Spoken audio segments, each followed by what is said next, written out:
guys. Little warning.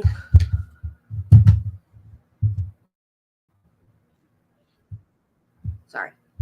StreamYard is being cray-cray this morning, so I might have to turn my camera off. So apologize in advance. This is the Corn Rake murder trial. It is someone who has already been convicted and is in prison. They're calling it a civil trial, but it's more like an appellate.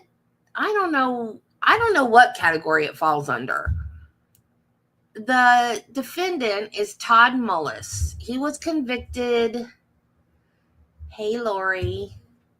Convicted in 2018, I believe, for unaliving his wife with a corn rake. Now, a corn rake, I'm a country girl.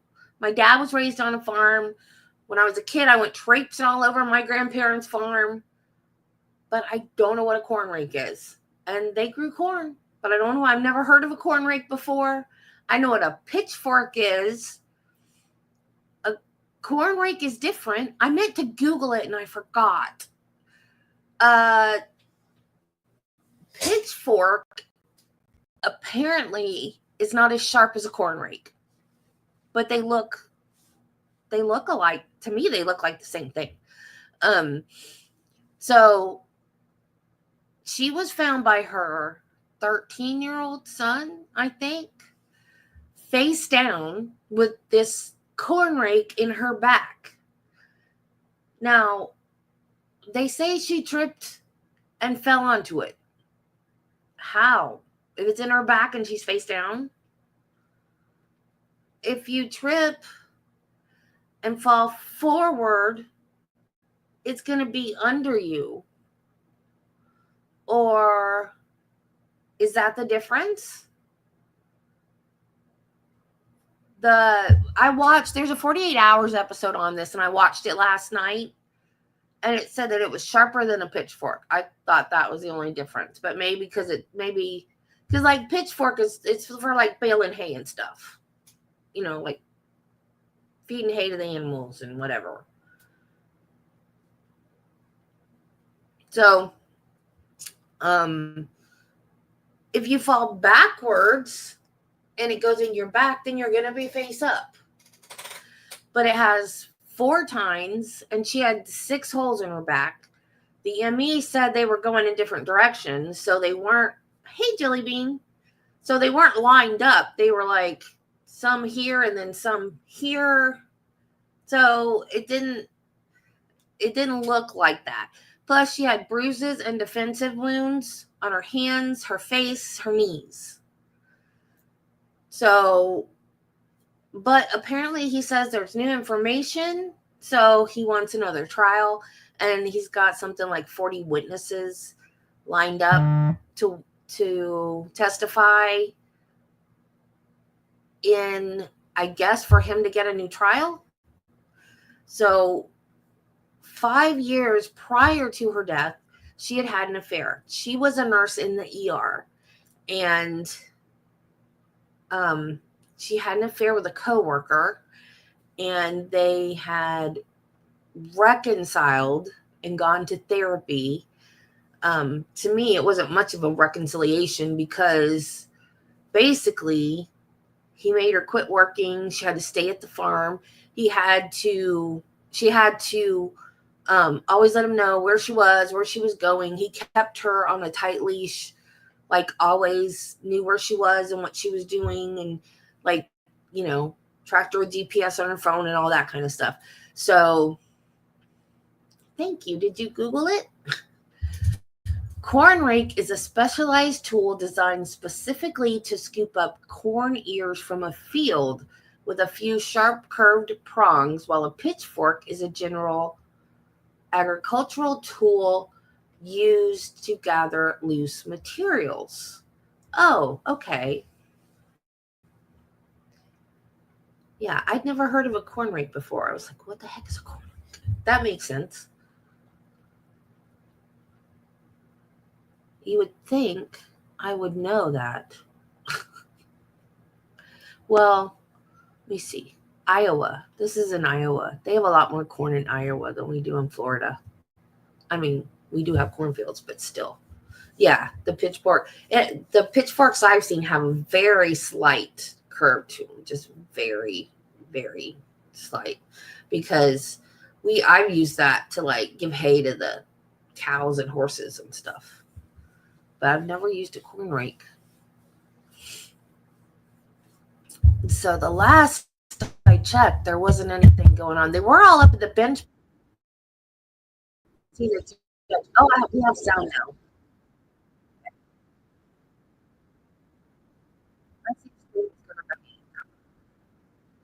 Oh, it's on.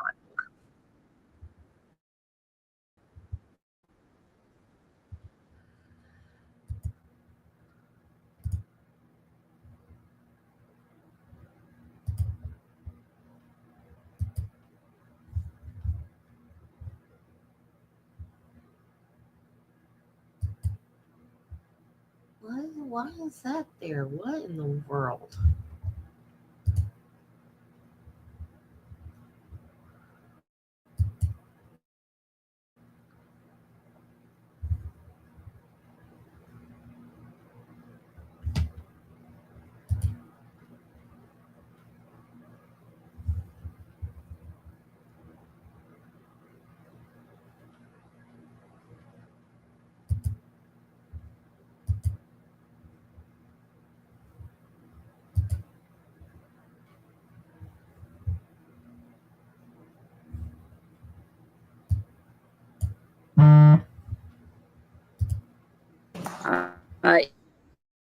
Is there any resistance on behalf of the state?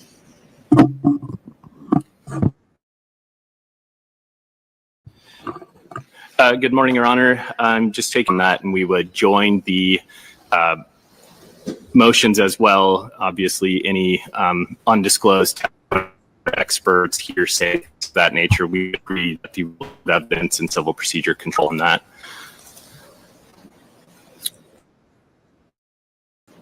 Thank you, Mr. Rake.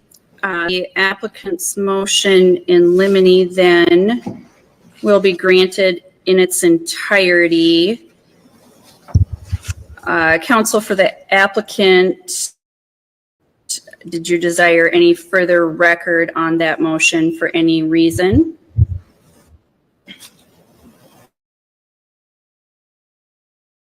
No, Your Honor. Ms. Erica Nichols-Cook on behalf of Mr. Mullis today. We don't know record. All right, thanks, Nichols-Cook. Any other that counsel wishes? Your Honor, we briefly talked off record about some exhibits. We're still talking to the state about that, and we will update the court on the next break. And I think we would request to do a short opening statement, but we don't have anything else preliminary. Any preliminary matters that the state wishes to address? No, Your Honor, I would agree with that recitation of our understanding. Okay, Ms. Nichols-Cook or one of your co-counsel, if you're ready to proceed with your opening, you may do so. Yes, Your Honor, Mr. Thompson is going to do the opening. Ms. Thompson, whenever you're ready.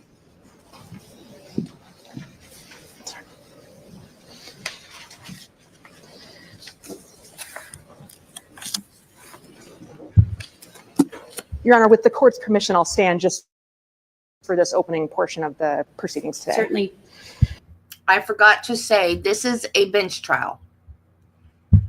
No, this is a guy that he's asking for a new trial.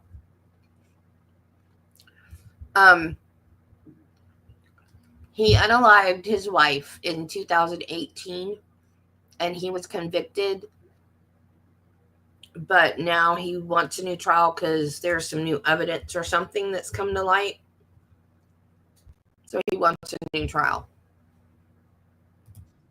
And he was not aware of any information that would tell him that what happened to her was anything other than an accident.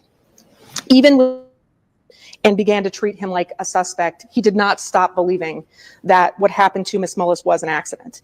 He knew he had nothing to do with her death, and he didn't believe that there was any evidence that anyone else did either. His account of what happened and his beliefs, unlike the accounts of some of the people that you're going to hear in this post-conviction trial during this week, has always been the same. But at trial, he did not have any way to present evidence to the jury that this was an accident. And that issue is what the court's going to hear about over the course of this hearing. The court's going to hear evidence that he begged his attorneys, begged them all through pretrial preparation to investigate this case as an accident. The court's going to hear evidence that his lawyers disregarded what he was telling them. The court's going to hear evidence that his lawyers did not talk to experts or fact witnesses that would have helped them understand and present a case that this was an accident. And the court's going to hear evidence that his lawyers did not listen to his explicit direction to investigate these issues and to pursue this case as an accident.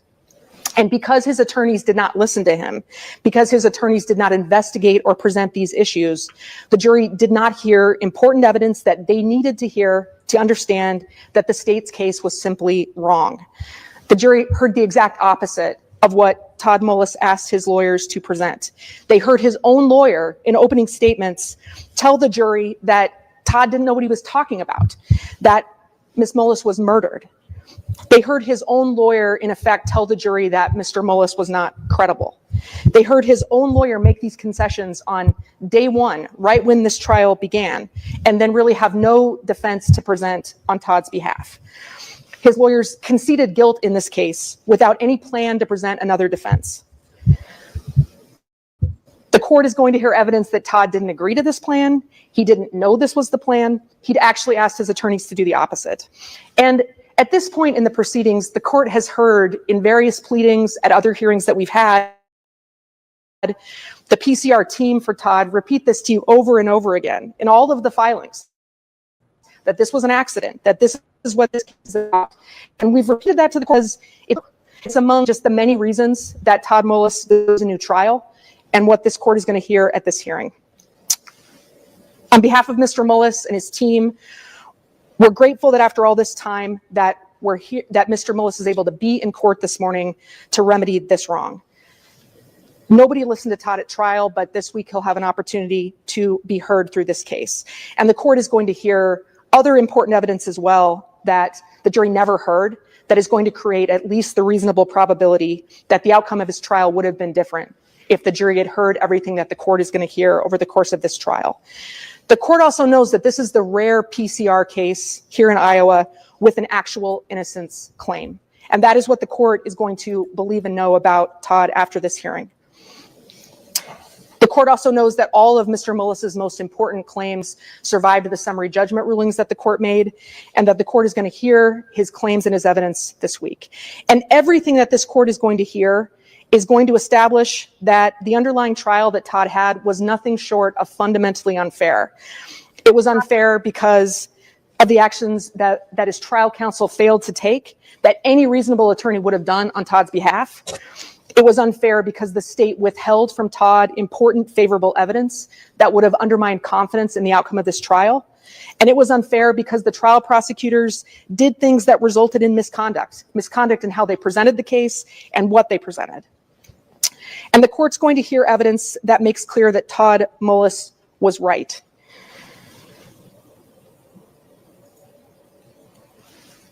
As we said, the court will hear that Todd's attorneys conceded right at the beginning of this trial that this was a murder. And with that sort of tentpole in the state's case, the state killing the jury and nobody disagreeing that Ms. Mullis was murdered, that resulted in a situation where there was really no meaningful adversarial testing of any of the evidence that the state presented. And the court's going to hear evidence about each of these issues this week.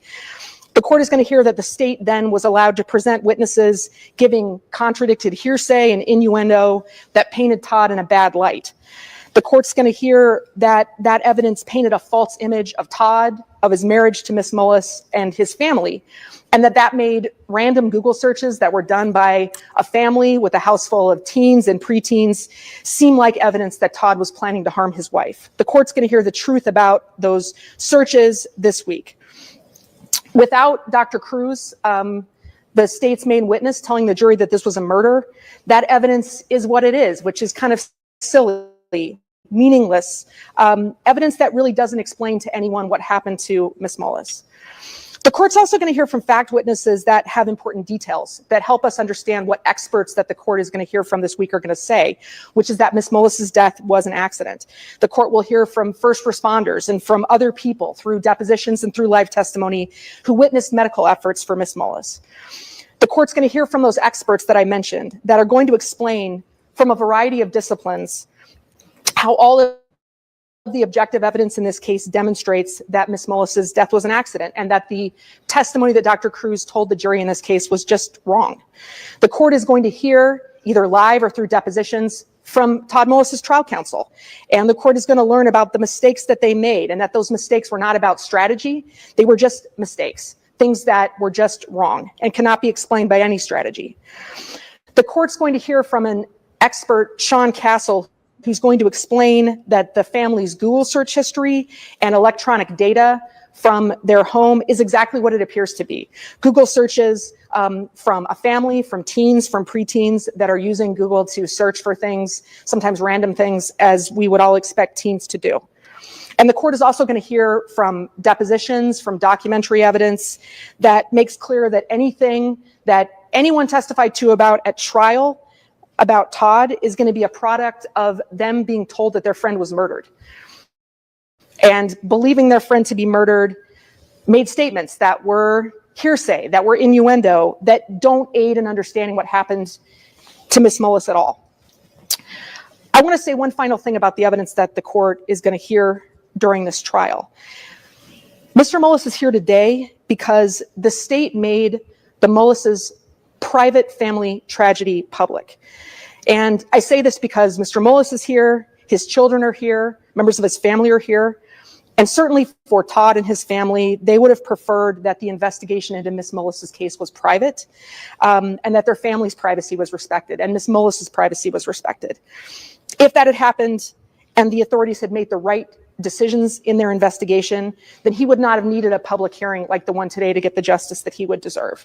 And it is truly unfair to Mr. Mullis, to his children who are sitting here today in support of Todd and his innocence, to have this be the forum to discuss the issues in this case. And I say that because the court, over the course of this week, is going to hear scientific evidence that is going to be difficult for this court to think about and to hear and to see.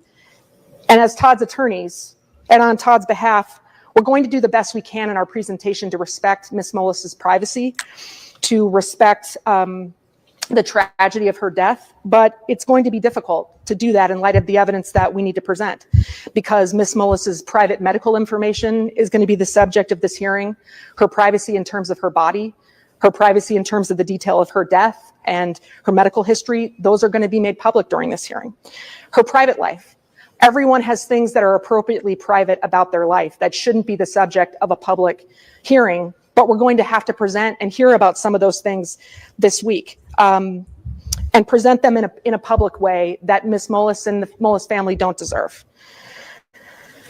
This is not how Mr. Mullis would choose to have this resolved. But that said, because this is the evidence that the state relied on to charge, because it's the evidence that was wrong, that was relied on to convict him, because his lawyer was ineffective in combating all of this evidence, all of the errors at trial that led to us to be here today, this public venue is the only way that Todd can achieve justice. And that's why he'll be presenting about these issues this week, because he does deserve a fair trial, a trial where the jury hears the truth about what happened, a truth that's grounded in science and that's grounded in what knowledgeable, experienced professionals have to say about what happened to Amy Mullis and what those knowledgeable professional experts concluded about the facts of this case. That's what this trial is going to be about, Your Honor. And at the end of this hearing, the court is going to agree that Todd's trial was undeniably unfair. If the state chooses to retry Todd after this hearing for what science tells us and will tell this court was simply not a homicide, then a jury deserves to hear the truth at a fair trial where everything is going out from knowledgeable, experienced people that will allow the jury to know the truth. And at the end of this hearing, Your Honor, the only just outcome will be to grant Todd Mullis a new trial. Thank you. Thank you, Ms. Thompson. Counsel for the state, did you have an opening You wish to present? Briefly, Your Honor. Thank Did I tell you guys this is a bench trial? I can't remember if I told you guys or not. you. Whenever you're ready, Mr. Duden. Thank you. Good morning. My name is Josh Juden, along with Thomas Bakke and Scott Brown. I represent the state of Iowa. Todd Mullis was convicted in September of 2019 for first-degree murder by a unanimous jury for causing the death of his wife, Amy Mullis. The Iowa Court of Appeals affirmed that conviction later on direct appeal. And here we are in a post-conviction relief proceeding, which Mr. Mullis has brought and commenced to attack his conviction again. The evidence will show, and the evidence has in fact already shown, that Mr. Mullis took the stand at the underlying trial and agreed that Amy Mullis was murdered. He agreed on cross-examination that somebody took a corn rake and stabbed Amy Mullis in the back 2 or 3 times. He agreed on cross-examination that he knew it was an accident. We are here today to ensure justice. The evidence will show that sufficient evidence still exists to support the murder conviction of Todd Mullis' murder conviction. The evidence was enough for the Court of Appeals to affirm it, and the evidence will be enough for the court to deny this post-conviction relief application in its entirety. Many, many claims are brought pending before the court right now, but the important evidence was presented at trial. And a shrapnel shot approach, or a shot in the dark, in a way, is not a way to hit them. Shows certainly that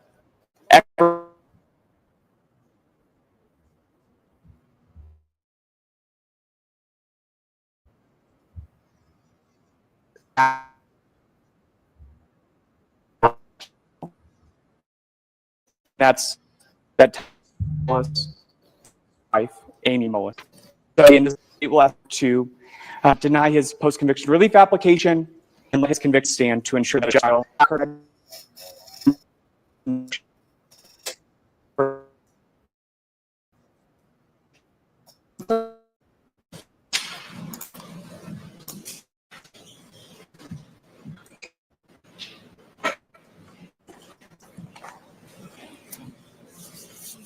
Are you ready to call your first witness? Yes, Your Honor. The applicant will call Carrie Pierce Cochran. Gotta get my husband to oil this chair.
I'm so sorry. I hate it when it does this. That is actually not my Discord. That is, as the gavel drops, it is not run by me. It is just, it's like the LawTube Discord server. They announce when they collaborate with us, the ones that ask them to, and they announce when we're going live. And we can, I mean, it's like Recovery Addict. He doesn't have his own Discord. He uses that one, and I use that one, and I love purple too. My keyboard is purple. I just got a new keyboard last night. It's purple. My iPad case and keyboard is purple. I can put that in the stream. I don't think it's an invite though. In the stream, in the chat, I mean. Maybe if I can figure out how to do it. No, it's not going to let me cut and paste it.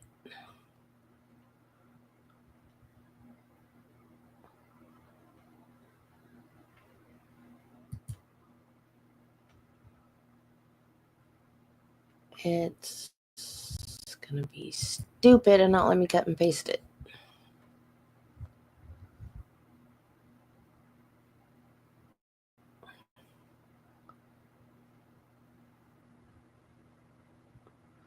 No, I just have to start. I'm sorry, Lori. Well, let me cut and paste it.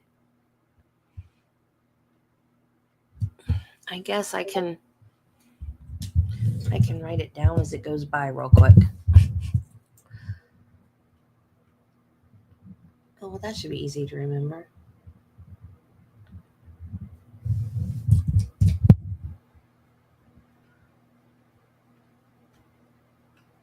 Okay.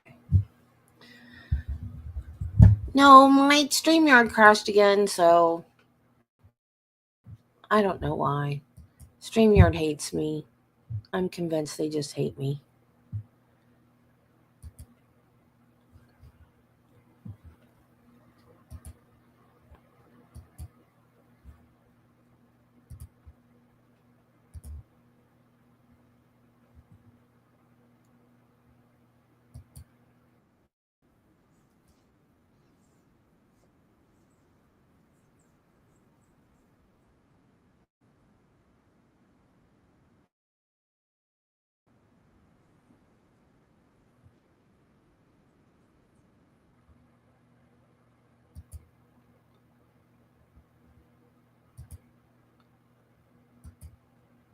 Let's see if we can get that rolling.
I paused it.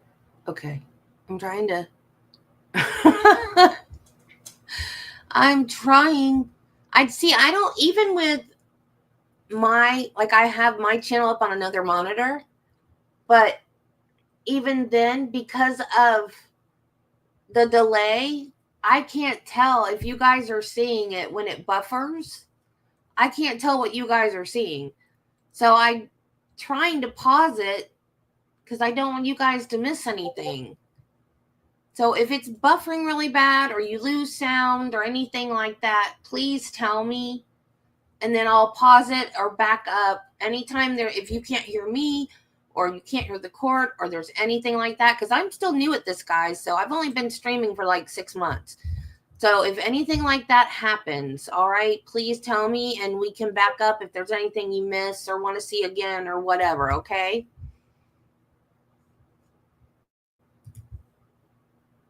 The witness, if you'd raise your hand, you could call the witness. You swear the testimony you're about to give will be true and correct. Yes.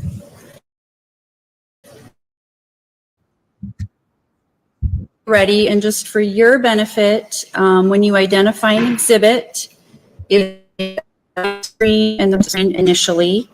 Once it's submitted, then we can put it up on the big screen, assuming I initiate contact with all the buttons. All right. Thank you, Your Honor. Okay, whenever you're ready.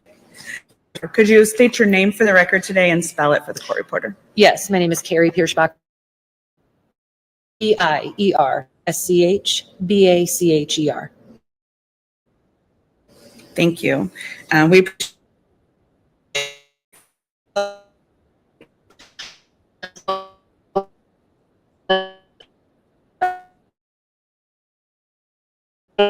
The file band director is my current position. and your community. I'm a volunteer faculty in Greeley and Edgewood. And Greeley and Edgewood would both be towns or their own municipalities? Yes, they are two separate towns, and I work in Edgewood, so we kind of run with both services, and both services do work closely together, so a lot of our calls are shared. If one gets called, a lot of times the other one will as well. Not always, but often. And both Greeley and Edgewood, are they in tier stations? And does Greeley run T level or We run an EMT level. That means that and arrives at what can EMT do? an EMT does basic life-saving support. We can do CPR, we can splint, we can do basic life-saving care. We cannot do anything such as in IV, and we cannot administer any drugs through IV injection. We can give basic drugs such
those are the 4 drugs that we carry in Greeley that we are allowed to give.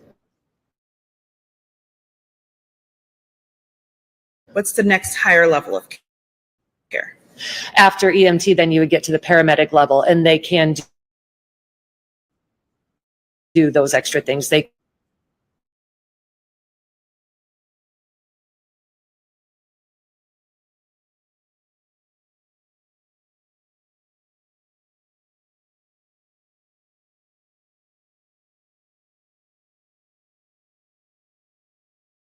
Responders or first responders? Yes.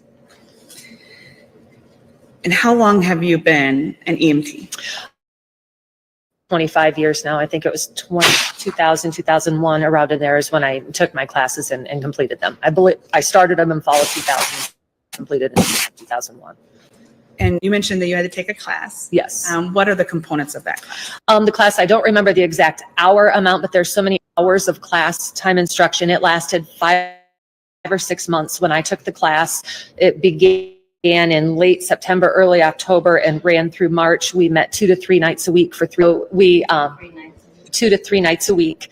And then, so that was the classroom portion. And then as we were taking the classes, you had to pass the different units within the class. Once you passed the class, then you had to also do ride time and clinical time, so many hours working at a hospital ER, making patient contacts and practicing your skills there. And then also so many hours ride time, which would be with an ambulance service. Again, making patient contacts and practicing in ambulance situations. Then once that was all done, then you were finally qualified to take the state test where you had to pack.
I don't know what else to do.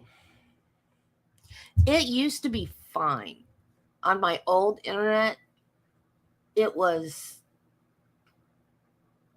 like I said, I've only been doing this 6 months, but when I started, it never did this. It was perfect. And then, I don't know whenever StreamYard changed hands, but they started adding extra things that actually made it better. But whenever they started doing that, that's when I started having problems. And at the same time, other YouTubers were having problems too, but it seemed like their problems resolved and mine keep happening. And I even got new internet, which I'm glad I got new internet because it's faster than the old internet and it's like $15 cheaper a month. So I don't regret getting the new internet, but I don't understand why. And it only does it when I'm using StreamYard. I don't have any problems with buffering or things not loading or anything like that when I'm not using StreamYard. It only does it when I'm using StreamYard. So I don't understand. I used OBS once, and the thing that I don't like about OBS is that you can't put comments on the screen. And to me, that's an important part of being a creator, because there are times that I'll respond to you guys and I'll think, oh no, I didn't put the comment up.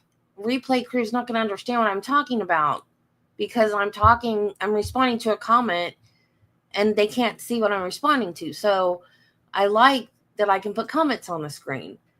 So you can't do that in OBS. And I don't know of any other ones besides, I mean, sure they are, but, and then there's also the learning curve because I know this is really easy and I know how to use it. In OBS, even though I was using it, I didn't understand it. I understood the basics enough to just stream stuff, but I want to understand how what I'm using works. You know, I know how to make banners and I know how to put overlays and I know how to put frames and backgrounds and, you know, I know how to use this. I understand it. Plus all the new stuff they're adding on to it, I understand that too. And it was stuff when they didn't have it, I wanted. And it makes me happy that they've made the changes they've made. It's just frustrating when it keeps crashing all the time.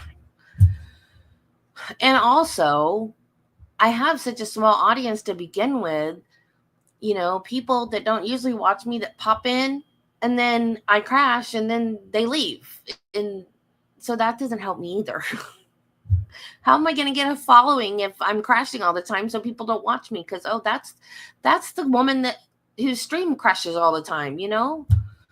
But thank you guys for being my faithful followers that are going to stay. I appreciate it. I really do. Okay, let's try this again. Let me turn my camera off.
For a quick moment.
This sucks.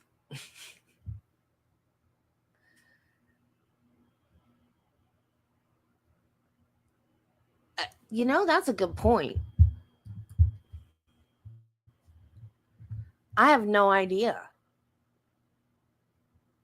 The last stream, it was from Court TV's website, and this is from Law and Crime's feed on YouTube. I don't know. I wonder if Court TV has this. I don't know if that'll make a difference, but we can check and see.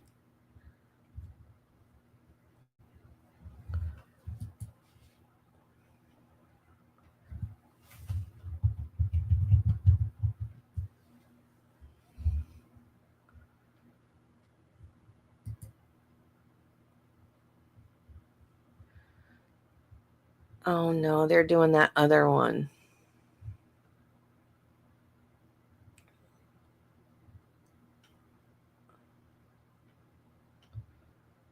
Law and Crime's doing that other one too.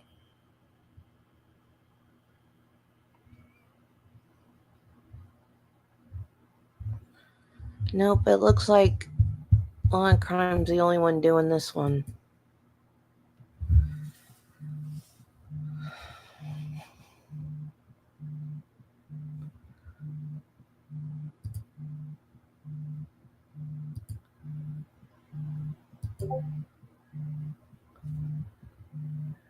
Well, I guess I'm gonna try to go up to the higher speed on my internet.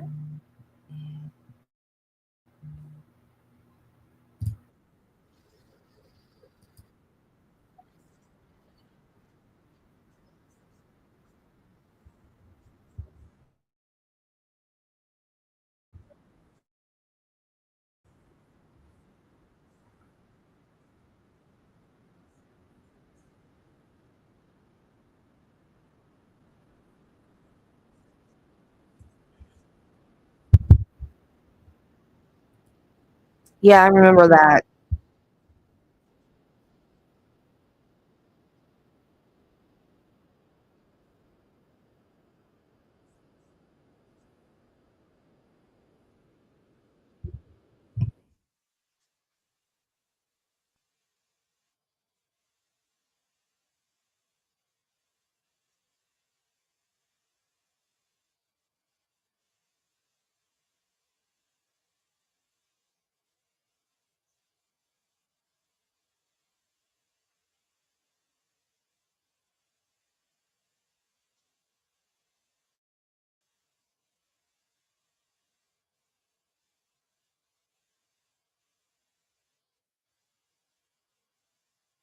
You may continue, Ms. Nichols Cook. Ms. Pierschbacher, you're very fast.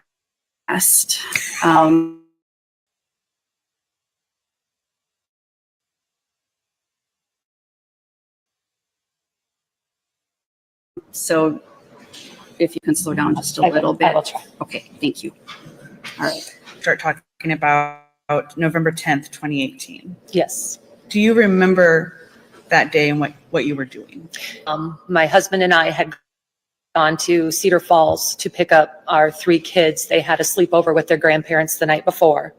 And then as we were coming by 38, just about home, my husband did have his pager open, as I'd said, you could just listening to traffic, and we heard a call from Manchester ambulance to the Earlville area for what appeared to be a farming accident at that time. And so when you say he had his pager open, are you saying that it was open to the entire Delaware County Yes, traffic? we could hear everything coming across. It's called County Fire. It's the channel that all the fire and on. We didn't necessarily have it. Law enforcement was county. It was the fire and the EMS paging is what we had. He had. And your husband? Yes, Dave, my husband. Same last name? Same last name, yes. David Pierschbacher was his name. Can you tell me a little bit about Dave and why he had a pager? He was the fire chief in Greeley. He ran basically the fire side of our service. And at the time I was the EMS officer, which put me in charge of the EMS side of our service, but it was basically one combined service. So yes, we were both members of Greeley Fire and Ambulance. We both carried, happened to be open to the Delaware County channel at that point in time. Mine was closed to just page. And do EMTs normally together in twos or in pairs? Our protocol is that you all with at least, you never leave the station without 2. And since we are an EMT service, one of those 2 must be an EMT.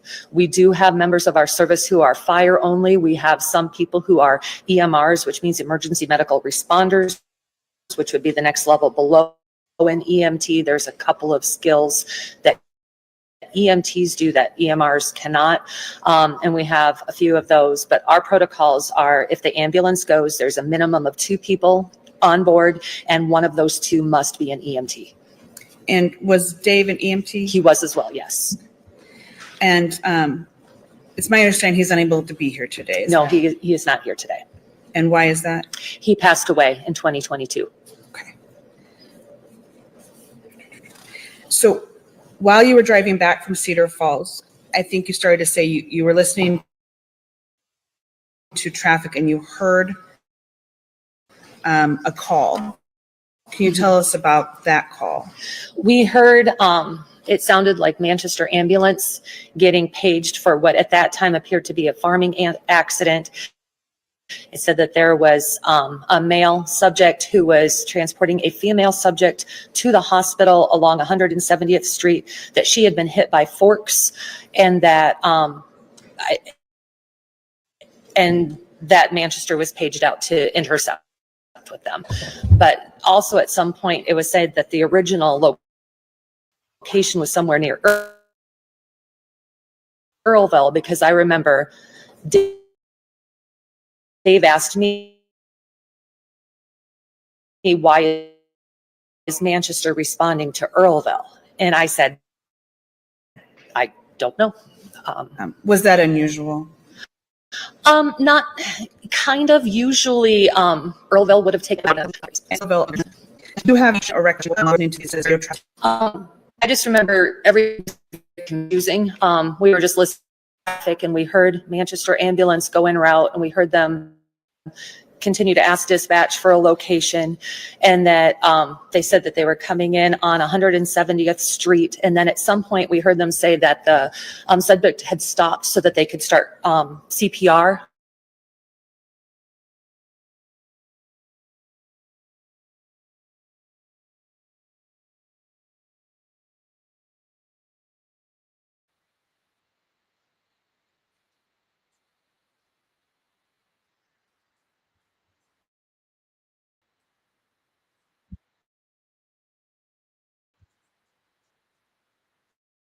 Or directions, or how far out are they? And they really weren't dispatched to page first responders. And that's when Dave and I said, oh, that's us. We need to get to the station, because we even flipped on our blue light, our light that we use to respond to situations. And we started heading right for the station, thinking that it was us getting paged and we had to get there. And then dispatch actually paged Manchester first responders. So we're like, oh, but we were already at the station at that point. So we just waited for a minute to see what would happen. And for those of us that didn't grow up in Delaware County, how close is Manchester and Greeley? Or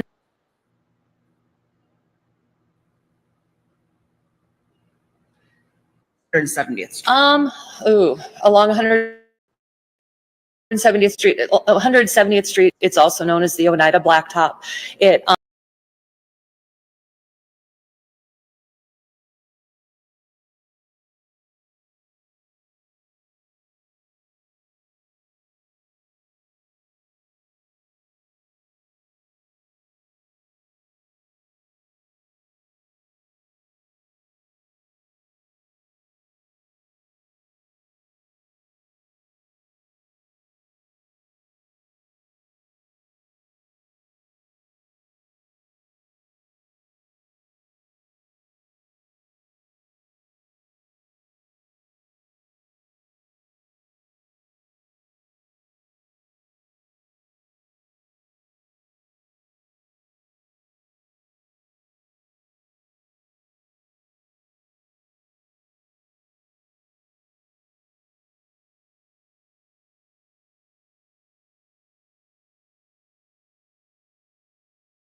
I've streamed trials from Law and Crime before with no problem. It seems like the Biggin had trouble with the recorded one where they have their sponsors and stuff in it. I don't think that's the problem.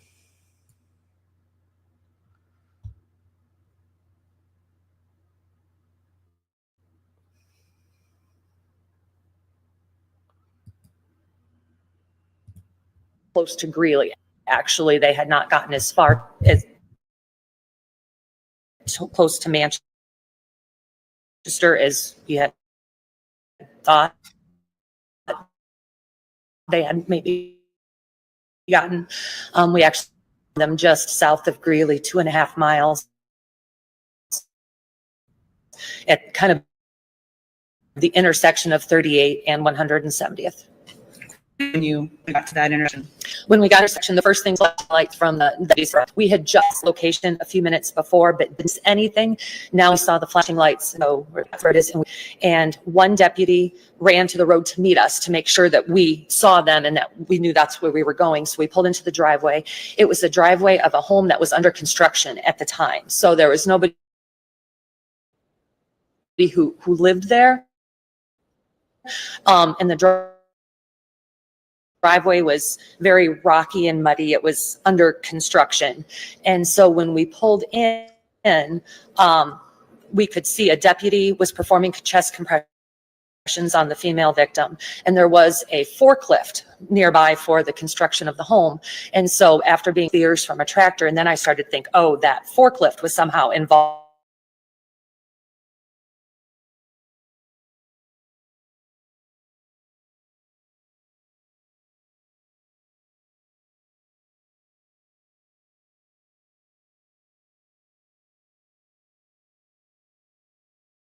A few seconds later.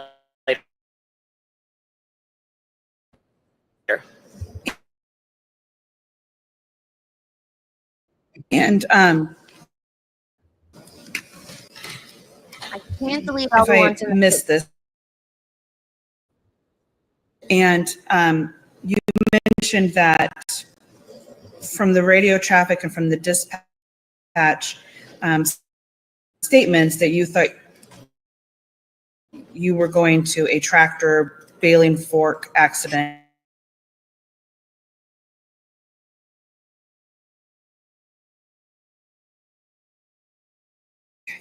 And did you have any concerns about a patient being transported by their family towards the hospital? No. And why is that? Because it's common in our area where very times are. I know just for our own department, our goal is from the time of the page to be at the patient within 10 minutes. And I think the community knows that too. So, and I know a lot of people kind of think, well, I can be at the hospital in 10 minutes. And so, no, it is not unusual for a family member to just take a loved one on their own, thinking that they could probably get there faster than waiting. And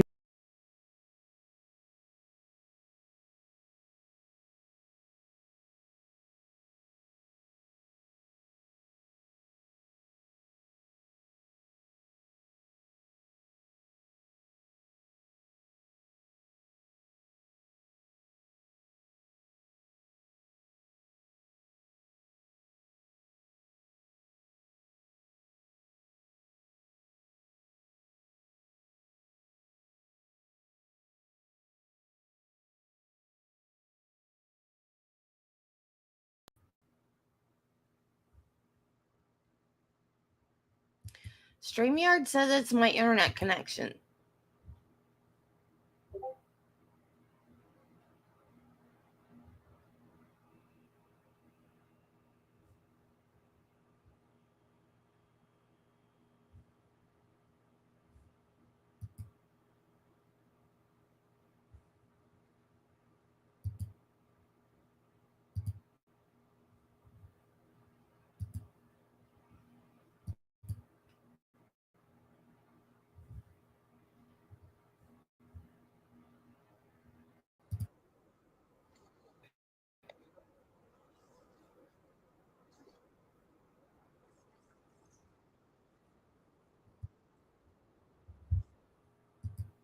5 years of being an EMT, have you responded and One on their own, thinking that they could probably get there faster than waiting. and in your 20 Common in the area. It happens. It's a farming community. Okay. Circling back to what you saw when you were in the driveway, can you describe the patient and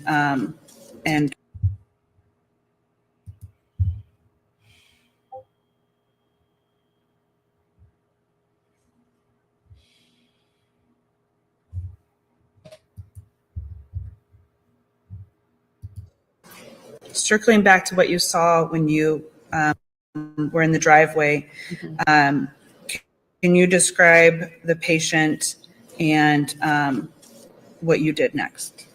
As I approached the patient was lying on her back. One of the deputies was doing chest compressions. I observed she was wearing, it appeared to be heavy chore type clothes, like a thick Carhartt coat. Underneath was a thick hooded sweatshirt.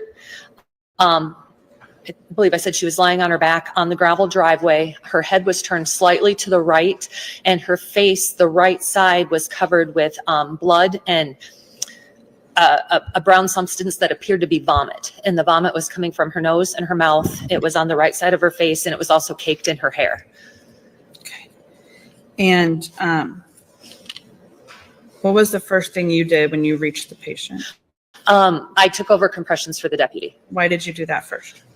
Because 2 minutes is about the limit that anyone can do good chest compressions. It's just standard that you try to relieve a compressor within 2 minutes if possible, just because after that fatigue starts to set in, and then the compressions aren't always as effective.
Okay, I rebooted my router. Let's see.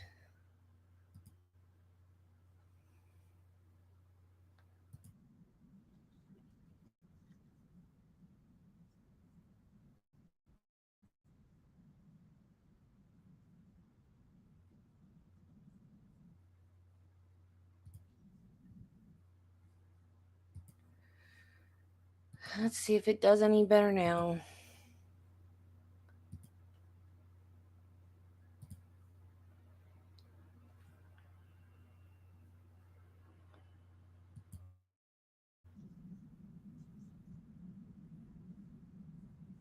Doing compressions, I was guessing probably longer than 2 minutes at that point. So I was trying to relieve him and get a fresh person on her until we get the other equipment in. And you did chest compressions, were you doing them over the shirt? And did you observe any other obvious injuries or wounds? No, not at that time. And did you expect, were you looking to see something else? Well, I was picturing getting hit by bale forks. I was expecting to see very large wounds somewhere and that I was not seeing. And so picture, because I wasn't seeing the massive trauma that I was expecting to see, that I would bale forks to cause. You know who the deputies were? One was Deputy Thompson and one was Deputy Holub. Okay. Did you guys have a conversation or exchange information about what had happened? We just started talking. I do know at one point when I started compressions and I asked what happened, one of the deputies told me, I think we are dealing with a fall. And then I'm pretty sure at one point I asked, did this happen here? Because I was still under the impression that that forklift I saw sitting off to the side had somehow been involved in this incident. And then that's when Todd, who was in the background, he said, no, this didn't happen here. Did you know the identity of your patient at the time? Did anybody else from the Greeley EMT team respond?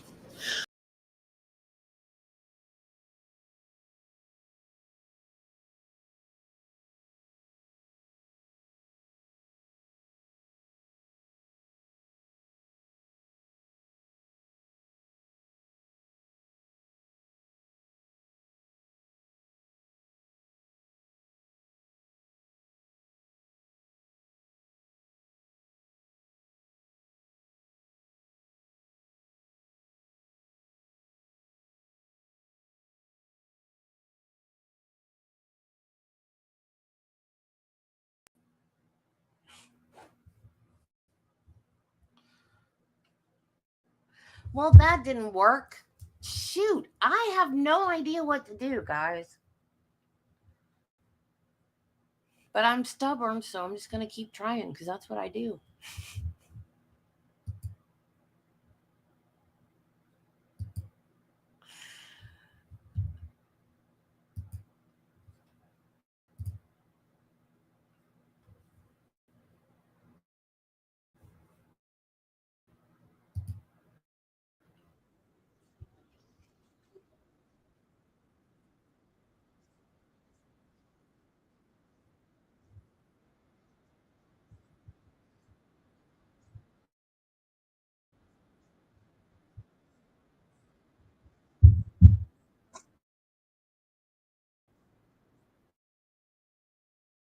To have them paged for more help. And then Greeley was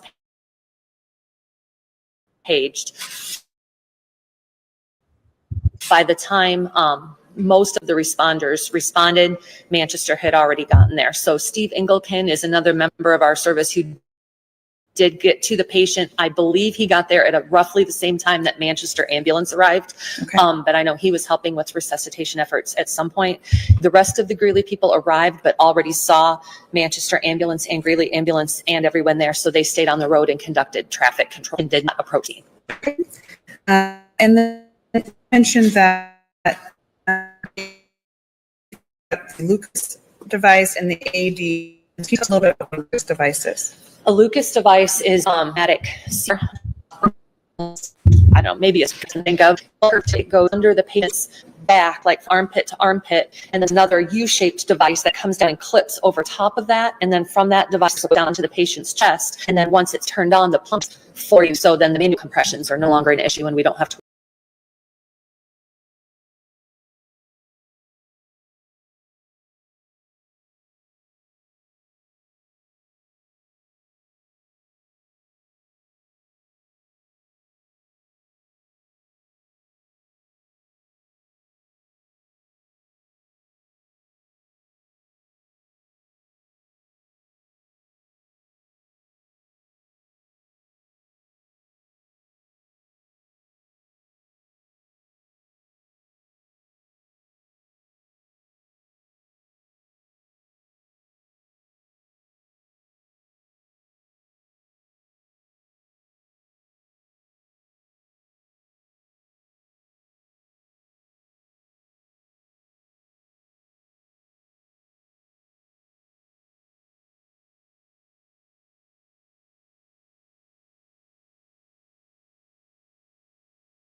Speed. And as soon as it goes through,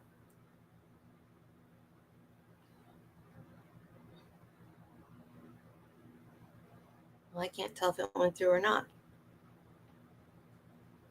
I was going to say, as soon as it goes through, I'm going to turn my phone off. Or the Wi-Fi, anyway.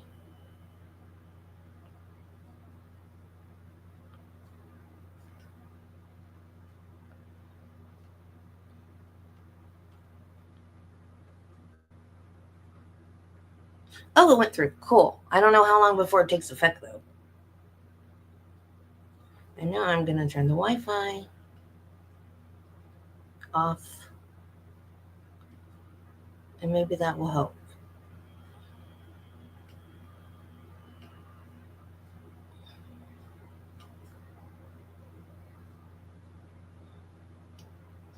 Okay. Wi-Fi's off.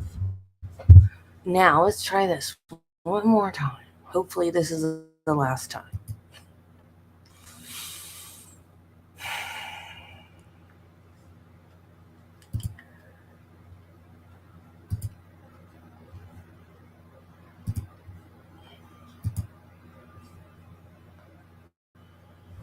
I know the Phil Spector trial went great this morning. I watched this case on 48 hours. And I have to know how this was an accident, because I don't see how it could have been an accident. Shocks the heart to try to get it back into rhythm. Okay. And what did you do? What did you guys do first? At that point, we pulled the victim's sweatshirt up. And we attached it to the pads go right, and then on the right side, and then on the rib, lower rib on the left side. So we attached the pads. We turned it on, it analyzed, and then an AED is looking for a certain cardiac rhythm before it will issue a shot. As it analyzed, a purple screen. I mean, purple's pretty and all, but I don't want to look at a purple screen.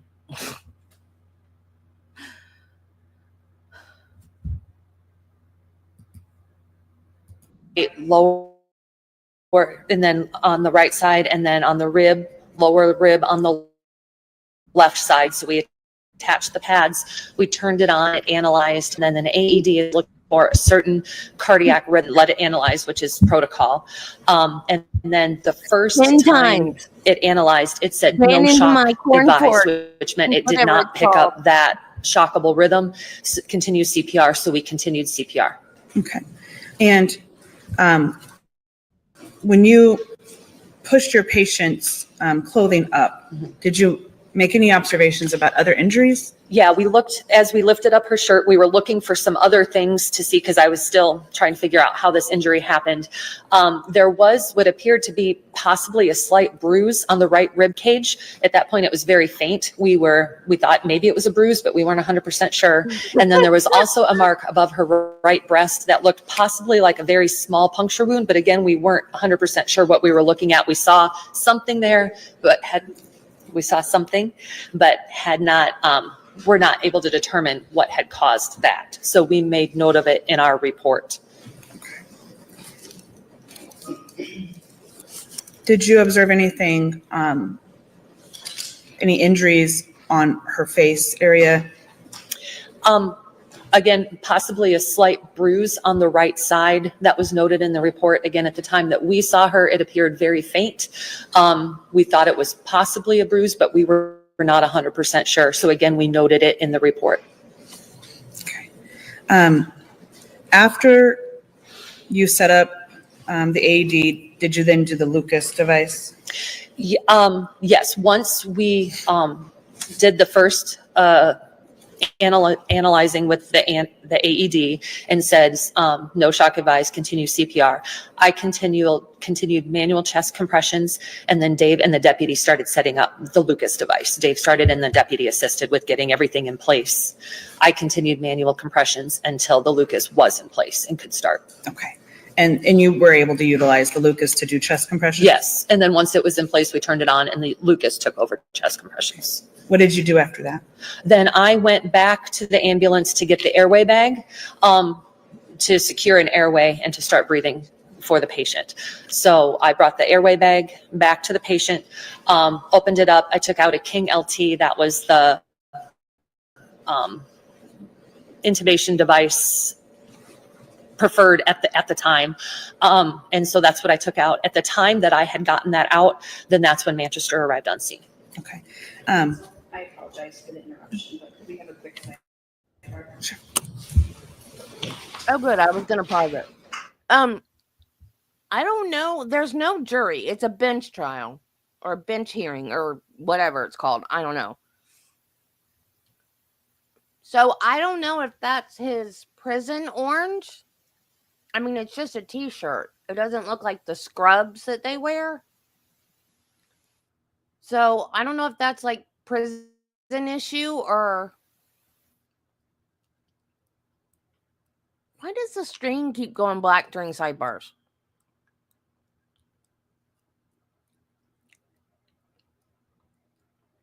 Yeah, but there's no jury. So I don't think they have to wear street clothes to a bench trial. See, that's law and crime because their ticker thing is still at the bottom.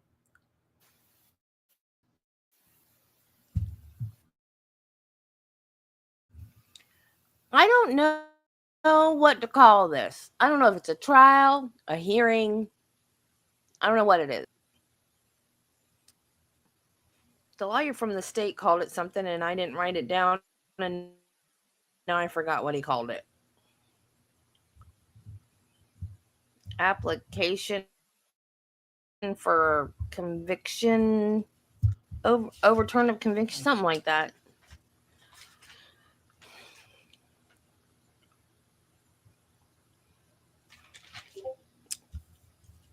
I just about made straight A's in nursing school. I used to be really good at taking notes.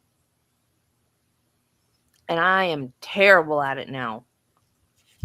And I wanted to go back to school just to learn something new because I'm bored just sitting at home doing nothing. And then I started doing this and I don't think I need to go back to school because I probably wouldn't do as good as I did before.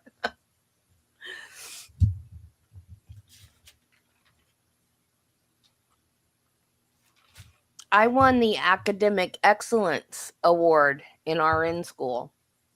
I had almost a 4.0. Oh, really? They wear t-shirts instead of scrubs? Scrubs are so comfortable. I miss my scrubs. I gave them, did I give them away or so? Yeah, I think I gave them away to like friends and stuff whenever I quit working. They would have made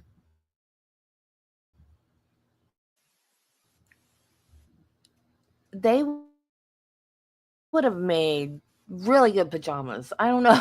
I don't know why I gave them all away. And it was doing so good. Oh, there we go. Yay, it didn't crash.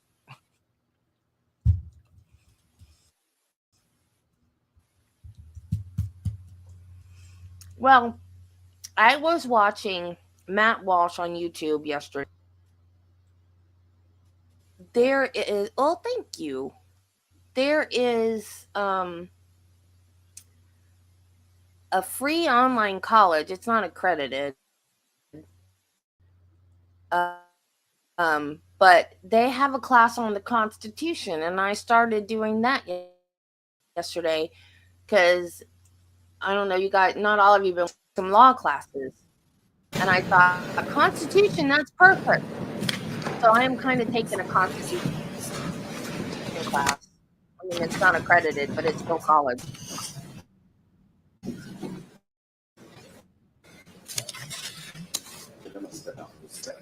Go ahead.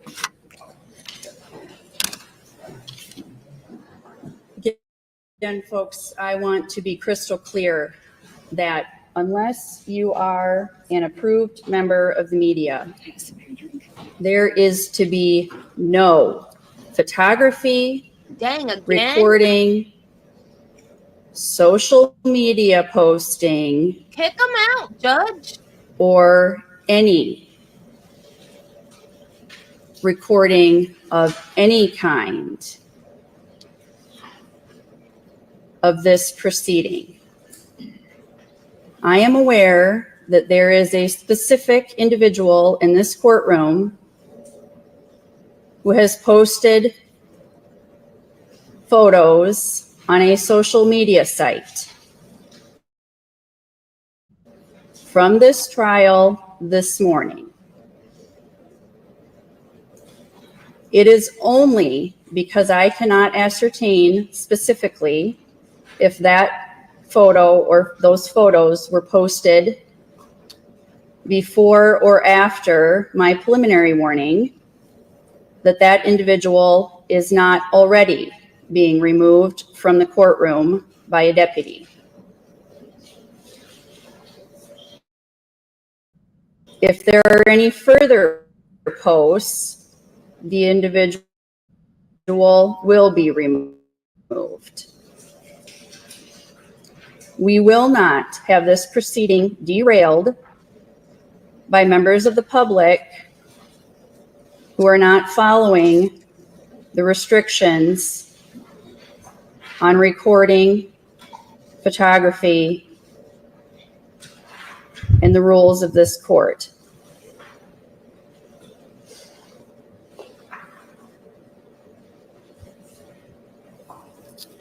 My apologies to the witness and to counsel. I hope we have no further interruptions. Ms. Pierschbacher, again, if you can try to slow down. I think you just get faster and faster. Okay. All right. Ms. Nichols-Cook, whenever you're ready. Thank you, Your Honor. Ms. Pierschbacher, maybe act like we're high schoolers, I guess, and we not listen the first time and just go slow for us. But we were talking about an airway bag, and could you help us all understand a little bit about what you were using? I think we've all seen mouth to mouth, and so tell me about the airway bag.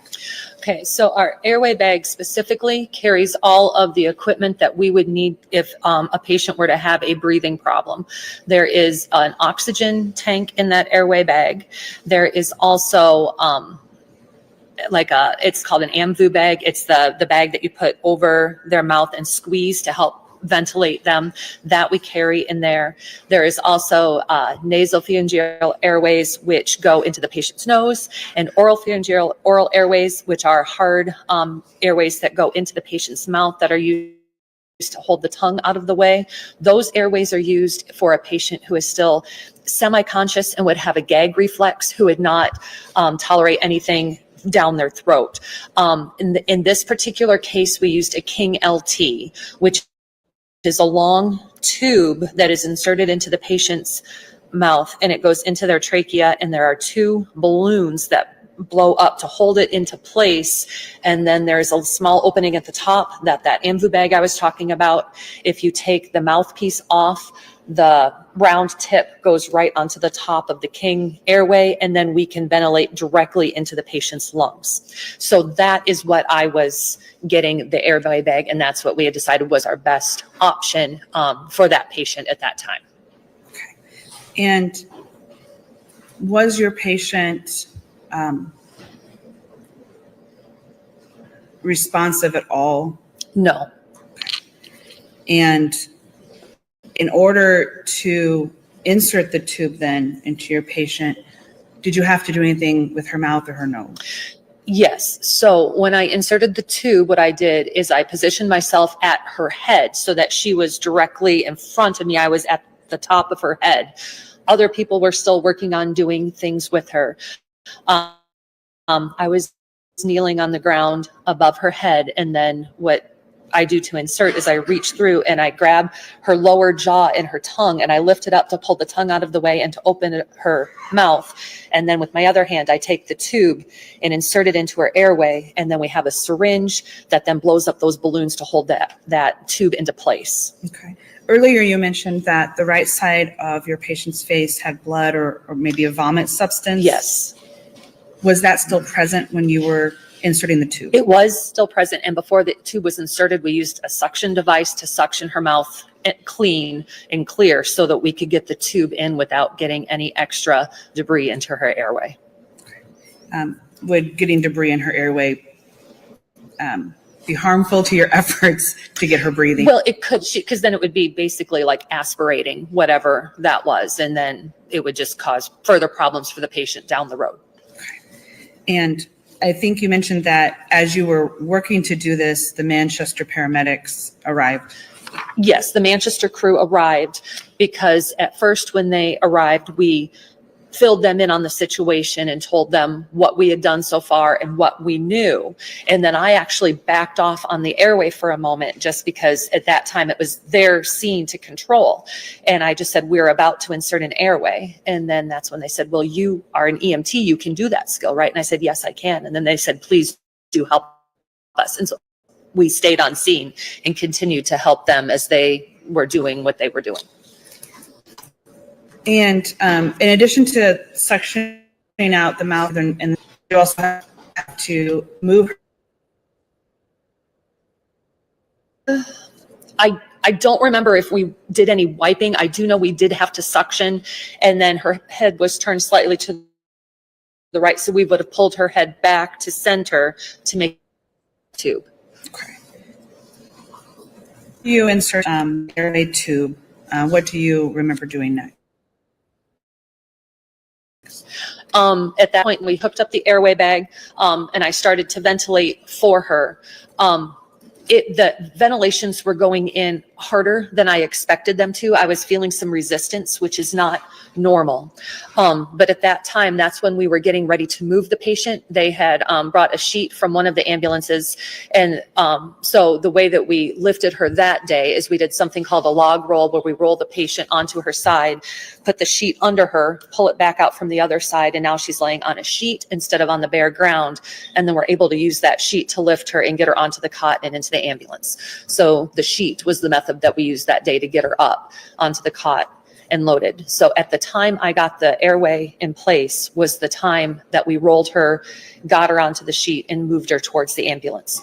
I was ventilating the whole way to the ambulance. When we got to the ambulance, I did tell the paramedic, please check this airway. There's more resistance than there should be. Make sure I got it right. And then I handed the airway bag off to one of the Manchester personnel, and they continued care to Manchester. Did you note any other injuries during that log roll procedure? During the log roll procedure, I did not see any other injuries myself. As the patient was rolled, I moved with her face to continue to give ventilations. I did hear one of the Manchester responders say, "We have a through and through," when they saw her back. I personally never saw her back at the scene. I don't know what it looked like, but I did hear one of the Manchester responders make that comment. Did you note any other injuries? She had breast implants and it punctured one of her breast implants. Just, I mean, doesn't matter. Just, recovery addict read the motion, I guess, for this hearing to be done. And that was just one of the details I found interesting. To her mouth, a cut, or anything like that? No. And in your experience, is the act of performing CPR or using a Lucas device a traumatic event to the body? It can be, yes. Was your care ending then as the patient was loaded into Manchester's ambulance? Yes, that is where our care of the patient ended. We handed off to Manchester. Shortly after Manchester ambulance arrived on scene, so did Manchester first responders, because they were paged out after. So between those two crews, they got enough people in the back of the ambulance to continue care all the way to Manchester. So it was Manchester's full ambulance crew. And then I believe a couple of their first responders who came out in the first responder rig also went back with them to be extra hands to help with resuscitation. So we were not needed to go in the ambulance with them. They had enough people. Okay. And at some point, do you learn the patient's name? Yes, as we were loading her into the ambulance, one of the Manchester responders or ambulance members. No, not the new ones. Well, I guess it would depend. I don't remember when they switched. Now they have salt water in them, so it wouldn't be dangerous. But way back, because I'm old, they used to use silicone in them. And if they leaked or popped inside, women were actually getting sick from the silicone. And then they changed it. And I don't remember when they changed it to just normal saline in them. And then after that, there weren't as many problems. And I think whenever they did that, they actually did like a recall on them so that women that had them were having surgery to have them removed and have the new ones implanted that had the normal saline. But I can't remember what year that was, and I don't know when she got hers, so I couldn't say if that would have anything to do with it or not. I don't know if it was so bad that it would unalive anyone, or if they just got sick from it. I don't remember, because that was a long time ago. So I doubt it. She probably had the saline ones, but because, I mean, she was stuck or stabbed or whatever you do with a corn rake in the back, though. So, and I mean, those implants are in the front. So that's a lot of force. How do you fall? I don't know. I just thought it was interesting. Said we need a name and a birth date for the victim. And then that's when we asked, what is her name and birth date? And that's when we learned it was Amy Mullis. Up until that point, I didn't realize who we were working on. Had you met Amy Mullis before November 10th, 2018? Yeah, we were acquaintances. Amy's and Todd's daughter was in gymnastics with my daughter, so we would see each other at gymnastics events, and they also attended the same church as us. Did you realize the individual providing information to you during your care was Todd Mullis? And I did not realize that either at the time. It was out of context. I was used to seeing him together with the family, and this was out of context. So no, I did not place that that was Todd as well. Can you describe Todd's demeanor while you were on the scene? From what I observed, he seemed to be kind of anxious, nervous. He seemed to be pacing in the background. He wasn't interfering with resuscitation efforts at all, but he was close by to provide information as we would need it. As if we would start to talk about something or ask something, he would respond right away with information he had or knew. But yeah, he was close by enough to give information. Was pacing. Nothing that alarmed you? No. I'm sorry, I'll start over. Did you also then know Todd and Amy's children? I did. At that point in time, I knew the younger two children better. Wyatt and Taylor went to church with us. I was their Sunday school teacher for a while. I knew Tristan also at that point from seeing him in church with the family, but I did not know him as well as I knew the younger two. Did you see Tristan on November 10th, 2018? Yes, a little bit later. Up until that point, I had not noticed him. After Amy was loaded into the ambulance and Manchester took off for the hospital, we turned to start getting our stuff picked up. And that's when I realized Tristan was there as well. He was standing back a lot further than Todd. There was a trailer attached to the pickup that they had been using to try to get Amy to the hospital. And he was on the back side of the trailer. Okay. After the Manchester ambulance left, what did you and the other Greeley EMTs do? Because some of the Manchester first responders had left in the ambulance service or in the Manchester ambulance that left a couple of their first responder vehicles unmanned. So our other responder, Steve, who was on scene, he actually helped Manchester to get the rest of their vehicles back to their station.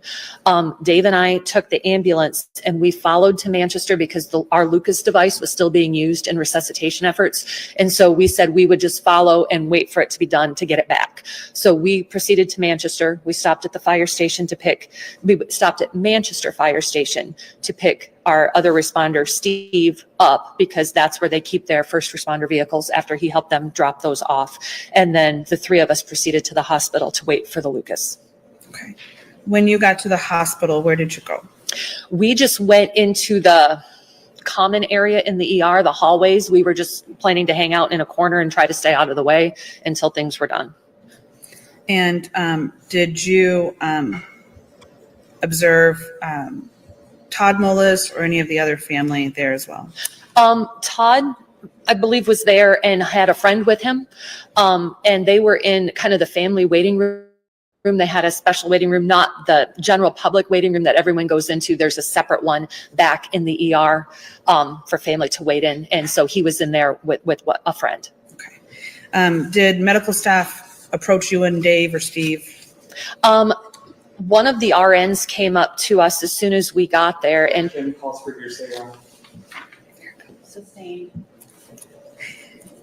what did you and Dave do after you interacted with medical staff? We waited. Dave we would take turns waiting in the family room with Todd. Dave spent most of the time in there. I went in, I believe, once for a couple of minutes. And were you asked to go in? Were you instructed or informed that you needed to go into the waiting room? Objection, hearsay relies on hearsay testimony. Your Honor, it's been offered to show what she did and why she did it. Overruled. The witness can answer. We were told to make sure Todd was not left alone and to make sure one of us was with him at all times. Hearsay again asks that the objection precede the response, Your Honor. Overruled. The answer will remain in the record. In your 20 plus years of experience as an EMT, has that ever happened to you before? No. Did you make any observations of Todd's demeanor while you were in the waiting room or at the hospital? It was similar to on scene. He appeared anxious to me, was pacing. At some point, were you able to not stay in the family waiting room any longer? Another RN came in. Are you familiar with former Sheriff LeClaire? I am. Did you see him at the hospital on November 10th? I did. Did you speak with him or see him speak to anybody? I did not. Once again, Your Honor. Not. I didn't ask what was the said, matter is Your Honor. I did not speak to him myself. Observe he and Dave speaking to each other. And since Dave was a fire chief in the county, was that unusual or alarming? No. At some point, were you able to retrieve your equipment and depart Manchester Hospital?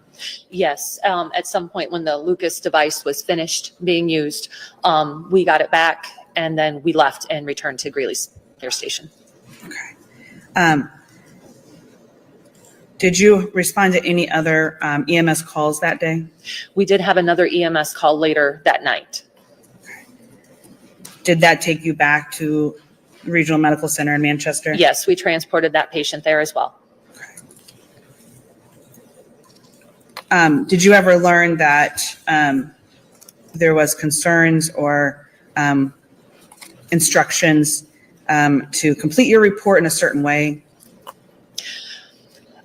When we returned back for that second EMS call that night, we were actually with Edgewood crew at that time. Edgewood was the transporting service. They needed extra help. So Dave and I both ended up being in the back with the patient on the way in. When we got to the hospital, I stayed in the rig and started cleaning everything up. Dave and the rest of the Edgewood into the ER. Dave returned to the ambulance after dropping the patient off. He told me that— Objection, Your Honor, hearsay within hearsay. Sustained. Let me try to rephrase a little bit there. Did you complete a report about the service call regarding Amy Mullis? I did. And did your husband, Dave Piercebacher, contribute to that report? He did. Did your colleague, Steve Ingleton, also contribute? He did. Okay. And did you have an understanding that you need to take some extra care or caution when writing your report? Yeah, most reports are completed thoroughly, though. I usually I always make a point that every report is completed thoroughly. And at some point, did you learn that Amy's death was being investigated as a murder? I did. And do you recall when you learned that? That evening at the ER. I've got a copy of your report here marked as Exhibit 216. If we can show that to you to make sure we have the right report. We'll try to get it on the screen there for you.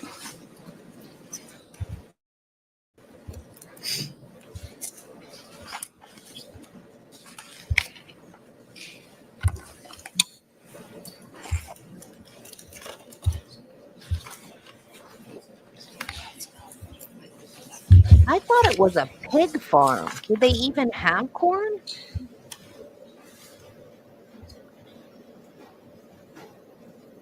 I don't even know.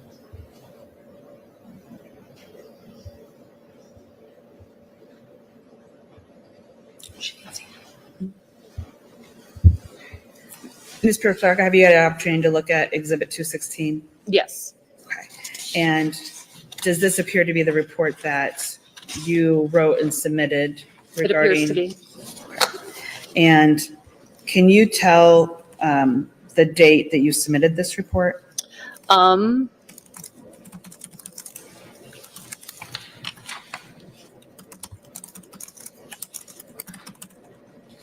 not sure it's on this front page, but if I remember correctly, it was November 13th.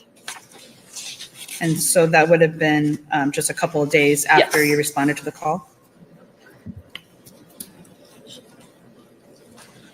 And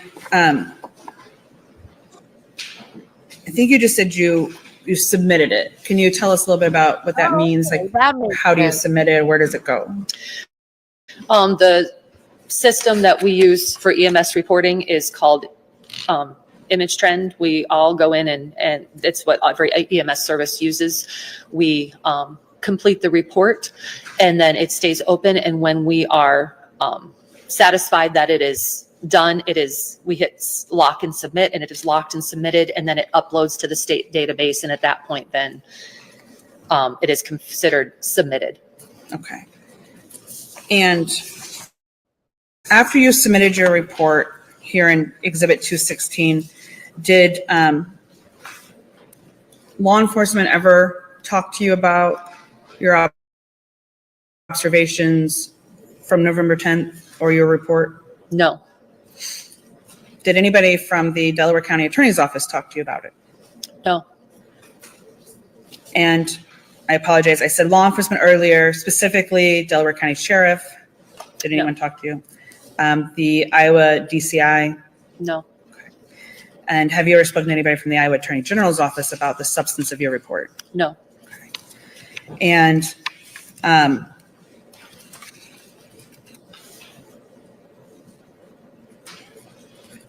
were you aware, or are you aware now, that Todd Mullis was charged with Amy's murder and convicted of? yes, I'm aware of that. And then we'll flip to Exhibit 215 and have you identify that for us.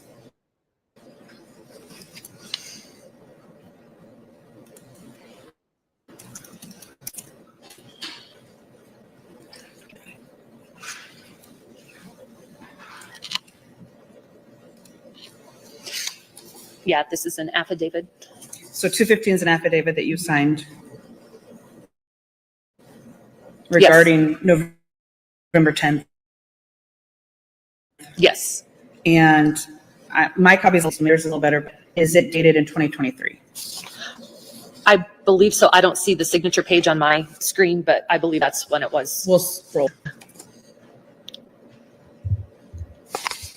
Yes, 2023. And prior to this affidavit in 2023, did you speak with any attorney representing Mr. Mullis? No, Any private investigators or anybody talk to you? Todd's behavior, demeanor on November 10th that was alarming to you or caused you concern? no,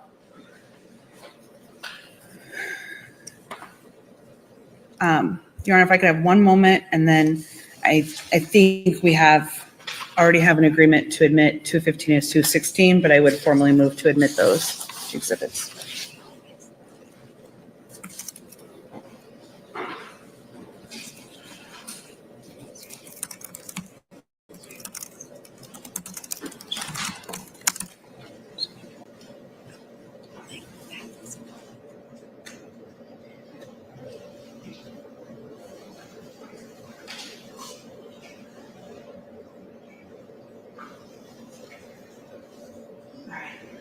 You just got one or two more. I apologize. Thank you for your patience.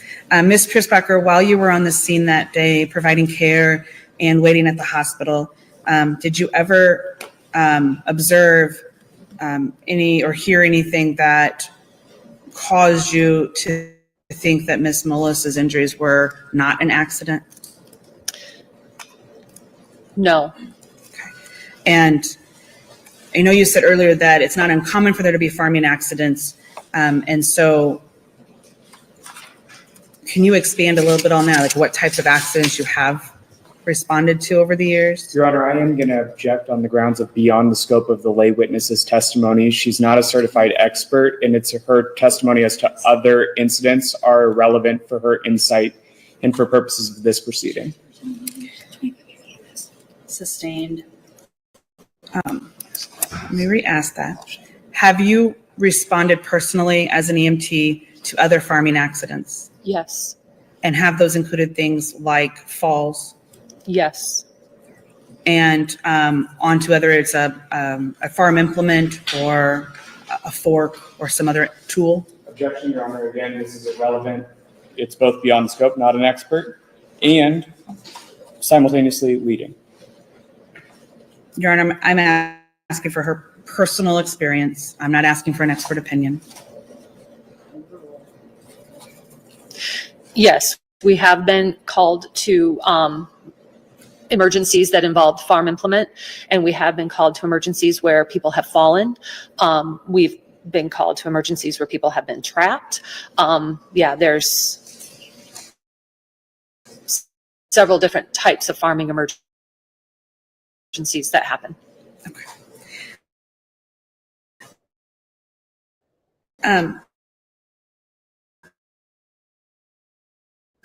One last question is, do you have any recollection of the weather? Of snow on the ground at the time. Okay. Nothing further from Your Honor. Council, any objection to exhibits 216 and 215? Your Honor, no objection to the inclusion of 216, but we would object to the inclusion of Exhibit 215. As it is hearsay, includes hearsay within hearsay as well, and is inadmissible. I believe it also predates the filing of this case and therefore was not made as a part of the record for any sort of consistency. 216 is admitted.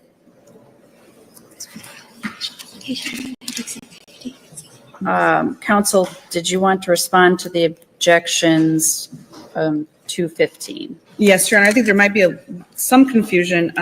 I guess it was my impression the state had already didn't have any objections to 215, but additionally, it's a part of the original post-conviction relief application filing in this matter. Ms. Piersbacher has identified it, and I can ask her some additional questions as far as, where the information comes from in it. But I do believe it's an admissible document that this court should consider.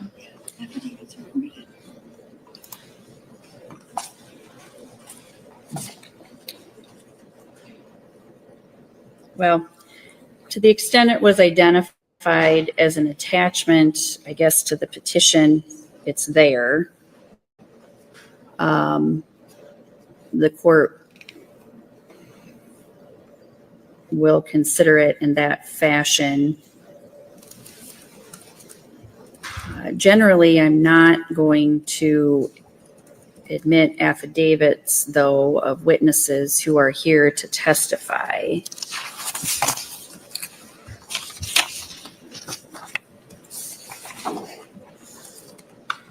So 215 is not going to be admitted as a separate exhibit. Cross-examination. Yes, Your Honor. Good morning, Ms. Piersbacher. Good morning. At the time of Ms. Mullis's death, you had been an EMT or volunteer firefighter for about 20 years. Is that fair to say? Just shy of that, yes. And since then, obviously, you are still a volunteer. Correct. On the day in question, you were dispatched around 11 minutes after noon, right? Yes. And you arrived somewhere around 12:14, 3 minutes later. Yes. According to your report, which has now been admitted as Exhibit 216, you reached Ms. Mullis or Amy Mullis for an assessment at 12:15, right? I believe if that's what it says in the report, then yes. And the Lucas device that you explained earlier was placed a minute later. Yes, if that's what it says. And at that time, you left Ms. Mullis's body, ceased compressions, and went back to the ambulance, right? I did because compressions were being taken over by the Lucas device. So you didn't visualize her during that period of time. I did not. And you didn't administer the AED shock at 12:17 either, did you? Whoever was running the AED did at that point. That's the time that it was shocked. And I believe if we turn to directing your attention to what is page 4 of Exhibit 216, I believe it references that David Piersbacher was the one who placed that AED shock, right? That is possible. Yeah, I don't have that page in front of me, but if that's what it says, then that's what happened. And 1 minute later, Manchester Ambulance took over the care Yes. of and administered the life-saving efforts for Ms. Mullis, right? Yes, once they arrived. Yes. So the entirety of your interaction spanned about 3 minutes. Probably, yes. And for the portion of those 3 minutes, you weren't actually with Ms. Mullis the whole time, were you? Not the entire time, no. And according to your report, as has already been admitted, you didn't see the injuries in question, right? I did not. And you didn't observe the full extent of any puncture wounds, right? I did not. You don't document any direct references to Todd Mullis in your report, do you? No. You never once reference Tristan Mullis in your report, right? Correct. And you were familiar with them, as you mentioned, right? Mm-hmm. Because your focus was actually on Amy Mullis and preventing her or administering life-saving care. Correct. So what we do know from your report is that you'd agree that she had bruising documented to her face. Yes.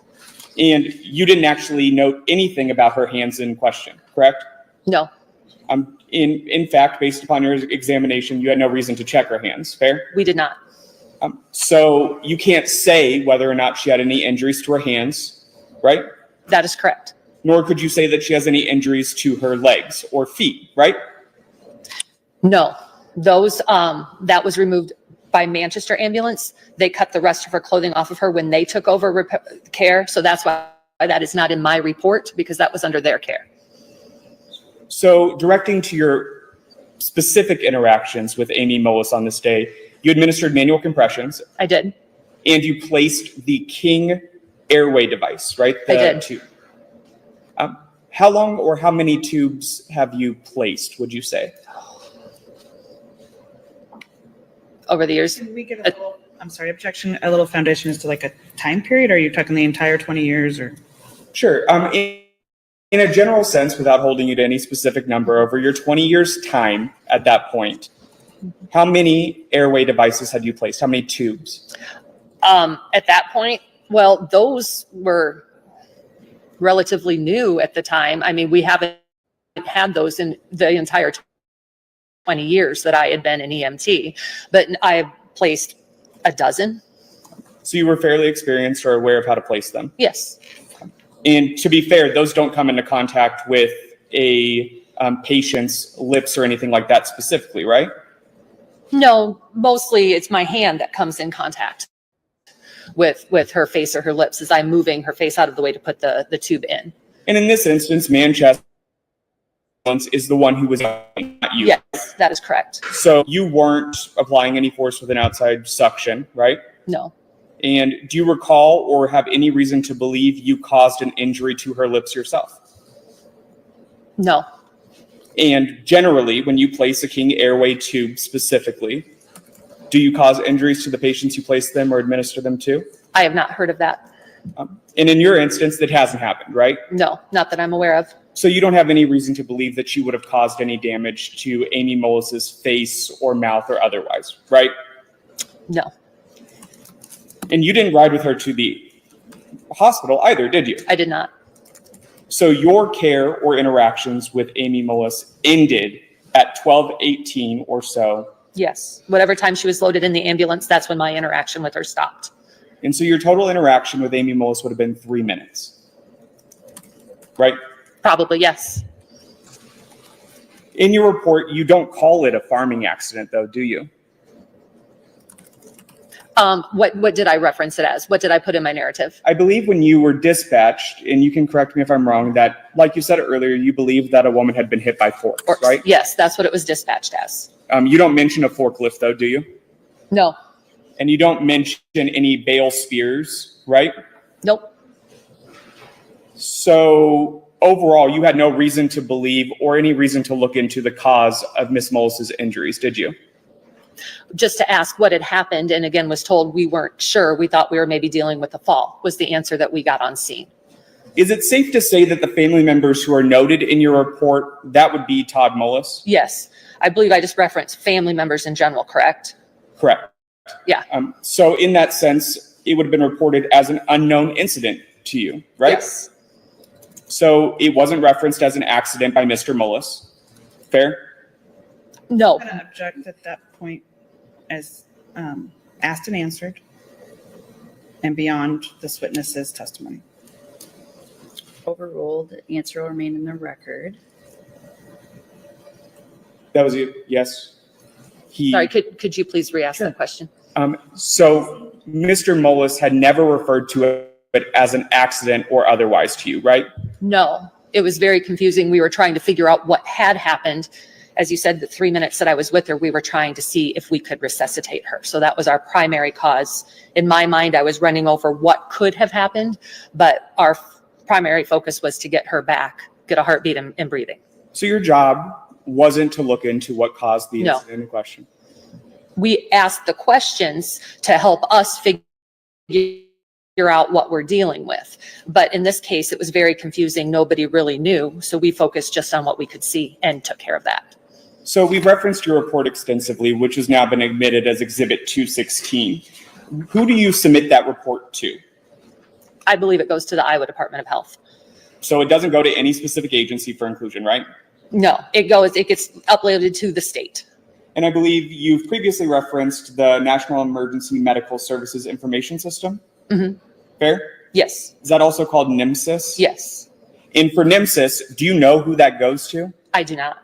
So is it safe to say that you've never in your 25 years checked into where that goes, right?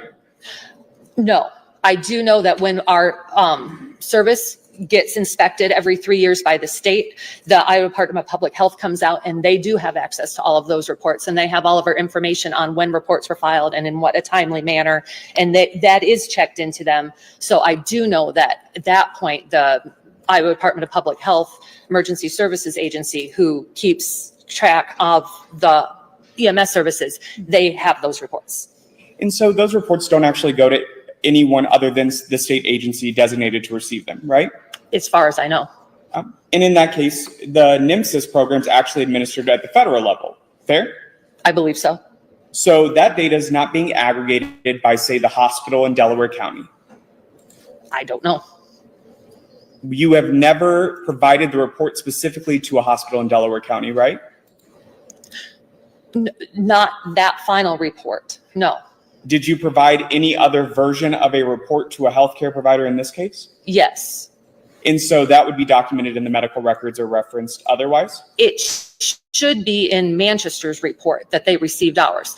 What we usually do is when we get on scene, we don't pull out our computers and do the final report there. We have handwritten notes and we pull off the top sheet and it goes with the patient. So in this case, when we handed off the patient to Manchester, our top sheet of notes went with Manchester to become part of their report. And that's because it was Manchester who was in charge of her transport to the hospital. Because they transported her, yes. And in charge of handing over care to the hospital emergency room. Correct. So that wasn't you in this We case. did not hand her over to the emergency room. No, we did not. We handed her over to Manchester Ambulance Service. But on scene, you talked to Todd Mullis, correct? Yes. Well, in passing, he was in the background giving answers. I did not specifically talk to him one-on-one. You also confirmed some of the details with the deputies, yes? Yes. And so in question, you were also known to the Mullis family, weren't you? I believe so. Somewhat more so Amy and the younger two kids at that point in time. Because you went to the same church and your families interacted, Yeah. right? Yes. So at that point, Todd Mullis and you were already familiar. As an acquaintance.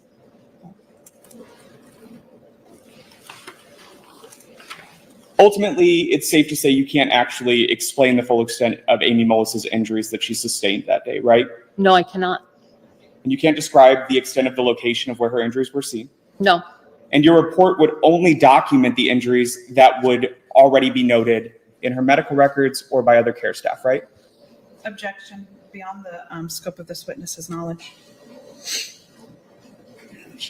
That's his point. There's been no foundation laid that she's ever seen medical records from a hospital related to Ms. Mullis. Which is his point.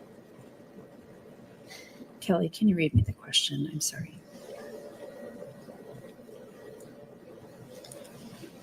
Your report would only document the injuries that would already be noted in their medical records or by other care staff.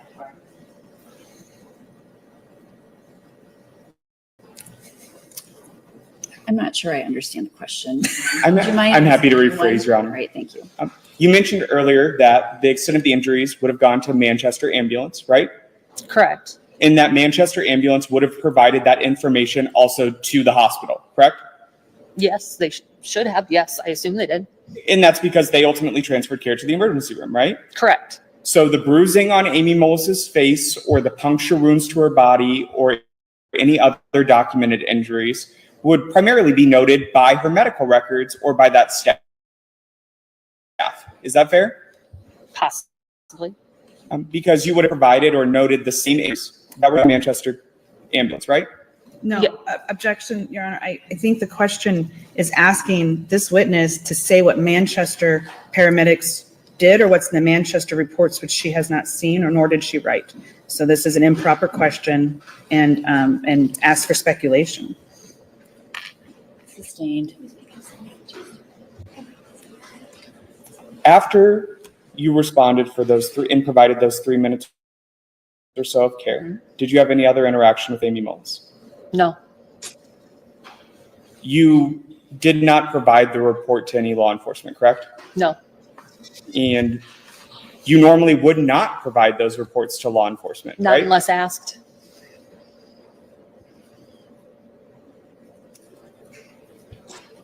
I don't have anything further on. Any redirect? Very briefly, Your Honor. Ms. Pierce-Bacher, law enforcement knew you were on the scene. Correct. You have been a member of the Delaware County community your entire life. Correct. Law enforcement spoke with you while you were providing care. Yes. Is it a normal protocol and or is it required by the Department of Public Health that you complete and submit a report? Yes. Do you have any obligation to send that report out to the law enforcement you interacted with? No. And you mentioned that you would have taken the top sheet of your notes and sent them with the patient.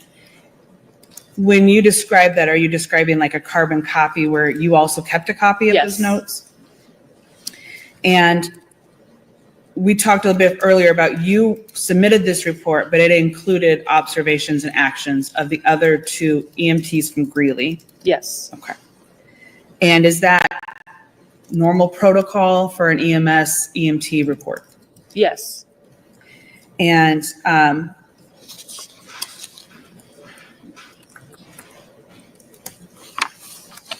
you were asked about your entire interaction with Ms. Mullis only being about 3 minutes. Is that unusual? No.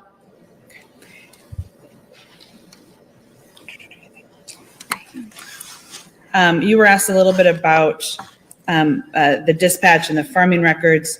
And I believe you testified, so I just want to clarify that you heard over your pager, over the radio, and dispatch was calling it a tractor, baling, fork type of accident. Yes.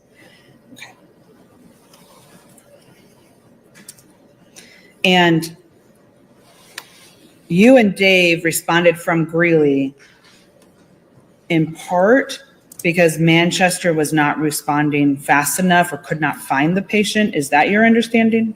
Yes. There was confusion on where exactly the patient was located and how long it would take Manchester to reach them.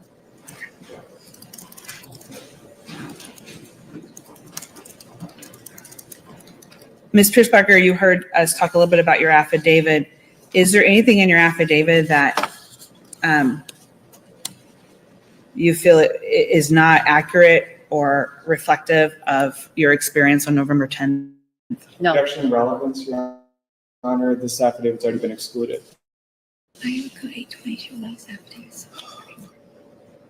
The objections overruled. The answer will remain in the record.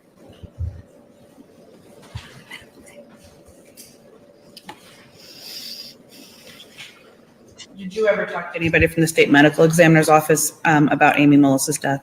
No. Nothing further, Your Honor. Any recross? None needed, Your Honor. Thank you. You may step down. Thank you. Let's go ahead and take a morning recess for about 15 minutes. I'll see you back then.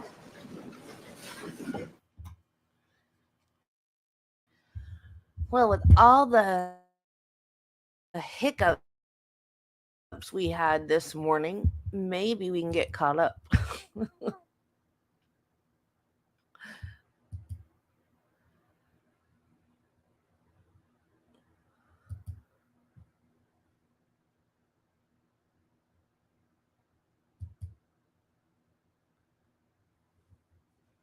What is that?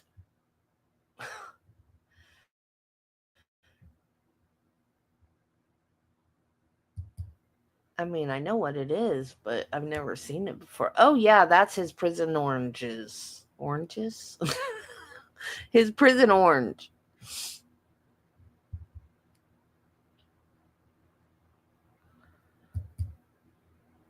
You'd hit the, yeah, perfect. Okay. Went too far. Wow. I think they immediately speeded up my internet when I clicked on the little button on my phone. Oh, yeah, I had plans. I had lots of plans. I loved school. I wanted to keep going. I was going to go get my master's degree. I was going to do all kinds of stuff. Oh, you're welcome, Lori. I just want to know how he can say this was an accident. I mean, I'm interested in the other trial too, but you got to pick and choose sometimes. And I want to know how he's saying this is an accident. Mr. Brown, you look poised maybe to get a witness. Okay. We are going to call Dr. Cruz, Your Honor. One is to give the court the file of all of our exhibits, Your Honor. Right, thank you.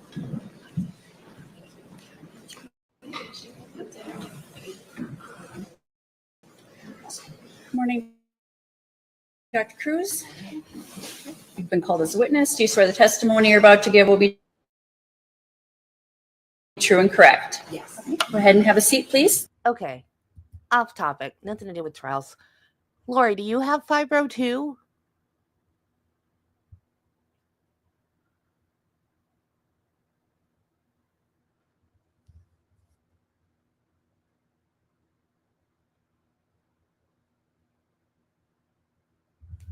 Okay, let me ask you guys a question.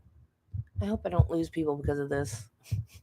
Do you guys ever get a weird kind of like chest pain that just radiates all over your front and around to the back? Because that's a new thing that I am experiencing. And it's not cardiac. I know it's not cardiac because I can change position and it'll get better. I can take Tylenol and it'll get better. I can put heat on it and get better. And that is not cardiac pain because I'm a nurse and I know that's not what cardiac pain does. So I don't know if I should go to the doctor or if it's just fibromyalgia crap. Okay, back to the trial.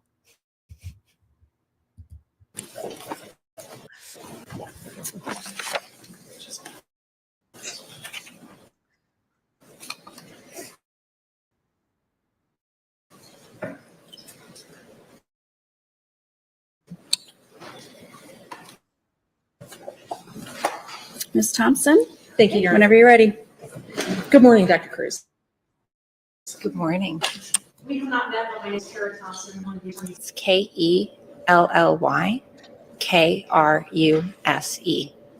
Kara, I may be the only person that's having this problem in with children. Sure, and I can't see. I'm sorry, there's no light on it, but If you'd hit the, yeah, perfect. Okay. And Ms. Thompson, your microphone's not on either. There we go. That might help. Thank you, Your Honor.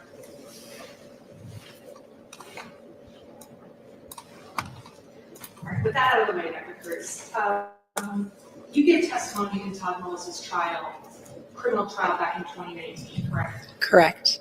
And at that trial, you testified about the autopsy that you performed on Miss Amy Mullis back in 2018, right?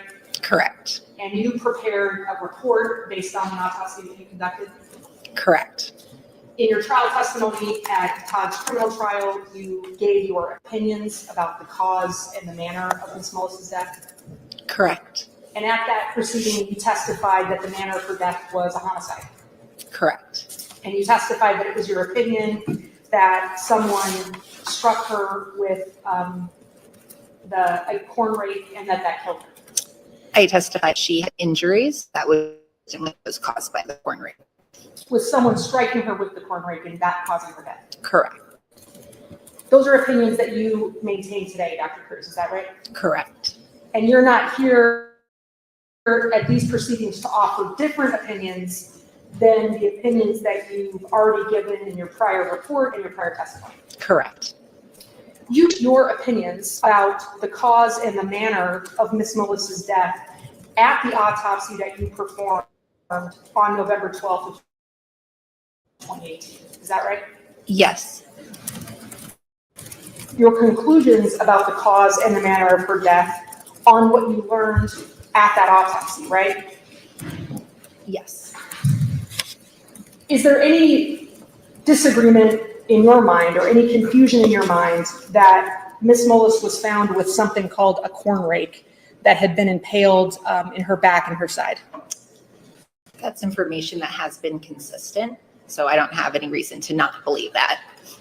And it's also your understanding that after that occurred, that she was rushed to the hospital, right? Yes. And that it was her husband, Todd, and her son, Tristan, who took her to the hospital? That's what I've been told, yes. And it's your understanding that they got partway down the road to the hospital when they were met by emergency medical services, people who performed resuscitative efforts on Ms. Mullis? Yes. And then it's those EMTs that then took Ms. Mullis to the hospital? Yes. And she died at the hospital at 1:08 a.m.? I'd have to check the time. And sorry, I misspoke. She died at the hospital at 1:08 p.m., correct? I would still like to check the time, but she died at the hospital. Well, she died at the hospital. Correct.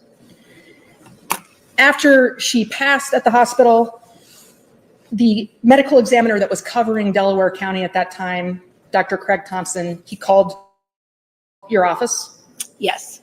And he told you that he was sending Ms. Mullis's body to your office for an autopsy? Judge, I'm going to object. These questions are all leading. They are. Yes, I appreciate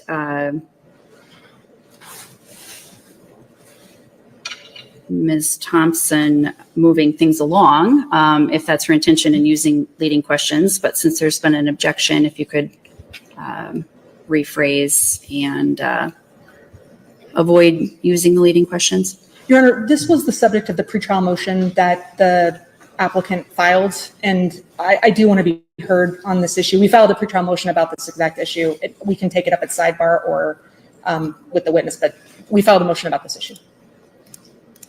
Okay. This is background information anyway.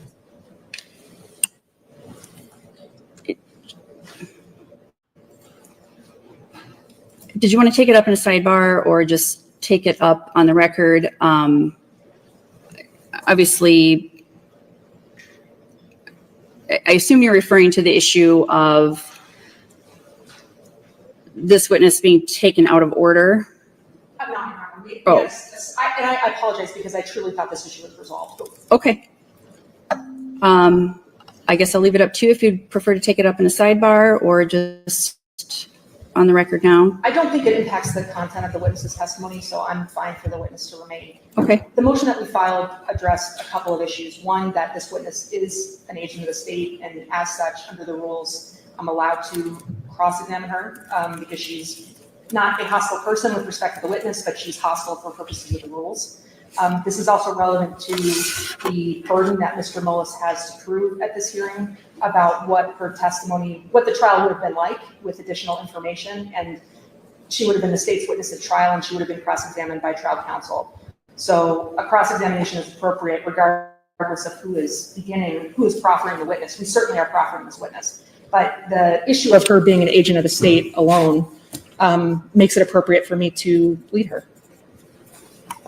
Any response, Mr. Judge, Brown? this is a witness they're calling regardless of what her position was at the previous trial.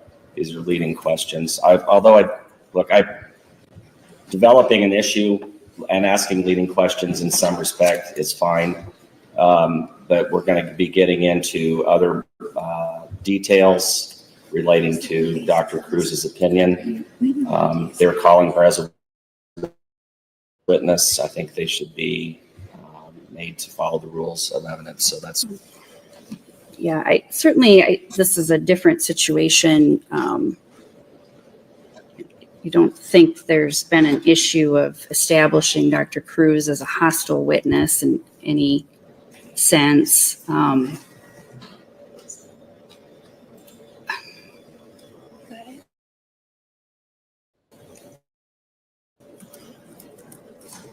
As far as to establish, again, that agency relationship, something that would support or demonstrate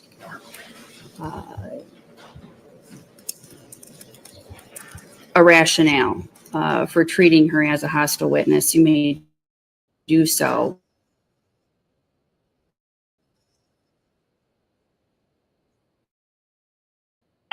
I'd like to lay something addressed in our motion that this had been ruled upon. So I don't want to, this is an important issue for us, and that's why we briefed this issue and cited law and cited the statute, which says that a witness that's identified with an adverse party may be treated as hostile. And again, it's not about, obviously, Dr. Cruz's conduct on the stand, but her identity as the person that she is. I'll ask some questions on this topic, but this is important, and that's why we filed the motion that we filed. Well, yeah, because she's And we also discussed this at the pretrial conference, Your Honor, which is why, again, I apologize. When we addressed the issue of how the witnesses were going to proceed, it was my understanding this issue had been resolved. Certainly. And I understand that there was discussion about calling witnesses out of order, clarity in that regard. I don't recall a specific discussion about this particular issue.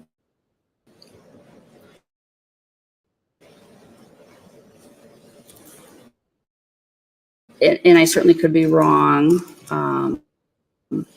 Counsel, maybe you want to chime in here.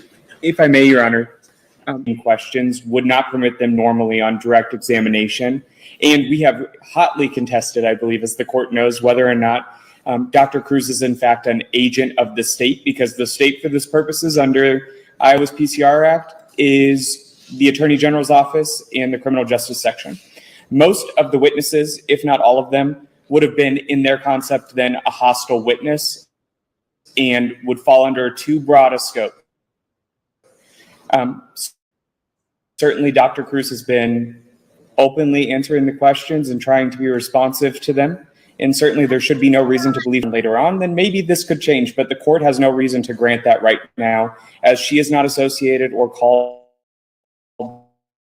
by us at this point in time in the court's pretrial ruling. But that's not what hostile means in law. Hostile means they just take a position opposite of the person that called them to the stand. It doesn't mean hostile like I'm mad at you, hostile, and I'm not going to do anything you want me to or cooperate or say what you want me to say. It's not that kind of hostile. It's she is opposed to them. She determined on the autopsy report that it was a homicide.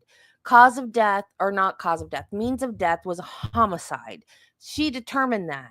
They're saying means of death was accident. And because of that, her opinion is different than theirs. And so that makes her a hostile witness, which allows them to use leading questions.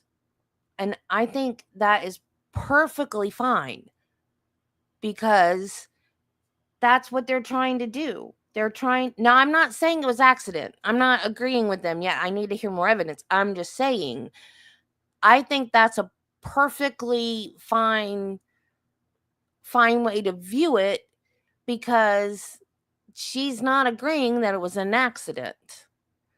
And that's what they want her to say. Therefore, she is hostile to their view.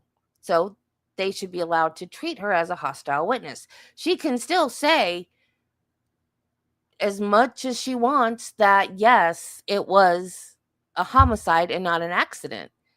But they can still ask, if I was a judge, I don't know, because I don't know law that well. I don't know if there's a law against it. But I think that she should be allowed to ask leading questions. But that's just my opinion. Was not in reference to this as it related to the pretrial motions.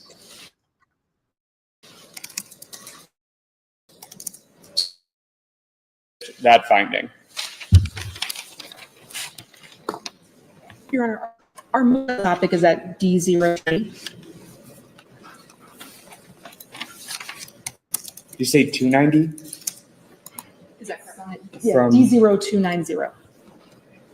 From 20.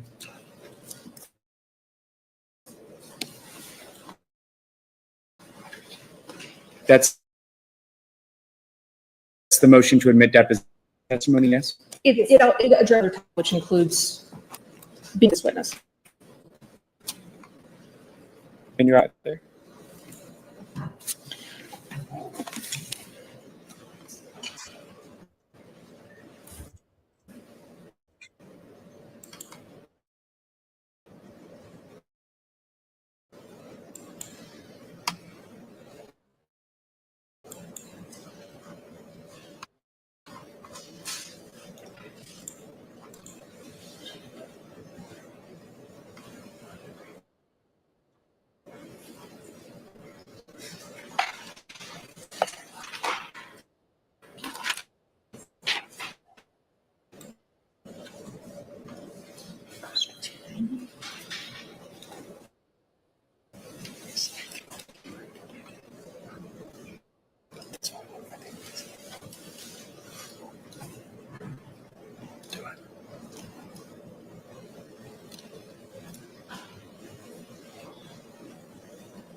Since it is just probably the prudent thing to do is take our lunch recess.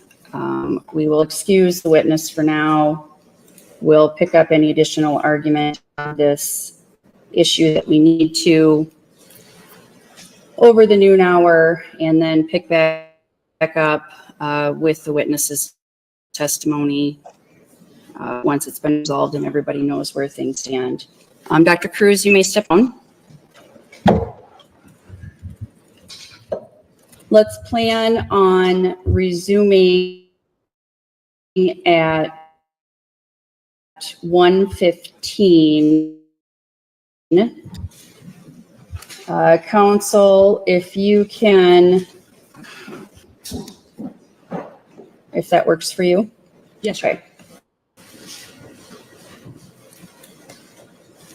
Ms. Thompson, any additional argument that you would like to make? Well, two things, Your Honor. One is Rule 5.611 is very clear that the issue about leading questions is not just about, we all understand the classic witness who isn't cooperating in the exam, but that's not what Rule 5.611 speaks to. It speaks to and literally says the court should allow leading questions when a party calls a witness identified with an adverse party. And that is also, as we cited in our motion, what Iowa Code 624.1 says, which allows parties to call agents of public corporations and to treat them as, they are a representative of the adverse party. And we can lay some foundation for this, but it's really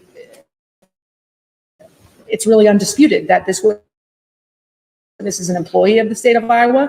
There is evidence in the record that she was being advised by Scott Brown, her conduct in the taking advice and direction from the Attorney General's office about how to respond to the issues in this case. There's no question that she's identified with an adverse party. And so it's not about whether she responds to the questions in an appropriate way. It's simply that she is a person who is associated with an adverse party by the plain text of the rule and by the statute. And that is why we are allowed to cross her, Your Honor. So just one more thing on this, and then I'll be done, if I may. Go ahead. So I'm well aware of the rule that is cited by counsel. But just because she is a state of Iowa employee, or that she may have been called as a witness by the state, does not substantiate the claim that she is somehow identified with us. The medical examiner goes to great lengths to remain neutral in their opinions. She is not employed by the Attorney General's office. They are completely separate. I would go back a little bit of a history lesson in that the ME's office used to be part of the Department of Public Safety, and they were moved out of the Department of Public Safety into to Health and Human Services, formerly the Department of Public Health, for that reason, so that they can maintain their neutrality. She gave an opinion that we utilized at trial. They don't like it, and that's fine.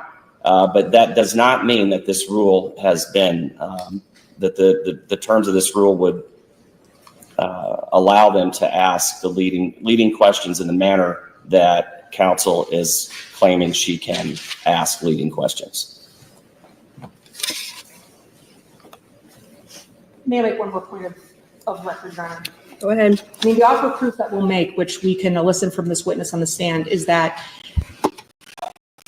shortly before Mr. Mullis filed his post-conviction pleading in this case, my colleague, Ms. Neshawat, wrote a letter to the medical examiner's office directed to this witness, giving this witness information about new material in this case and asking to speak with this witness. And the records that we have reflect that this witness consulted with the Attorney General's office, consulted actually with counsel to my left, and from that conversation determined that it would be inappropriate to speak with Mr. Mullis's counsel, and so she did not. And that reflects that she is taking legal advice or direction in this case from literally the attorney sitting to my left. She did not communicate with us. She is not a neutral party in this litigation, and she remains an employee of the state of Iowa, whose office is in the same building as the Department of Public Safety, who is an employee of the state of Iowa, whose work in this case was in the context as an employee of the state of Iowa.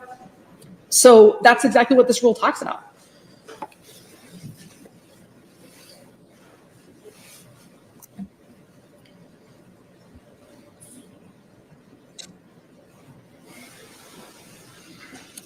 And the last thing I'll say about this, Your Honor, is were she not a person who could take legal advice and direction from Mr. Brown, and I do not say this to impugn Mr. Brown at all, it's inappropriate for an attorney in litigation under the rules of professional responsibility to advise a neutral witness not to speak with a party. That is one of the core rules of our profession, is that I cannot tell a witness, don't talk to the other side. The only way that it would be even appropriate for an attorney to do that is if that person can give that person legal advice because they are associated. And I certainly don't accuse Mr. Brown of having done anything improper. But the reason it was not improper for him to tell this witness not to speak to us is because they had a relationship. And so she's clearly identified with that party. If she wasn't, then there would be another issue that we'd be raising here in terms of professional responsibility, and we're not.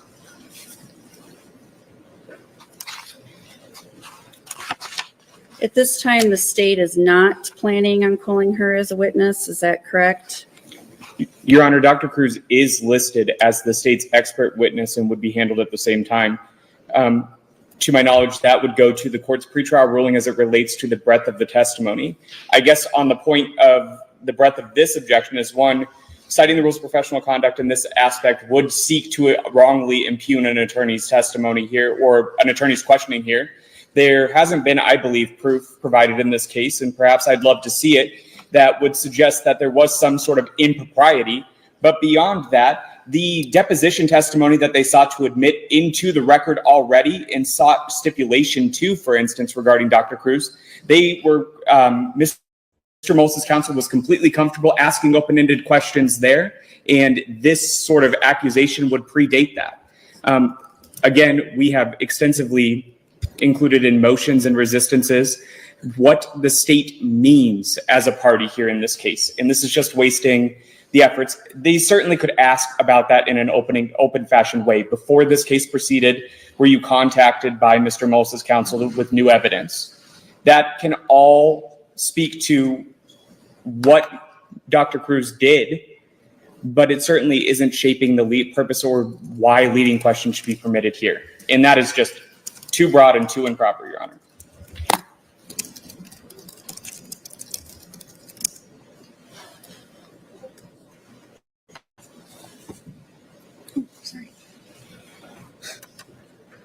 Obviously, this isn't as black and white as it normally is because this is a PCR, and there's already been the underlying criminal trial where some of these people have already testified as witnesses for the state. It's also not as black and white as it normally is because some of these people are employees of the state,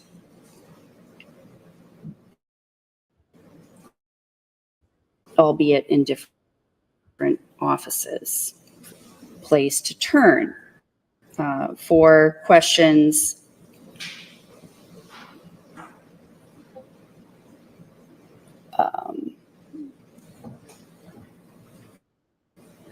than the AG's office.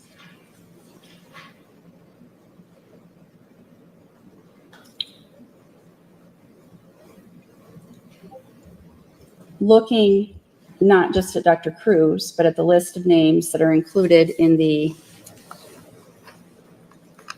motion that was filed on February 3rd.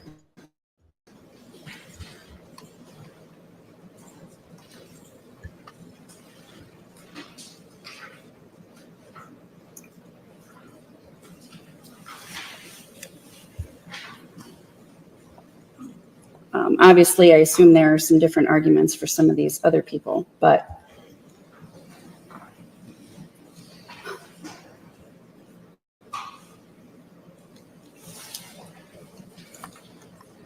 specifically with regard to Dr. Cruz,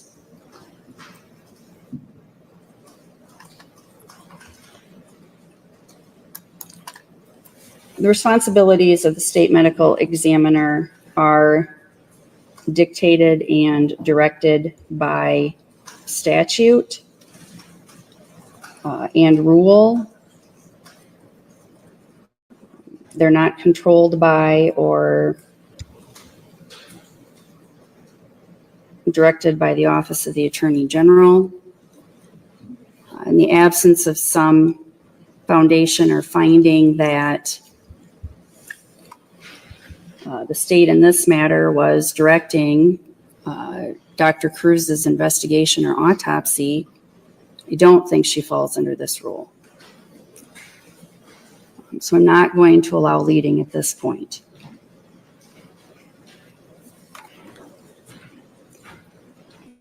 And I think generally speaking, it's probably going to be the same with regard to the rest of these individuals. I am assuming that similarly, there probably has been communication between these individuals and counsel at various points, but they are from different agencies.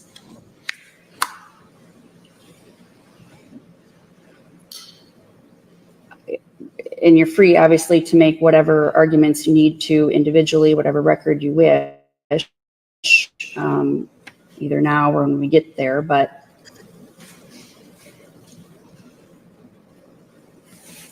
that's where things stand for now. I understand the court's ruling. I think, and again, we truly believed, and I say this only because I apologize for this coming up now, because it was truly the belief of every attorney for Mr. Mullis said this had been resolved at the pretrial conference, and that the reason we were agreeing to call her today was because we were going to be able to call her in our case and lead her. I understand the court's ruling. Respectfully, we disagree, but that's why we called her now.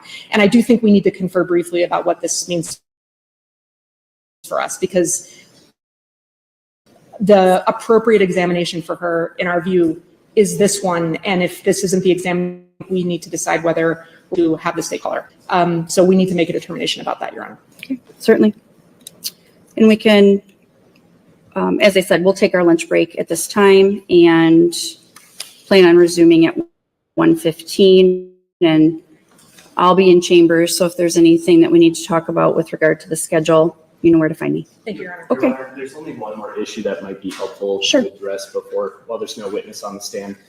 So just this morning, we were given a demonstrative exhibits for a witness that was initially identified earlier this morning that Mr. Mullis' counsel intended to call. These are demonstratives that were, to my knowledge, never provided to the state.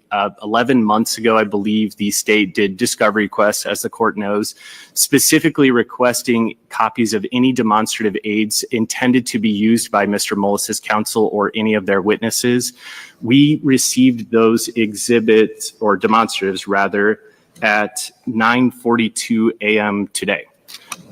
It was never produced in discovery, and I know Mr. Mullis replied, because I inquired while trial was ongoing, whether these demonstratives were provided in discovery, and the response was that they got them this morning from the witness. However, given the late disclosure of these demonstratives, I believe that it is improper, especially considering this was a subject of months of discovery in this case and has resulted in numerous other motions related to the destruction or disappearance or what have you of other demonstrative aids. So I think it is an unfairness to the state to have additional new demonstratives, including highly technical mathematical calculations in them, and we can show them to the court if that would aid in your ruling. But I believe any demonstratives that had not been produced in discovery prior to the start of trial would be improper. Did these demonstratives go with? I believe it's with Dr. Hammers is the only one that we've been provided thus far. Can I respond, Your Honor? You may. All right, what counsel's talking about are two photographs. The photographs are photos of Ms. Mullis from autopsy, and they have some measurements on them that are pre-marked. Those measurements come directly from Dr. Cruz's notes that are on Exhibit 380, page 3. They're her measurements. This isn't something that is calculations. It's numbers. There's numbers written on a document that that we intend to use with a witness. It's they're literally transposed from Dr. Cruz's notes. It's, well, a party is entitled to, make whatever interrogatory and just document request they want in discovery. A party can't change the court's deadlines for providing materials by, asking for to require a party to anticipate a month and months, in this case, months and months and months before trial, every piece of paper they're going to show the trial. There's not any new information. Really, a photo document destruction is, at that point doesn't make any sense. That's what this is. It's a photo with numbers from Dr. Cruz written on it. And we can lay the foundation for those numbers with Dr. Cruz. And briefly, Your Honor, just to wrap this up, certainly I wasn't implying any document destruction was related to this. However, in reference to the counsel invoked the court's pretrial deadlines on giving exhibits, just this last Saturday afternoon, a day and a half before trial, we received a new exhibit that was never exchanged and never produced in discovery. And when I requested counsel specifically provide the day and time that it had been produced in discovery, no answer was given. So we would ask that the court put an end to the continuing production of new material and exclude evidence and materials that were not provided prior to the court's pre-trial deadline, which was 21 days before trial. If somebody could please provide me with a copy of the demonstratives so I could take a look at it quickly over lunch, I will do so and let you know what we'll do with that. We'll see you back here at 1:15. Court's in recess until then.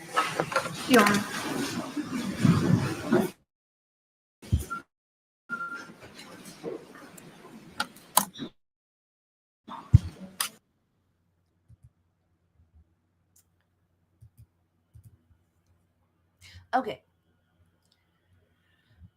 On direct, you're not allowed to lead the witness.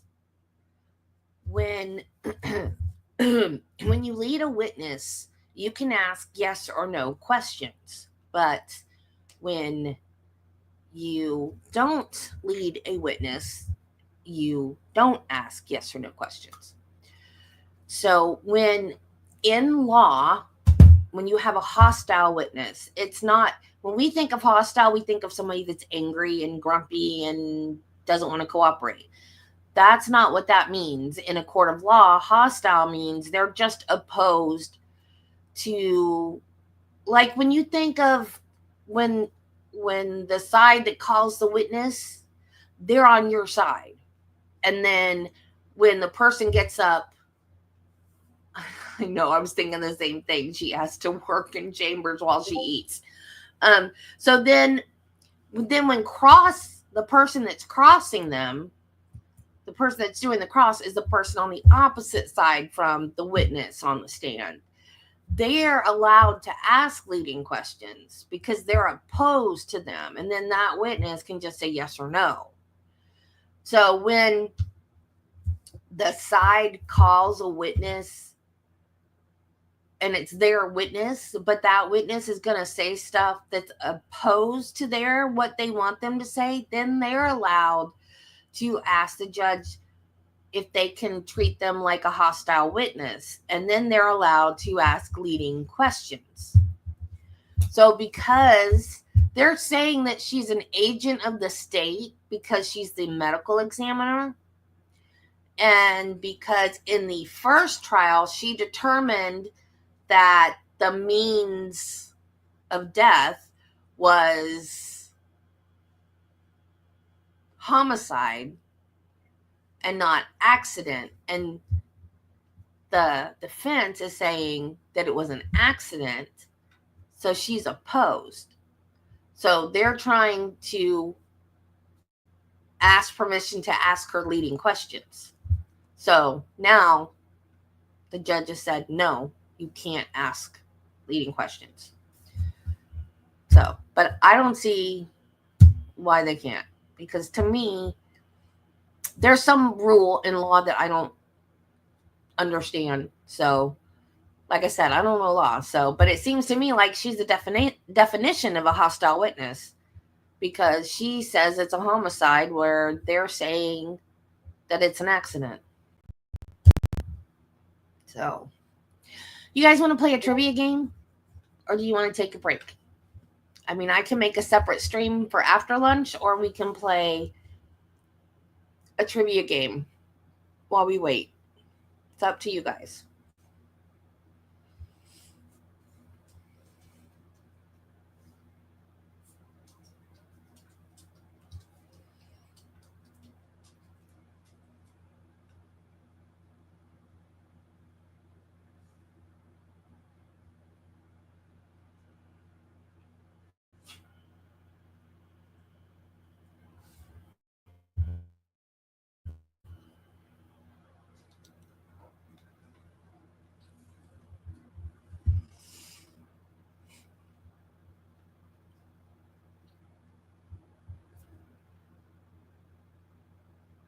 Nobody wants to play?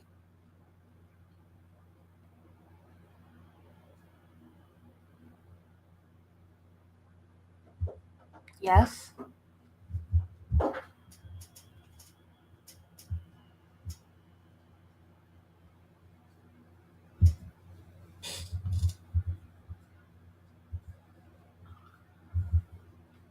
Okay.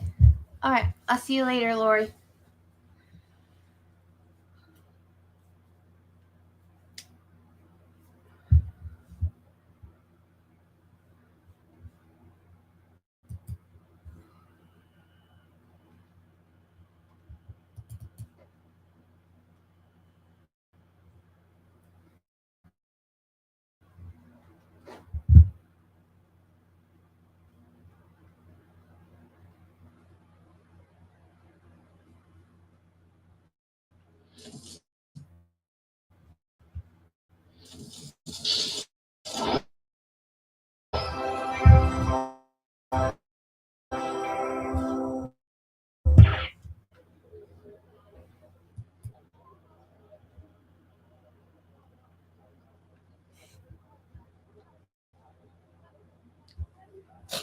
Yes, Jelly Bean, it is.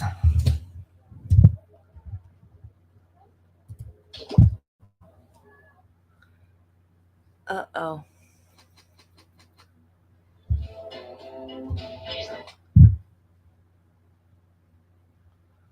I lost StreamYard.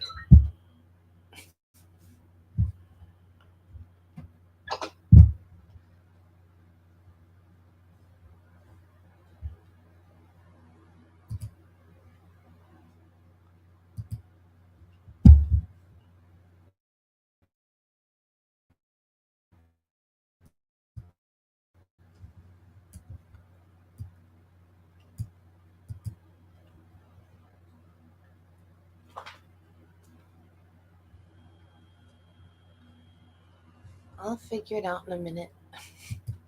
I've only done this once since I got it.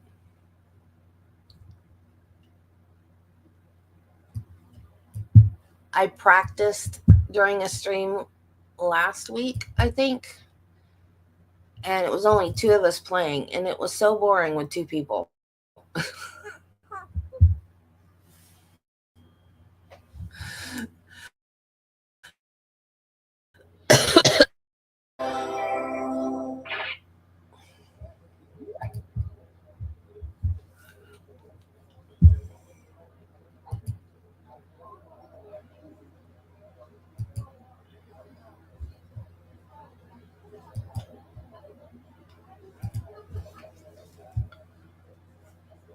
Oh no, that's not the right one.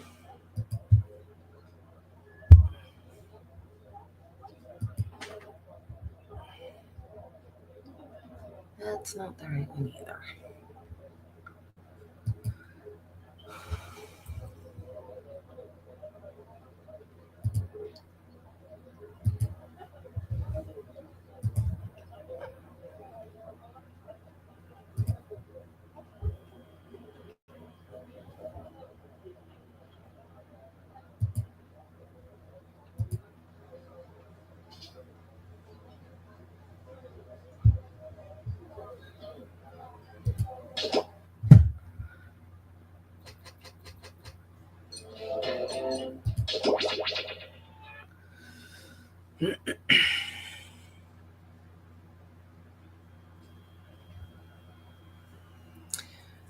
No, you don't have to download anything.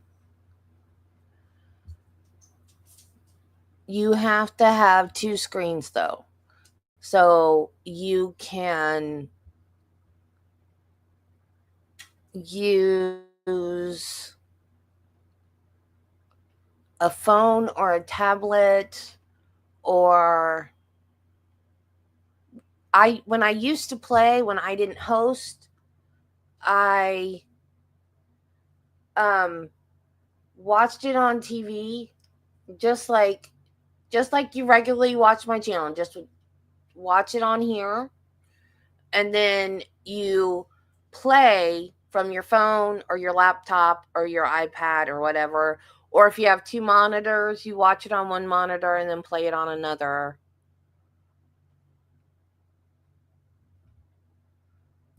So you go to, on a web browser, on your phone or tablet or whatever, go to jackbox.tv. And then you'll see a screen that asks you to put a code in.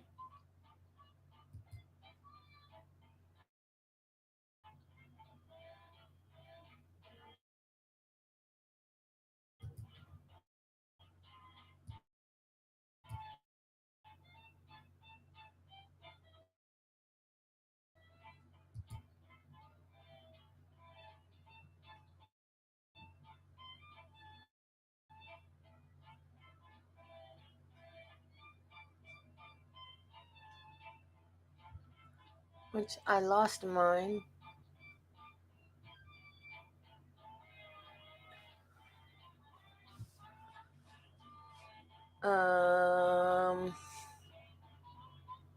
God.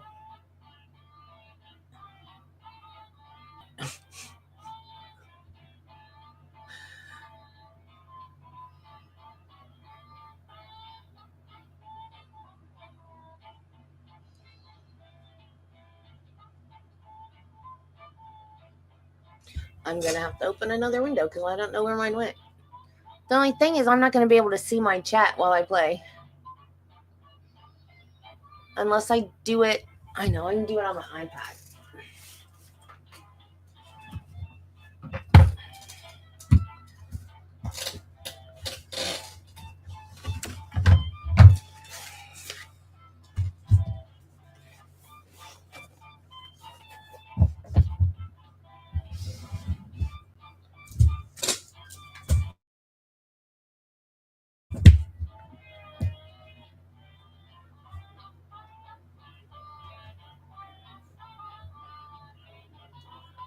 You go to Jackbox.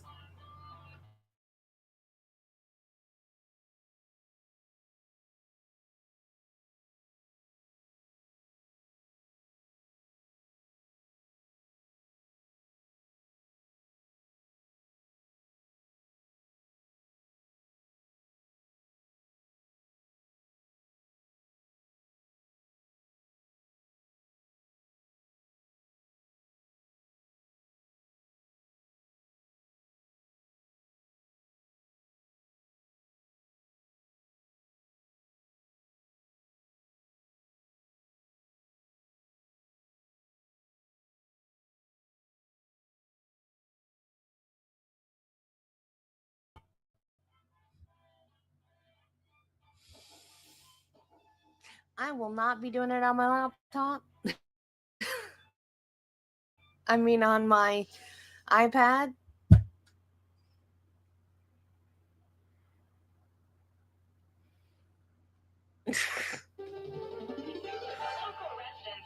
I didn't put the code in. I don't even know if I'm playing. Did anybody do it?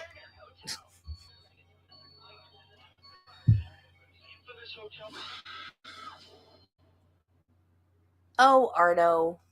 Yes, the code on the screen. Did anybody put the code in? I didn't do it. Did I start the game before anybody? I didn't start the game. That Chloe review in Neil Patel's magazine was a fake, luring you here to fight for your life. Judy is the only one playing. Let me start it over.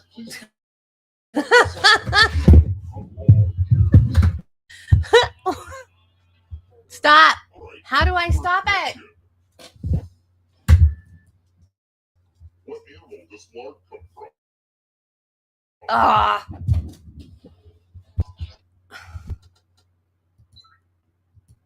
Sorry, Judy. I wasn't ready.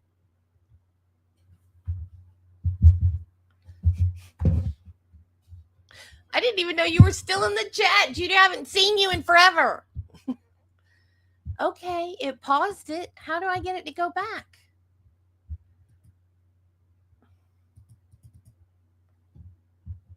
Y'all, like I said, I just got this game the other day. Oh, don't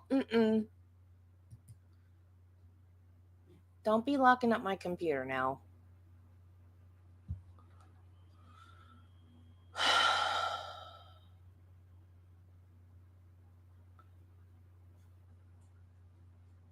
Oh, well, are you playing, Carla? I didn't see your name. I only saw Judy's name. Okay, I gotta do something here. I got too many windows open. Okay.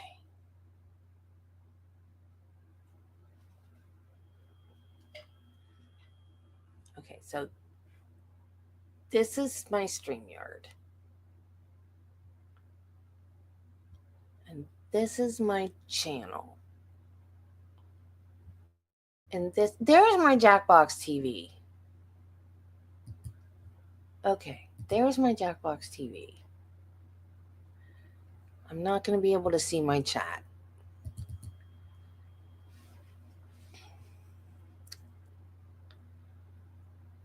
That's the only problem.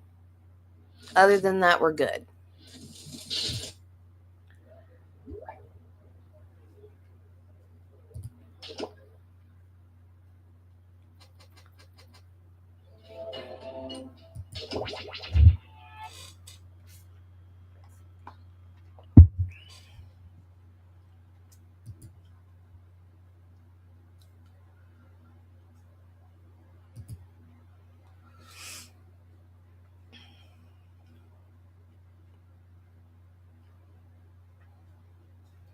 You guys could be talking smack about me right now and I wouldn't even know it.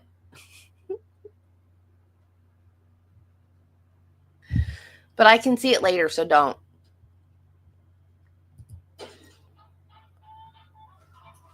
Okay. WURU.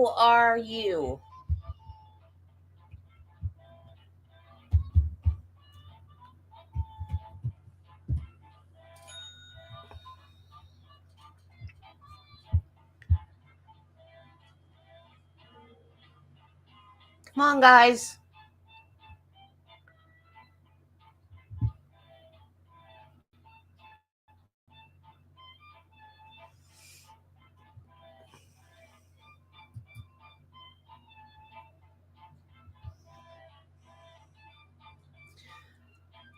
WURU.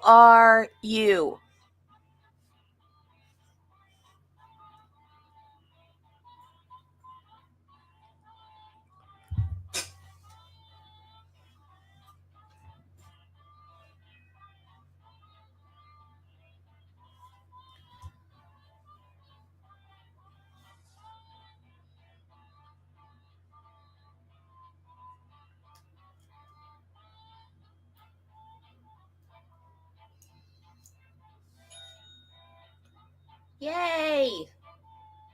Carla's here. Now somebody else.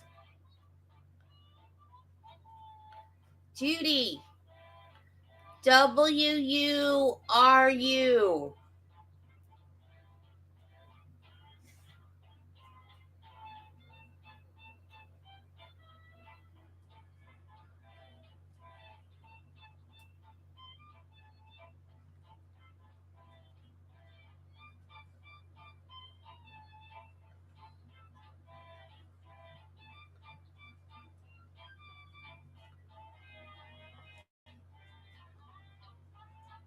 Reload the page. It's a new code.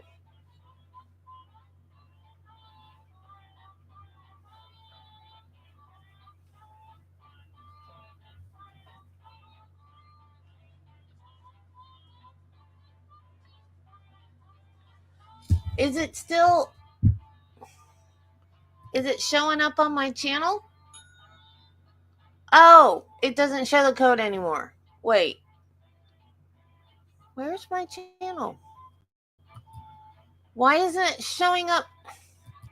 Well, I'm glad I checked. It's not showing up. It needs to show up for it to work.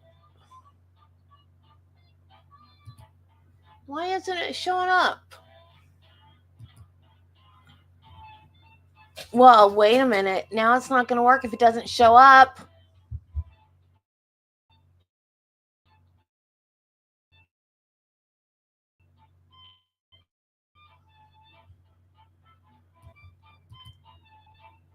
Oh. Duh.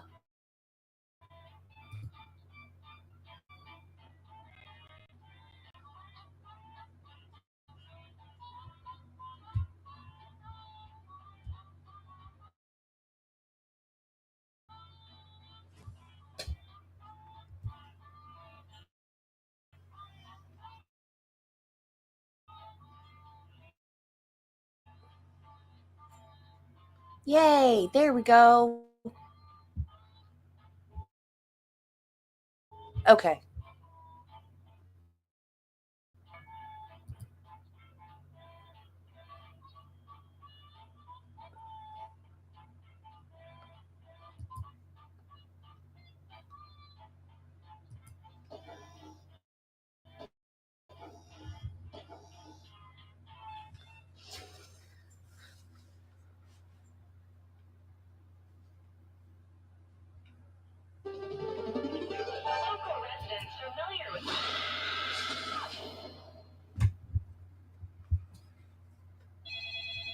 This is your wake-up call. Prepare to die. Welcome to Trivia Murder Party. Your free weekend getaway was a trap, luring you into a game of life or death. Only one of you will survive. Also, someone took a number 2 in the pool, and I am not happy about having to clean that up.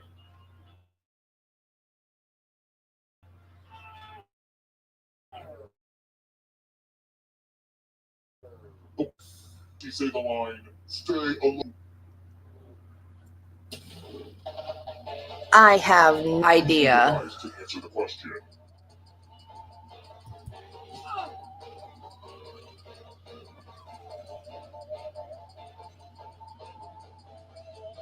Almost out of time.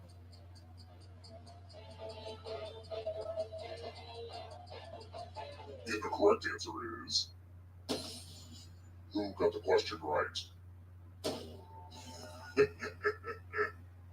Everyone is wrong. Come with me.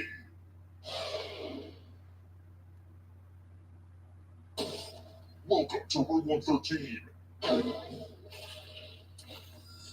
I hope you like gifts. I read a Marie Kondo book, and now I need to get rid of a bunch of crap.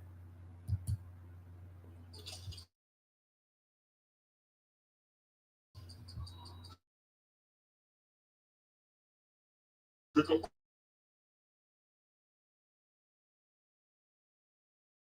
Oh, sorry. Stop stalling.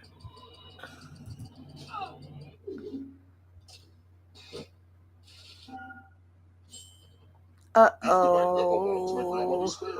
She said we could take that knife from her cold dead hands. So we did.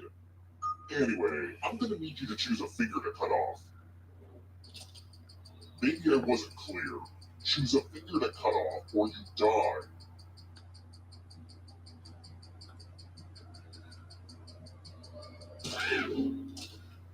Okay, cool. Finger cutting done.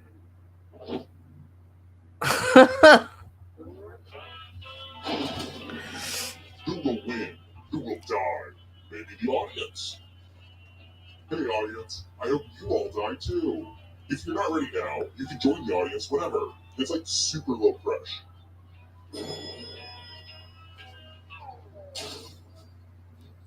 Let's keep moving. John James Audubon was well known for drawing and painting what?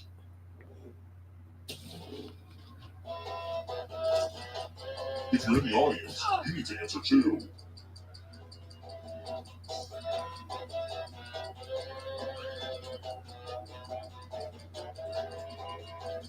The code is WURU.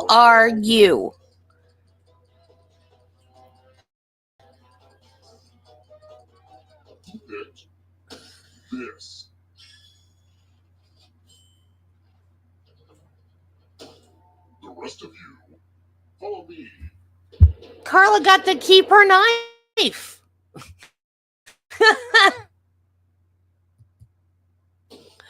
Welcome to room 237. It's time for my favorite illusion.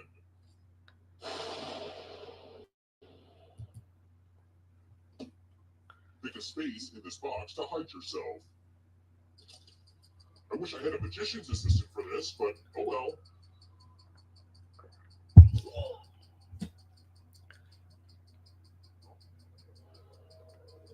Choose now, or I'll choose for you.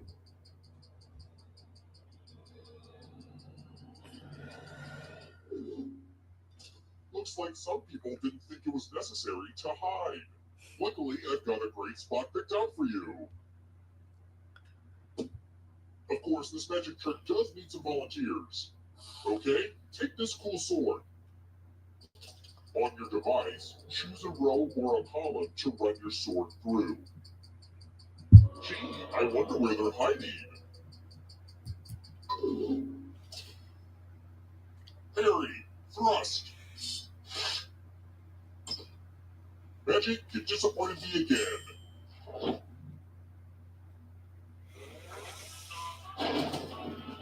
I gotta say, you look pretty badass with that knife.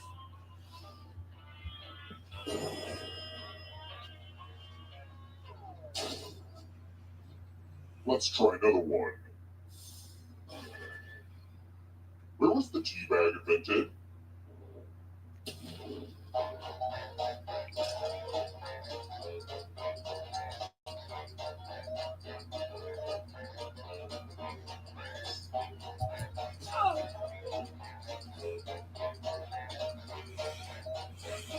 Time's will stop.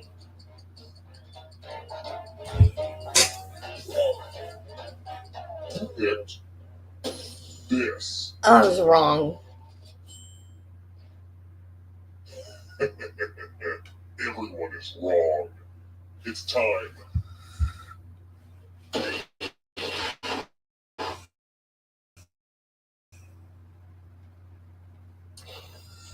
Ring ring, telephone time. I'm giving each of you a telephone, but I only have 2 phone numbers. Dial one of these Yes, you numbers are. on your rotary phone You're still in the before anyone game. else, or you die. You know, there was a time when you actually had to remember everyone's phone numbers. What? It was the worst. Oh.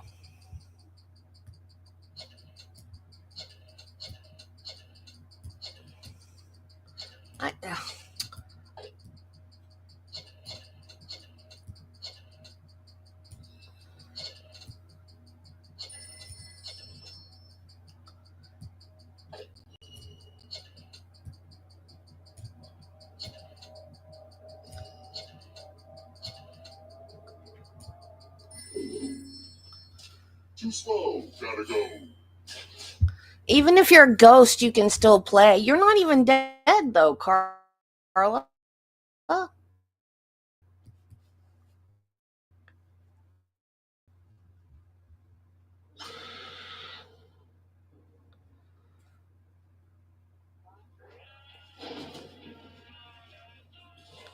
You can be dead and still win the game. Don't freak out. But you're a ghost now. Keep playing and you just might steal someone else's life force and win the game.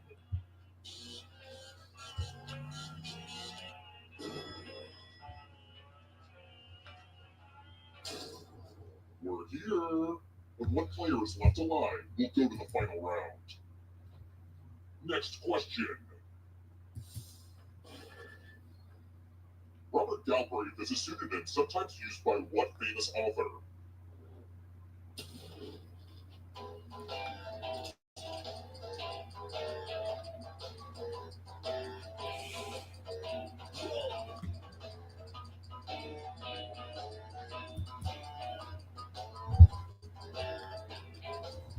Almost out of time.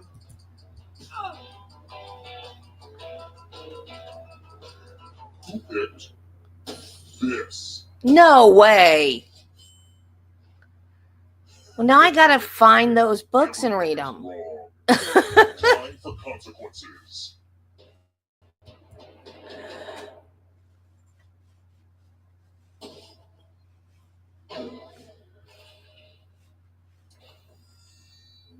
Congrats. All of you are entered in my scratch ticket giveaway.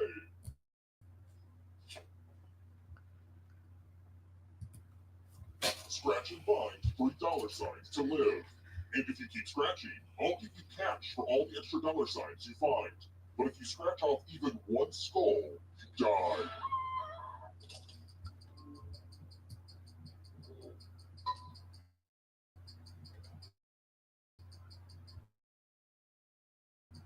Happy scratch!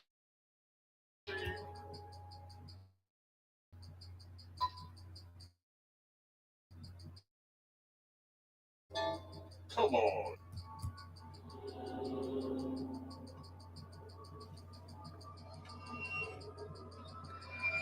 I thought I only scratched 3. I only scratched 3. Have a losing ticket. Come with me.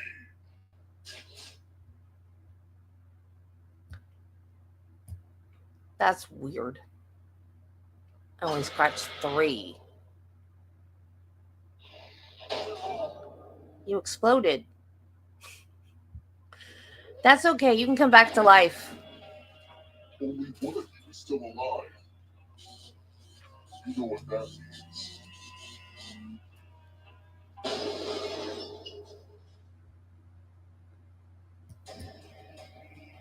Congrats on thinking you're alive. But can you escape? I'm going to give you a category. Former British colonies. These can be Fix the category and then press submit. all or none of them or some of them. Time is almost up. It won't let me click. Let's see the right answers. You advance 1 space for every correct answer.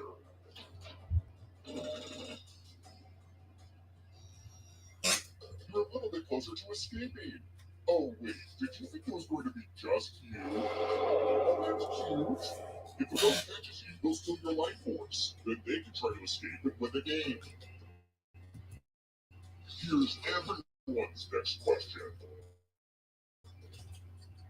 And they get a third chance to help them catch up to you. It's not working. Time is almost up. It won't let me click on anything. So you guys are going to beat me because it won't let me answer. I don't know why. I don't have anything good to say about how the audience is doing. We're not innocent animals. Okay, I'm getting gypped here. It'll let me hit submit, but it won't let me answer the questions.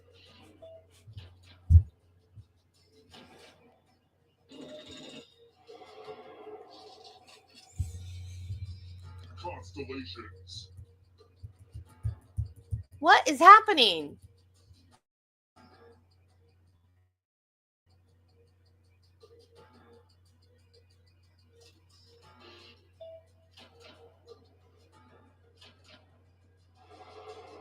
Yikes, there's a ghost right behind you. I'm going to lose because of a glitch. Uh-oh, here comes trouble. Here comes the darkness. Things from the song, My Favorite Things. I know this one. Time is almost up. It doesn't matter because it won't let me click it.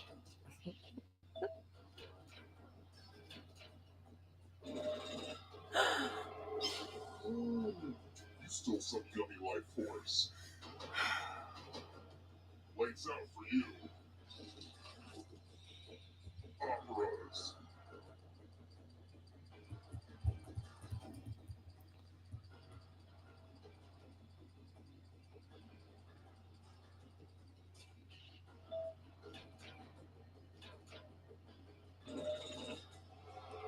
I don't know why it's acting like I'm getting questions right because it won't let me click on anything.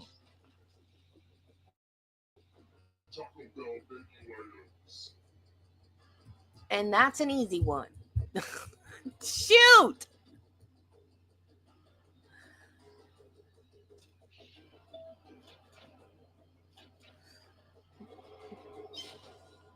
Judy killed me again.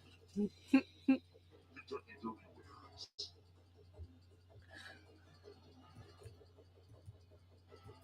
Time is almost up.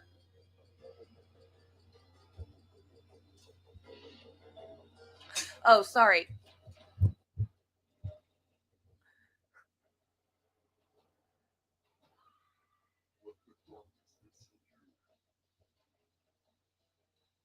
Let the darkness consume you. Countries on the equator.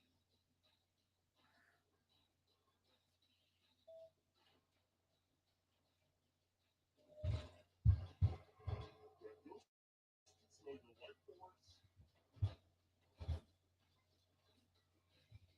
Egyptian gods and goddesses.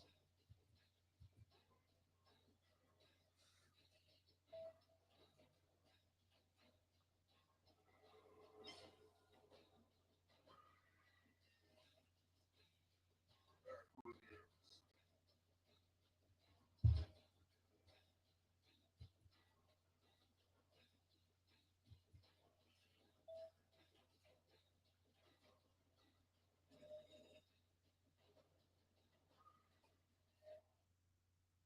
Nobody won? Nobody won?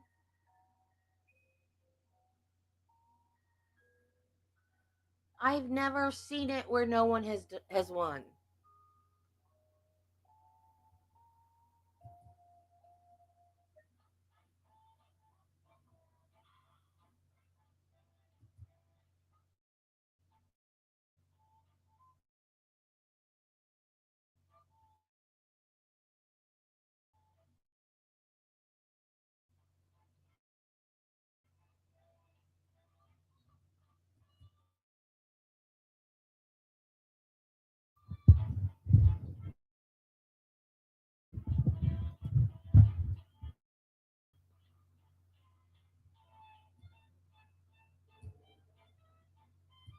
Okay, let me share it again because sometimes that is when the audio goes out.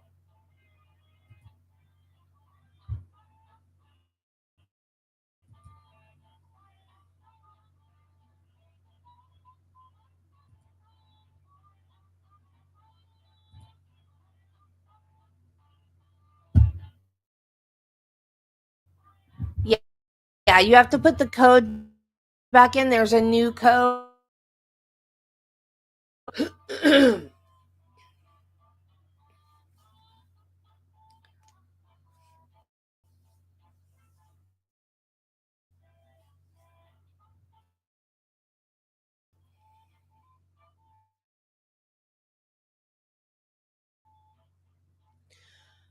Okay. You guys might have to make back up.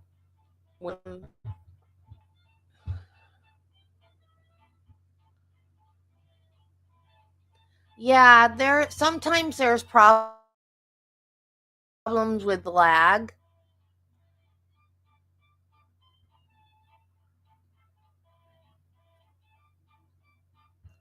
Maybe this one will be better. There have been times where I've been so far behind I couldn't play.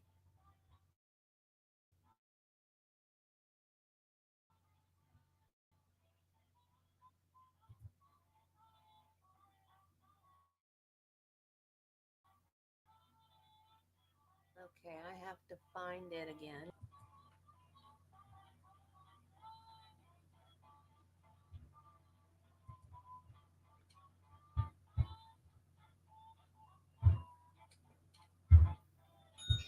You know what? Maybe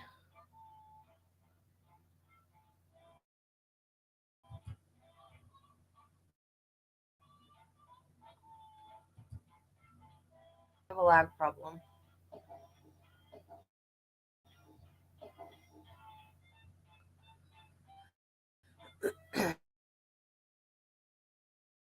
Okay, I was gonna say, wait a minute, see if anybody else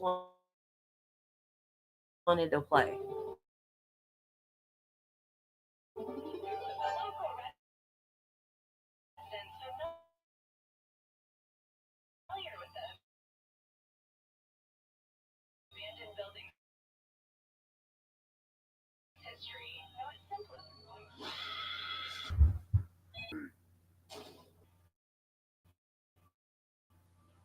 You just checked in to a game of murder.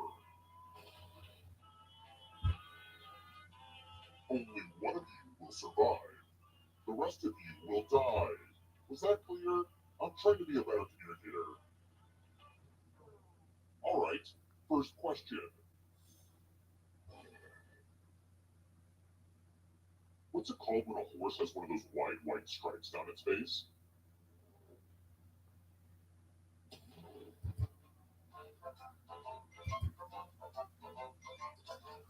Use your device to answer the question.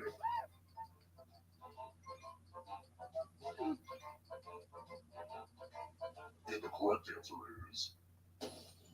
Who got the question right? Well, that's no fun. Let's keep moving. Yeah, 'cause you got two country people.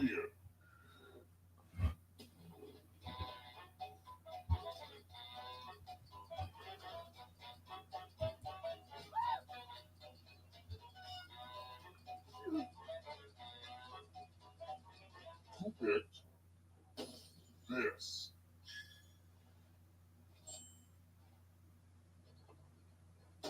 Which leaves only you. I want to show you something.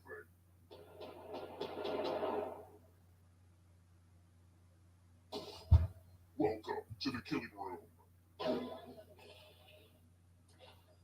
It's the mind meld. Type in an answer that fits this category. Everyone else will answer too. And if anyone matches you, you die. Well, is it going to let me type? Get to writing.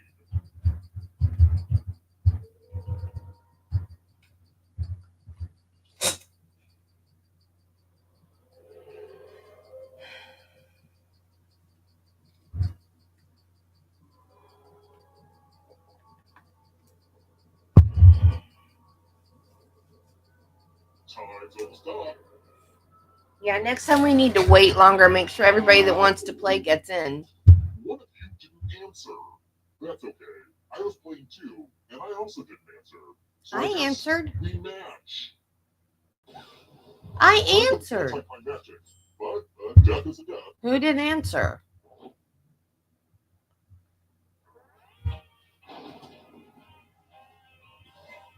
You're not going anywhere. Dying doesn't mean you have to drop out. Keep playing, and you just might steal someone else's life force and win the game. Oh, by the way, the audience is a player now to win the whole frickin' game. Hot tip, you can join the audience at any time.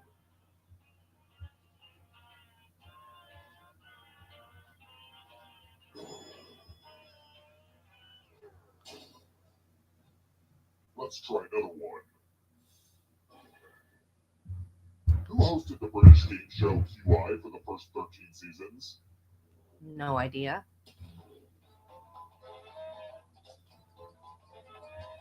Well, I like him, so that's what I'm going to pick.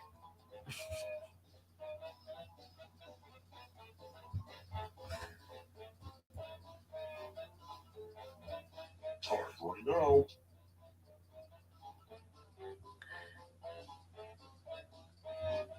Who picked this? Yay, I guessed right. I only knew two of them. Wrong. Way too easy.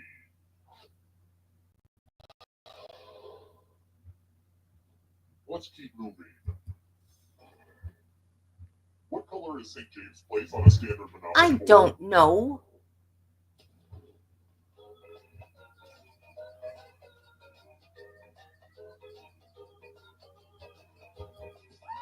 I'm going to guess. I don't know. My husband hates Monopoly, so I don't play it anymore.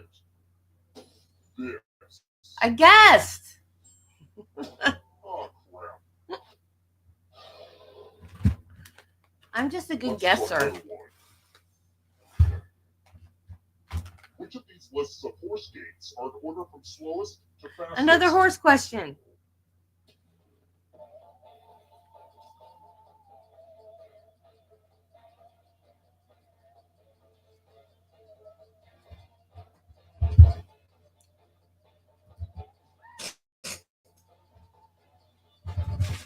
Almost out of time.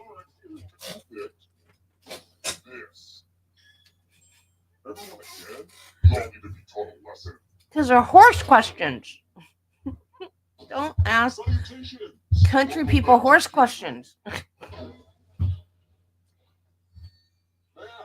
It's back, baby. Why? Do as much math as you can before Oh, time runs out. God. And they will be doing math too. If they do better than you, you die. Let's go.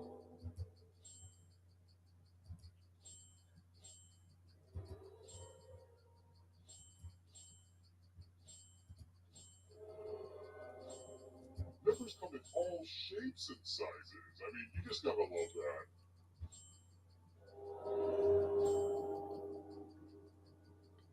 Only a couple seconds of math left.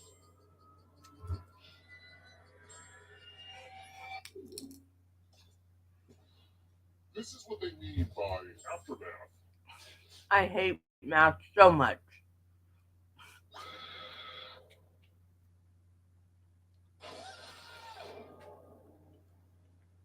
Crap. You all died too early. Bummer. Should have kept giving me horse questions. Hey, wake up. You were having a horrible dream where you died before getting to the final round. Oh, good. It was just a dream. It's time for the next question. What is the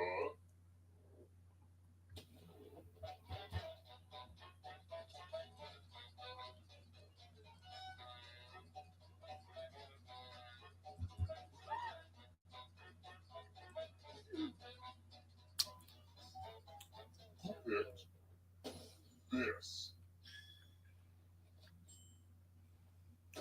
I'll have to kill my writers. Let's keep moving. What is modern day Persia called?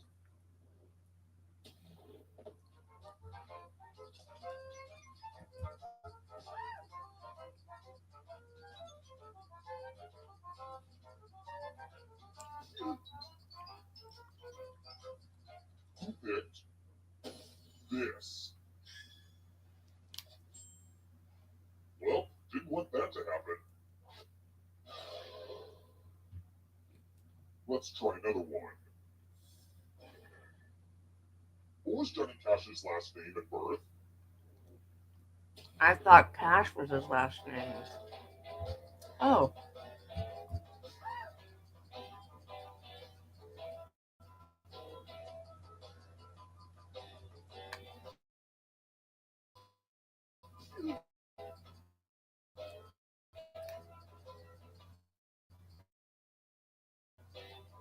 Who picked? Everyone again? You all need to be taught a lesson.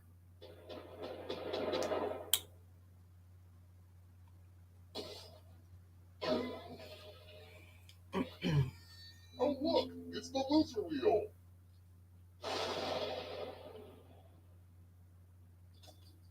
Spin it, it's fun. The wheel is my favorite simple machine.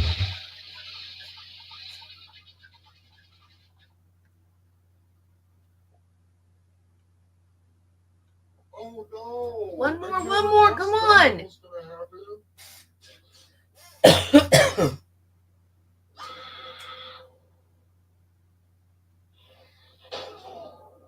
You messed it up again?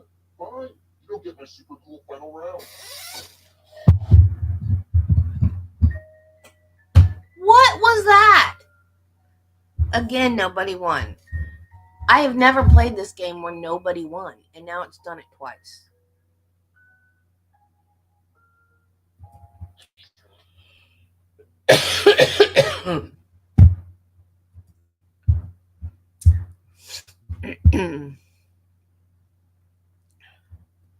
I wonder if we have time for one more. The more people that's there, the longer the game is.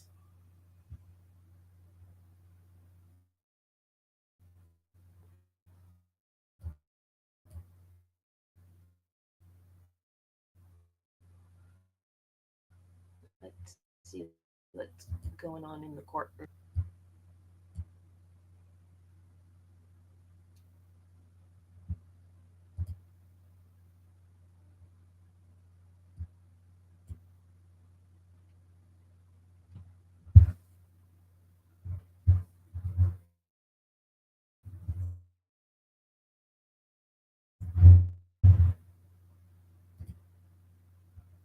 A third monitor. It's just all there is to it. I need a third one.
Oh, that was fun.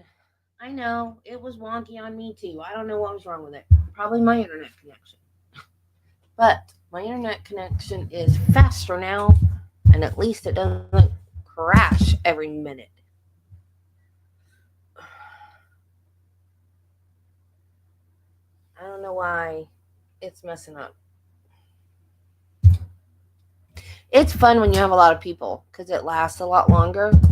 And that last part, when you have a lot of people and they're all doing pretty good, it's like back and forth, and like one person will die and then come back to life, and the next one will die. It's so much fun when there's a lot of people.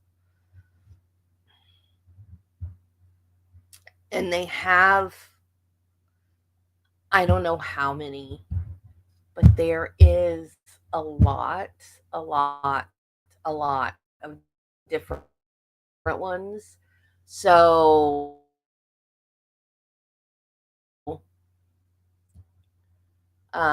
trivia games, when you play them over and over, like the questions start to repeat. So they have a whole bunch of different ones. So when it gets to where we are starting to repeat a bunch of questions, then I'll just buy one of the other ones and we'll play that one. Like I've played this game. That was the third time because we played it twice, and I played it once last week, and it already had repeated one question that I knew the answer to that one though, so it wasn't like I cheated because I already knew the answer to that question when I got it last week. It was the Persia Iran question. Okay, let me.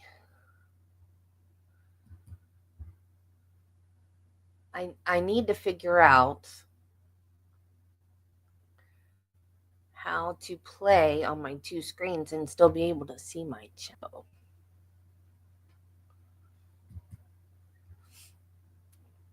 Because I was going back between two tabs. There's another game too that's kind of fun, but the people that I played it with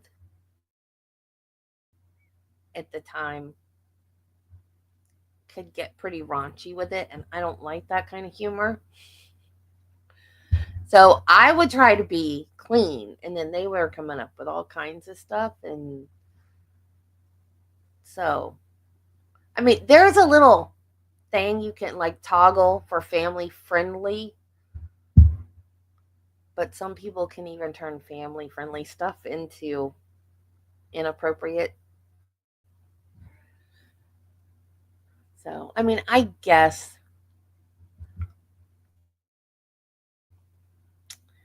mine is hardwired too.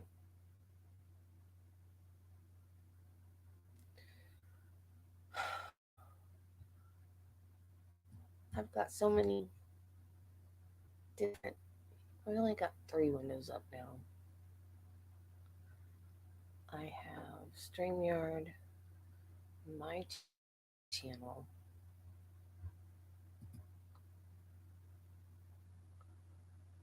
Okay, that's my channel. That's StreamYard. Okay, so it is. I have it. It's hooked up to an Ethernet cable.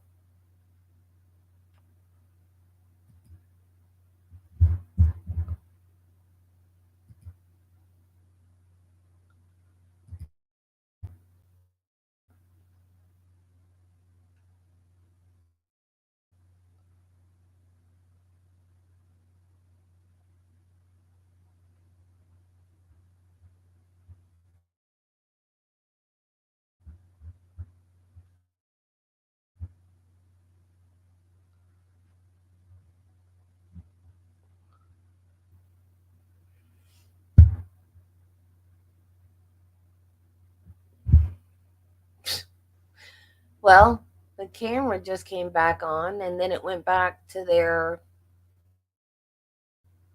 weird screensaver thingy.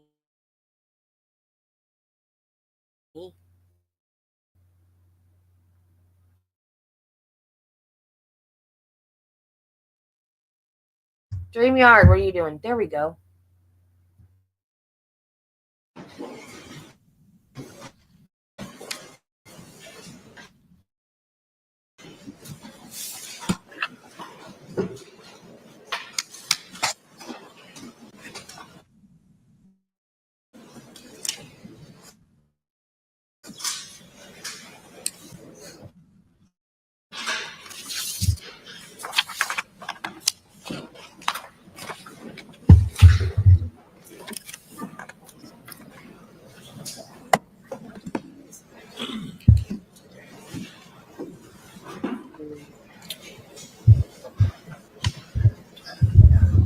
going to turn my mic back All up. right, if we're ready to go back on the record, Report. we'll maybe pick back up with the last thing that we discussed, which was the issue of the demonstrative exhibits. I did receive those from Ms. Nichols-Cook. And counsel, if you could just clarify for me, there are 3 photos, it looks like, and they have measurements on them. Where? Exhibit 380, page.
Originally indicated to us as for limited availability. We wanted to accommodate her today by having her called out of order, and we want to move this case forward. So, our views about the courts really respect and will feed. I don't want to note, which I'll be brief, but I just think this will help head off objections potentially to just explain one issue for the court before we continue, which is just that the court's ruling was that Dr. Cruz would be limited to the opinions that had been disclosed, meaning, in our view, opinions that she held as of her 2023 deposition.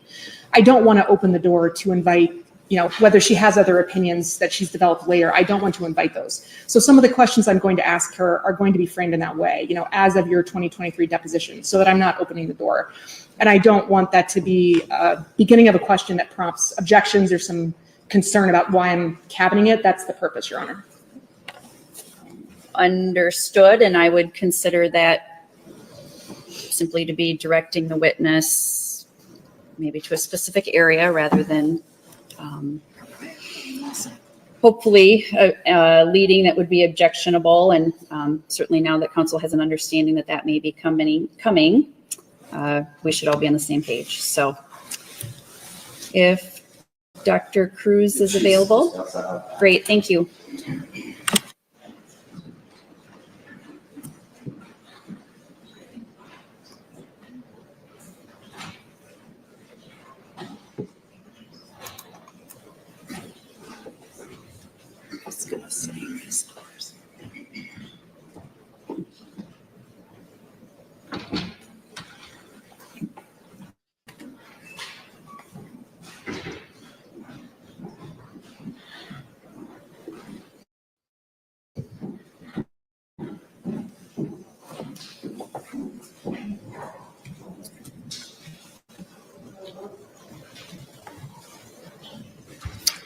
Welcome back, Dr. Cruz. Go ahead and have a seat, and I would just remind you that you remain under oath. Ms. Thompson. Thank you, Your Honor.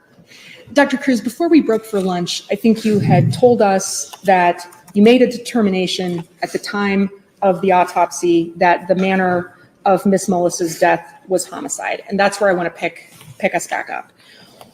What are the possible manner of death findings that a forensic pathologist can make? There are 5 options in terms of manner of death. The most common option is natural. So that's death due purely to natural disease.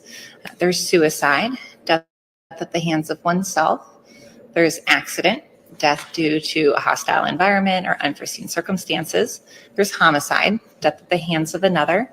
And undetermined, which is used when you have all the information available and cannot choose one of the other manners, or you have compelling information for 2 competing manners. And for a forensic pathologist to make a manner of death finding that a death is a homicide, what is the level of proof that a forensic pathologist needs to have? There's no exact determination. It uses our medical judgment. I set a very high standard for myself, and often in court, it's termed as to a reasonable degree of medical certainty. Well, isn't there a standard that to make a finding that a death is a homicide, that a forensic pathologist needs to have clear and convincing evidence that that death was a homicide? I would put that with a reasonable degree of medical certainty. Clear and convincing evidence is vague. It's really up to the pathologist. To make that finding, well, let me ask you this. Do you disagree that the appropriate standard is clear and convincing evidence? I find it to be vague, but that's what other people are comfortable with. I don't have huge issues with it. Is that the standard in your profession, clear and convincing evidence? By whom? By what the generally accepted practices are in forensic pathology. I need more information on who's making that general principle. Is there any general acceptance in the field of forensic pathology about what the level of proof a forensic pathologist needs to have to find that a death was a homicide? The National Association of Medical Examiners gives guidelines for manners of death. Manner of death can be complicated, and different circumstances require different determinations. So clear and convincing evidence, I would really need more information as to what that means to you or another person in a certain scenario. And I understand, but my question is, Dr. Cruz, not what you understand, but what the generally accepted practices in forensic pathology. I guess I'm not an expert in terms of who you think everyone is in terms of generally accepted practices. So that's not a question you're able to answer. I see what you're getting at, but I've seen that term in the same way I've seen reasonable degree of medical certainty. Sure, I do agree, but I haven't polled every medical examiner to see if that's generally accepted by everybody. So am I right then that you don't know what the generally accepted standard is in your field for making a determination of homicide? I would argue that no one knows what everybody thinks within my field. And you understand that I'm not asking you what everyone thinks. I'm asking you what's generally accepted. Well, I would have to see where that came from for you to tell me that. I've seen that many, many times, generally accepted practices in terms of how much evidence you need, how much medical certainty you need. So sure, I'll agree with you. All right, thanks, Dr. Cruz. Was there any evidence at the time of autopsy that Ms. Mullis died by suicide? No. Was there any evidence that her death was a natural death? No. Am I right that that left you three options for manners of death then? Yes. And that left you with it being undetermined, an accident, or homicide? I suppose. Well, did you have some other thing that was available to you besides those three once you'd ruled out natural and suicide? I think it suggests that I considered accident, which was not the manner of death. Mike, and I appreciate that, but once you had decided it wasn't a suicide and it wasn't natural, we have three other possible options left, understanding you picked one of the three. Correct, but I'd like to be sure that that doesn't indicate that was. Understood, and I think that's what we're talking about here today. At the time of autopsy, what was your understanding of the number of times that the corn rake that was at issue in this case had? It had 4. And at the time of autopsy, how many penetrating injuries did you determine that Ms. Mullis had in her back? 6. Did you focus your autopsy analysis ultimately on the cause of those 6 penetrating injuries in her back? Could you restate that? I'm sorry. Sure. I mean, was it your determination at autopsy that those that the area where those 6 penetrating injuries were in her back, that those injuries were the key in making your determination about what the cause and manner of her death were. Sure. I want to.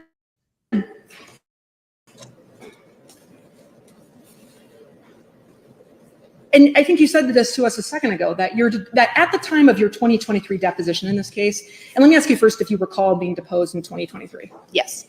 At the time of your 2023 deposition in this case, what was your understanding of why Ms. Mullis's death could not have been an accident? Could you define what I mean, my understanding, or how I came to that determination? Well, let me ask you this. At the time of your deposition in 2023, why did you determine that Ms. Mullis's death could not have been an accident? My determination of why it wasn't an accident goes back to 2018 and has remained the same throughout. So I can explain that determination if you'd like. Please do. So an accident, as it was initially suggested, would say that Ms. Mullis fell on the corn rake. There hasn't been, as far as I know, any argument to the contrary in terms of the corn rake causing her injuries. I conceded at the deposition, and I believe it to be reasonable, that a person could potentially fall on a sharp object, such as the corn rake, once. To think, as a medical doctor, that someone could fall on something backwards, be impaled entirely through their torso, pull that object out through the back of them, then fall on it again, pull it out, seems reasonable, is way outside any degree of medical certainty. There are a number of different injuries that could potentially support a fall, such as blunt force injuries to the posterior surfaces of Ms. Mullis's body, say to the back of her head, her shoulders, her hips, her buttocks, even to her elbows, things that I would see in someone who has fallen, as I have seen many deaths due to falls.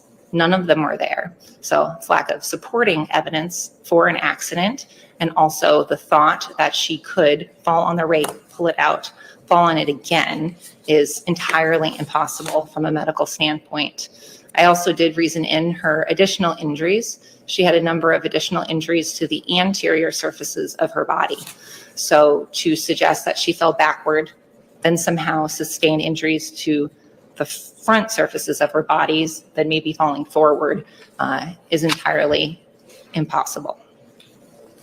Well, the most compelling finding for you that led you to conclude that this was not an accident was that, and I say this with respect to Ms. Mullis, but I don't really know another way to say it, that there were more holes in her back than there were tines in the rake. Isn't it true that that was the most compelling finding for you that led you to conclude that it was not an accident? Yes.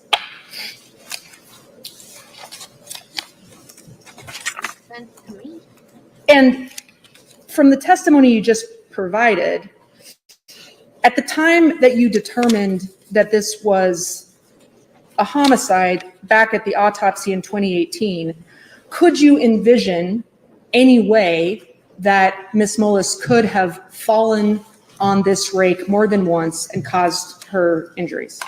No.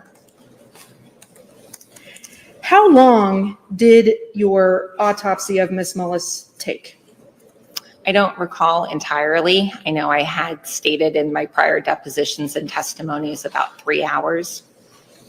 That is a pretty standard time for you in terms of how long an autopsy would take? I perform more than one autopsy at a time. So it really depends on the type of cases I have that day. It simply depends. When you say that you're doing more than one autopsy at once, you have more than one body in the autopsy suite that you're looking at the same time? Is that what you mean by that? Yes. In your prior testimony in this case, did you say that your autopsy of Ms. Mullis took between 2 and 3 hours? I'd have to go back and look, but I think that's a reasonable statement. Well, if I represented to you that that was your prior testimony, do you have any reason to think that's wrong? No. And you said that you do more than one autopsy. Let me start that question again. Back in 2018, you said that you would do more than one autopsy at a time. Yes. does that mean that during the 2 to 3 hours that you would have been looking at Miss Mullis's body, that you weren't spending that entire time looking at her body? No, I wouldn't be standing there the entire time. And that's because you'd be looking, is that because you'd be looking at more than one body over that time period? It would be a mixture of me looking at other bodies, and I have an autopsy technician who assists me with the autopsy process. There are components to the autopsy that they do alone, and I don't need to be there. In that process where you are looking at more than one body at once, is your attention divided between different cases and different bodies? Yes.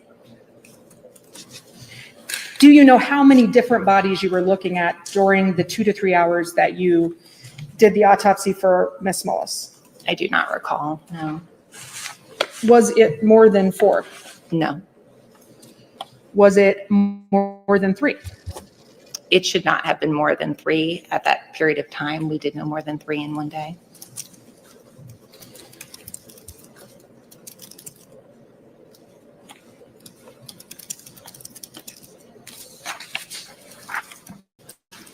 I do want to talk to you about the information that you had at autopsy. At the time that you conducted the autopsy of Ms. Mullis back in 2018, the time at which, as you testified, you determined that her cause of death was, or that the manner of her death was a homicide. Did you have a short conversation with Dr. Craig Thompson before you conducted that autopsy? I did. And Dr. Craig Thompson was a medical doctor, is that correct? Yes. Was he a forensic pathologist? No. Was he someone who had your same level of qualifications to evaluate injuries? You'd have to ask Dr. Thompson. I'm actually not quite too sure what type of a doctor he is. But you understood, at the time you talked to Dr. Thompson, you knew that he was, what did you know that he was not a forensic pathologist? Yes. And do you, at the time that you talked to Dr. Thompson, did you consider that you, as a forensic pathologist, had more expertise in determining the cause and manner of death than a person who was not a forensic pathologist? Yes. At the time you talked to Dr. Thompson, did he tell you whether he had any concerns about Miss Mullis's, the circumstances of Miss Mullis's death? He told me, as I recall, that he had concerns about her injuries being non-accidental in nature. And were those concerns that you as a forensic pathologist took with a grain of salt, since he was not a forensic pathologist? I accepted them. I wasn't dismissive, I think, which is what that suggests. I heard them and said, I will see what I see at autopsy.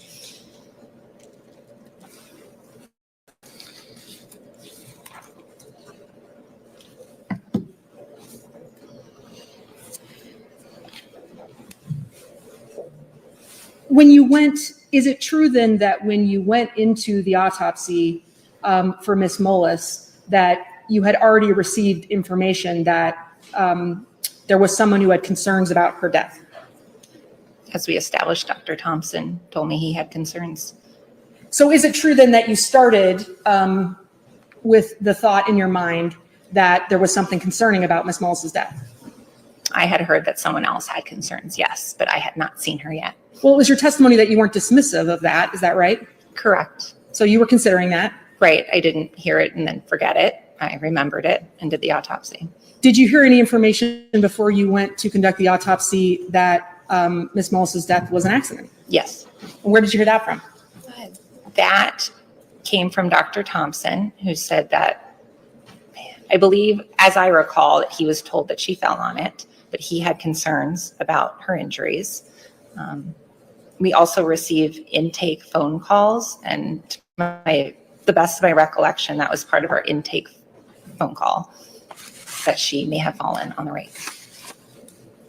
That was was it Dr. Thompson who was reporting that to you? Most likely. And what you heard from, is it true that what you heard from Dr. Thompson was that he was concerned that it was reported that she fell, but he was seeing injuries that he found concerning in that context?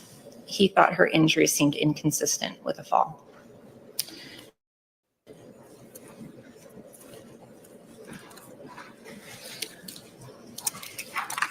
After talking with Dr. Thompson,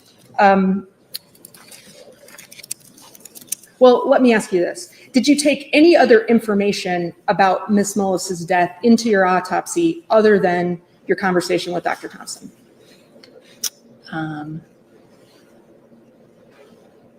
Their law enforcement attended the autopsy. I can't remember exactly what information I was provided, but I'm open to really any information before I perform my autopsy. I consider myself unbiased regardless of what I hear.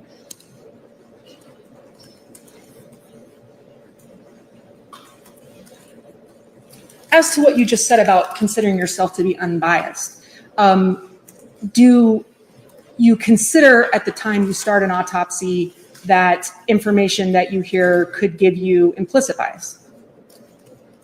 Could you be more specific?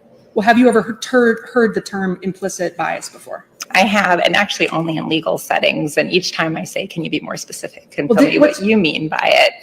Do you have an understanding of what that term means to you?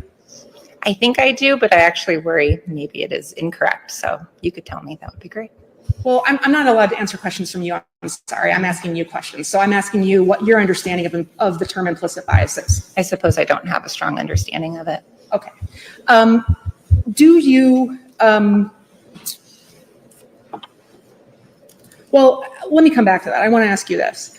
You said that you were open to hearing, and I don't want to misstate your testimony, is it your testimony that you were open to hearing information about a case before you began an autopsy? I just want to make sure I understood your testimony about that. So I apologize if I've misstated it. Oh, I'm sorry. What was the question? Sure. I want to make sure I didn't misstate your prior testimony. Was it your testimony that you were open to hearing additional information related to an autopsy that you conducted? Yes. And why were you open to hearing additional information related to an autopsy that you conducted? Investigative information can be helpful. I do not perform an autopsy in a vacuum. And I think I possess the capabilities to take each bit of information individually and use it if it's appropriate.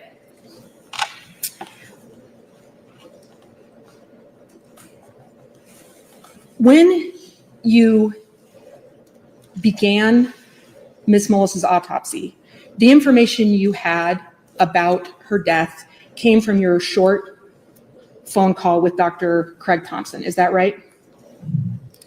Most of the information I had was from Dr. Thompson. He's the investigating medical examiner. And you said most of the information. At the time that you started the autopsy, what information did you have about Ms. Mullis's death that did not come from Dr. Craig Thompson? Travis Hemosath was there. I don't remember if he provided any extra information. Essentially, the information is Ms. Mullis was purported to have fallen on the corn rake. And then Dr. Thompson said that he was concerned that her injuries did not match a fall on a corn rake. Did you talk with Deputy Hemosath before you began Ms. Mullis's autopsy? Yes. How long did you talk to him for before you began the autopsy? I do not recall.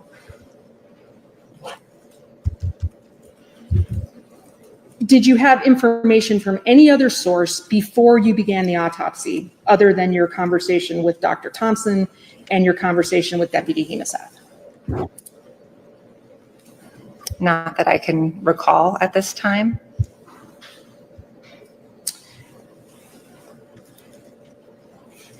Now, you mentioned earlier that Deputy Hemosath was in the autopsy of Ms. Mullis with you.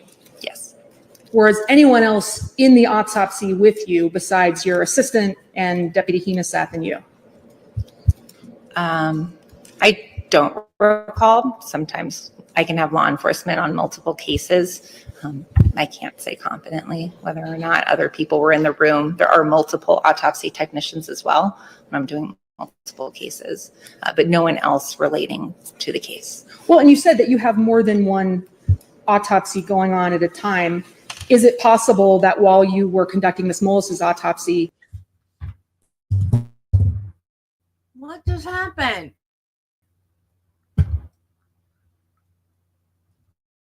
What the heck?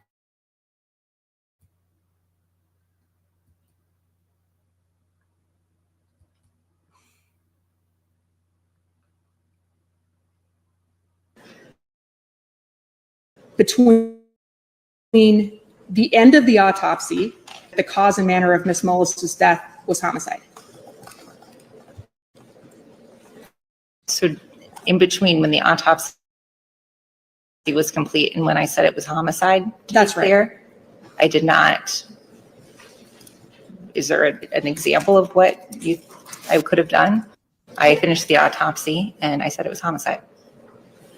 And you asked about examples. That is what I want to ask you about. I mean, given that you are open to, I want to go back to one thing for just a moment. Do law enforcement officers come to every autopsy that you perform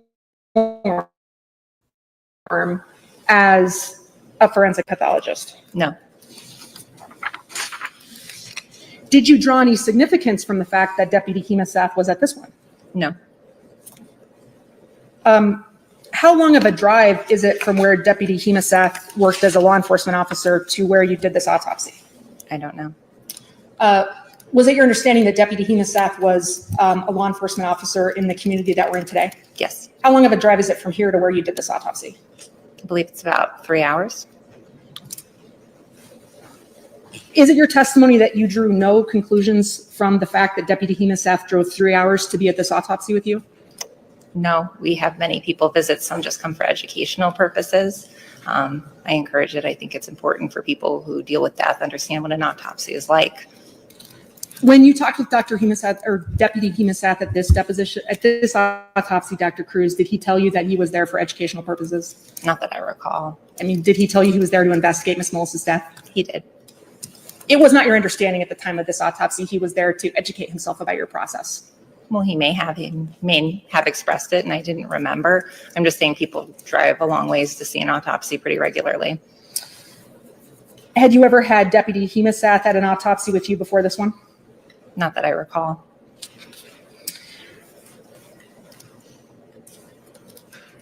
During this autopsy, did Deputy Hemaseth tell you his understanding of how Ms. Mullis had been found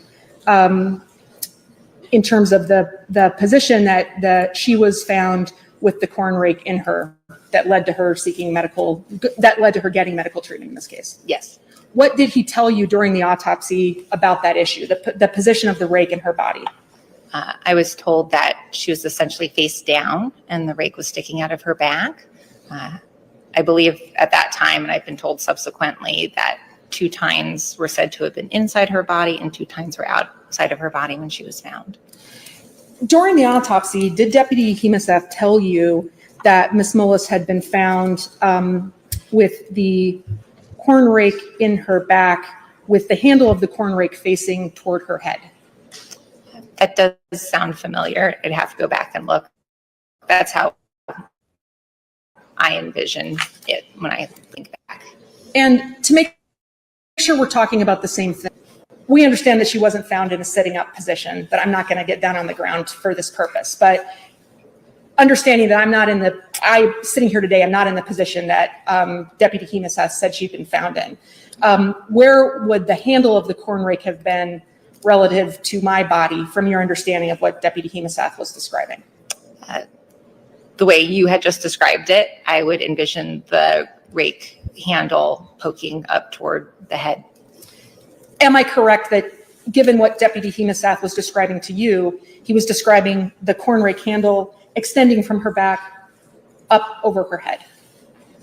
Yes. And we agree that she wasn't in an upright position, but just to make sure we're talking about the same thing. Yeah. We're talking about the corn rake coming up this way, correct? Yes. All right.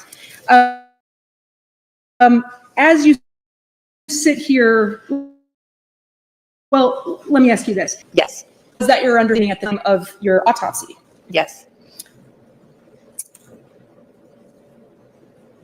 As of the time of your deposition in 2023, had anyone ever told you that that was not how she was found? Not that I recall. Did you base your opinions in this case on that at the time that Ms. Mullis was found, the handle of the corn rake was extending up over her head? No. And when you say no, can you explain to me what you mean by that?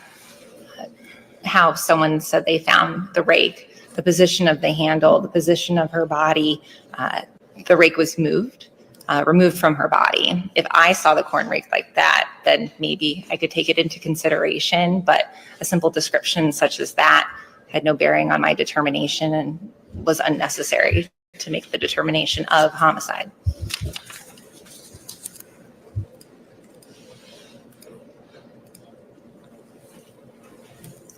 Why was it unnecessary for your ability to determine whether this was a homicide to try to determine what position the rake was in at the time Ms. Mullis was found?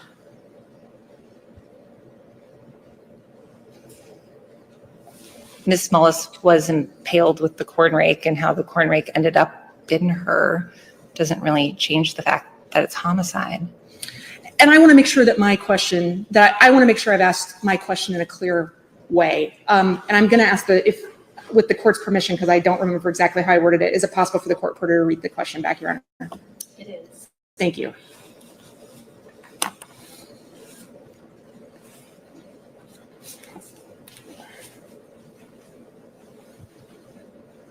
Why was it unnecessary for your ability to determine whether this was a homicide, to try to determine what position the rake was in at the time Ms. Mullis was found? Was that your understanding of my question when you gave the answer you just gave? Yes. Am I correct that it was not important to you to understand the position that the corn rake was in at the time Ms. Mullis was found? I would need more information to consider it, such as what injuries were associated with that corn rake in the position in which it were found, if you follow. Well, at the time of your autopsy, what you were doing was looking at her injuries and trying to understand what those injuries were. Is that correct? Well, I could tell what her injuries were. Was the purpose of your autopsy to assess what her injuries were? Yes. And so when you say that you would need more information, would it have assisted your analysis of whether or not Ms. Mullis, the manner of Ms. Mullis's death was a homicide, to understand the position that the rake was in relative to her body when she was found with the rake in her? No. So the position of the rake doesn't determine homicide? I'm confused. We've been talking about your conversation with Deputy Hemaseth at the time of the autopsy. And during your conversation with Deputy Hemaseth during the autopsy, did you discuss with him the possibility of Ms. Mullis's injuries being the result of a fall? We did discuss how they were not the result of a fall. Well, during the autopsy itself, before you had finished the autopsy, did you tell Deputy Hemaseth that it was your opinion that the injuries that you observed during the autopsy were not the result of a fall? I told him definitively at the end, and he had asked, and we discussed that there they were allegedly from a fall. And he asked me, could they be from a fall? And I said, no. Was it your opinion that these injuries weren't from a fall, even before you finished looking at Ms. Mullis's body? It was determined at the end of the autopsy. Much of the examination is that external examination that begins the entire process. So I had pretty clear idea before the internal examination began, and did not issue a final opinion until the end. But I was certain at the beginning that it was a homicide, and everything else within my autopsy supported that. I remained open throughout and found no evidence to the contrary. You just said Did you determine that Ms. Mullis's injuries were before you did your internal examination of her body? I believe homicide was the manner of choice at that time. However, as I said, I remained open and found no evidence to the contrary.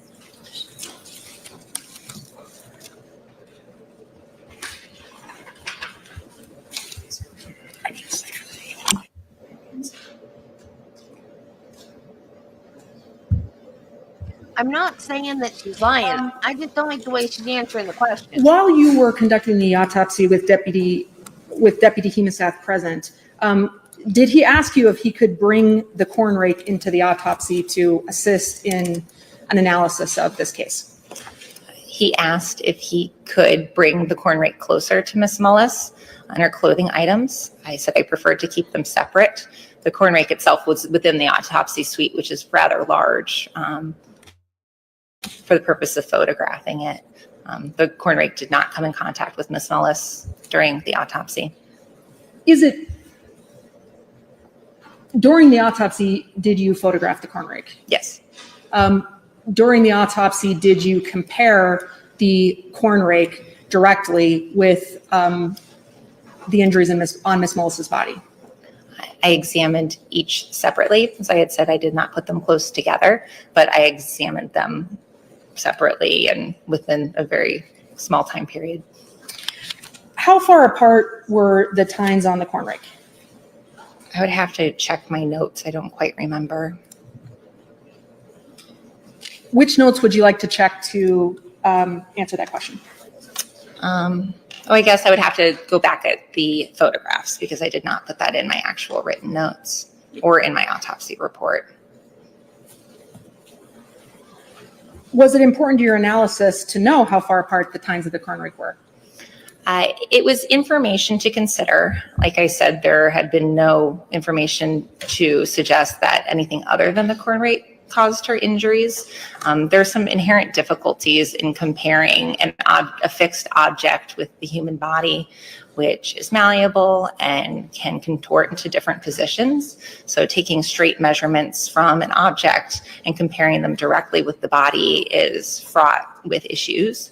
But measurements such as that are important just to have every bit of evidence possible. Is there a reason, if it was important for you to have those measurements, that you didn't document them in your notes or your report?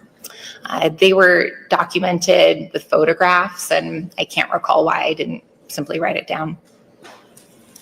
Yeah, it's a handheld one. You talked about, during your autopsy, conducting both an internal examination and an external examination of Ms. Mullis's body. External examination. Well, during the autopsy, did you examine her face and her head? Yes. Did you examine the front of her chest? Yes. Did you examine her hands? Yes. Did you examine her knees? Yes. And I think you told us a minute ago that you did examine, you had the clothing that she'd been wearing accessible to you at the autopsy as well. Yes. What was your understanding of what clothing she'd been wearing that would have covered the top half of her body at the time that she experienced these injuries? I know on the outer layer, she was wearing a thick jacket, and I believe she had 2 additional layers of clothing on top. At the time that you conducted the autopsy, did you look at Miss Mullis's clothing for any holes? Yes. Why did you do that? The holes were actually quite obvious when we photographed them. It's within a photograph clothing as it is received. So I make note of everything I see. How many holes did you see on Miss Mullis's coat at autopsy? I saw multiple holes. I did not count them. Were the holes in her clothing important information to help you determine what the cause and manner of her death were? No.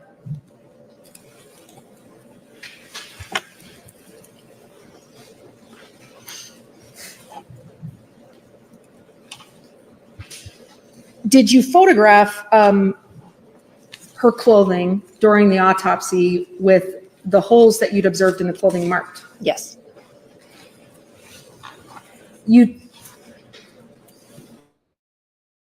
Did you take, well, I'm actually going to show you, at this moment, Your Honor, I'm going to show the witness exhibit 524.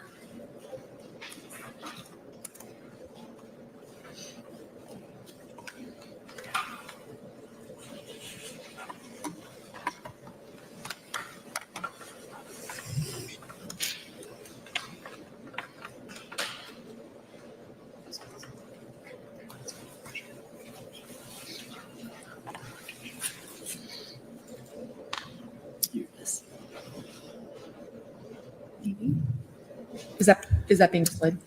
Yes. She has it now, yes. You've been shown, Dr. Cruz, what's been marked as exhibit 524. Do you recognize this exhibit? Yes. What is it? It's an autopsy photograph. This is of Miss Mullis's jacket. It has a ruler with our state medical examiner number on it and a number of arrows that point to defects in the clothing. Does exhibit 24 accurately reflect the holes that you saw in the jacket at autopsy? It accurately reflects what I saw at autopsy, yes. Well, did you or your assistant put 4 large arrows on the 4 holes that you saw in the jacket to document those holes in this photograph? Yes, my assistant did. Was this photograph the only documentation of the holes that you saw? Let me ask this question again. Was this photograph, exhibit 524, the only documentation that you made of the holes in Miss Mullis's jacket at autopsy? There are other photographs. I can't recall if they have arrows or not. Is it your testimony that there are, well, let me ask you this. Are there any other photographs with arrows marking the holes that you observed at autopsy? I just said I don't recall.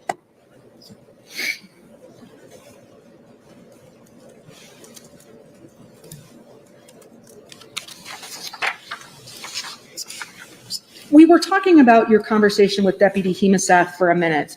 And I believe it was your testimony that it did not matter to you what position the rake was in at the time Miss Mullis was found in terms of the ultimate cause and manner of death determinations that you made about Miss Mullis's death. Is that right? What someone says in terms of the position, yes. I mean, that's taking someone's description at face value. So no, I did not take it into consideration and did not need to. Well, did the information about how the rake was found in her body help you to make it clear what caused the injuries? The fact that a rake was found in her body was helpful, yes. Did it help you to determine which injuries Miss Mullis experienced in what order? No. Did it help you to determine, well, is it your testimony today that the fact that the rake was in her body in a certain way was not important to your assessment of the cause and manner of her death? The fact that someone says they found the rake in a certain position was not something I considered or needed to consider.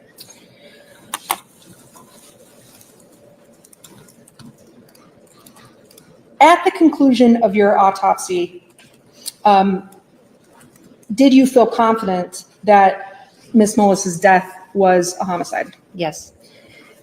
If you had not been confident at that time that Ms. Mullis's death was a homicide, what would have been the appropriate finding in your case? I would have pended the case for further review, investigative materials, etc.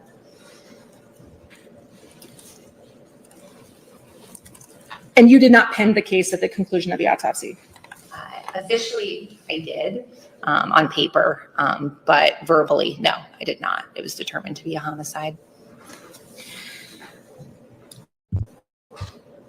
Was the reason that you penned the case on paper because law enforcement asked you to do that so that they can continue an investigation? Okay, Billy Bean, see you later. I don't have a recollection of if I was asked to. It's something I would have offered to do. It's pretty standard in our practice. We will withhold cause and manner of death so law enforcement can continue with their investigation so it doesn't jeopardize their investigation. At the conclusion of this autopsy, was whatever was on paper, in your heart, this was not a pending investigation in terms of the cause and manner of her death. Is that right? Yeah, in my brain, it was not pending. All right. You did have one, well, let me ask you this. Did you have the toxicology request that was still outstanding at the conclusion of the autopsy? Yes. What type of toxicology request did you make at the end of this autopsy? I ordered what we call a basic panel. It looks at drugs of abuse and alcohol. Does this basic panel look for prescription medications beyond drugs of abuse? No. For Ms. Mullis's autopsy, could you have submitted a request for a toxicology panel that covered prescription medications other than drugs of abuse? Yes, I could have. Is that something you did? No, I did not.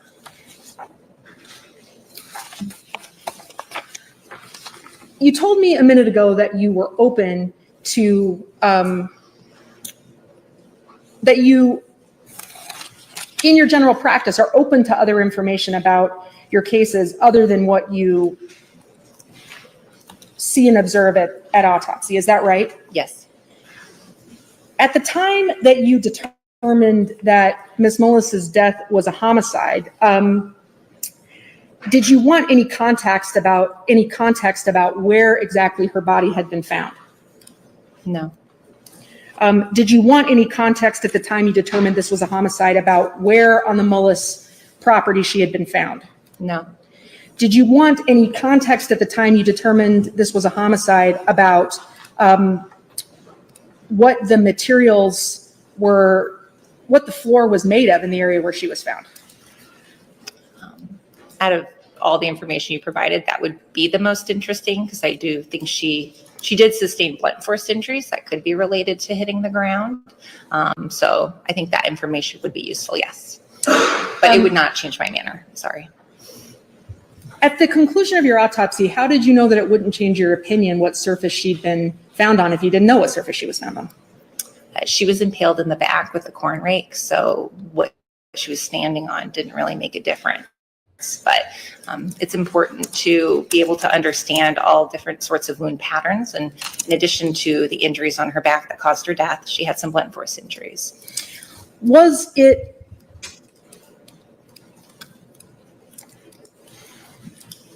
well, and as to the blunt force injuries, at the time that you determined that Ms. Mullis's death was a homicide, did you know what had caused any of the injuries that you say were blunt force injuries on her body? No blunt force. None of them had a pattern that could tell me definitively where they came from. Is it true then that you did not need to understand what those blunt force injuries were in order to determine that Ms. Mullis's death was a homicide? I did not need them, no. I mean, is it true that those blunt force injuries then were not relevant to deciding whether or not Ms. Mullis was the victim of a homicide?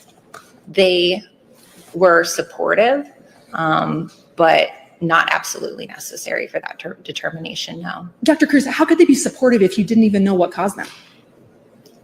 They're supportive, as I had said earlier. She sustained a number of puncture wounds to her back, suggested to be from a fall, which would make the manner of death an accident, which is seemingly the only other option than homicide. If someone falls backwards, they don't get injuries to the front of them. So that supported that she was impaled with the corn rake and did not fall backwards on it. Is that the only reason in your mind that determining what caused the blunt force injuries wouldn't be relevant to your determination about whether or not this was a homicide? I think relevant is misleading. It's important to document everything you see and not be dismissive of it. So I take my findings and I do my best to interpret them appropriately. Seeing an injury and then getting additional information as to what could have caused it is always helpful and important for every pathologist to take that into consideration. I did not need them to determine that her cause of death was due to the sharp force injuries of her back. Her death was not due to blunt force injuries. Was it possible in your mind at the time that you completed Ms. Mullis's autopsy that there could be an explanation for every single one of the blunt force injuries that you observed on her body that would explain that those injuries were caused by her everyday life or an accidental source or something that did not have to do with her being struck by, in your mind, struck by a corn rake? Are you saying there are explanations like that? I'm asking you, did you consider the possibility to determine this was to interpret? So it's always important to consider that they could have come earlier in the day and associated with the injuries that caused someone's death. Okay. I'm not saying she's wrong. I'm not a forensic pathologist. I don't know if this guy did it or not. I think he likely did. But I'm a little confused at her attitude, saying, oh, well, she was hit with a corn rake, so that's her cause of death.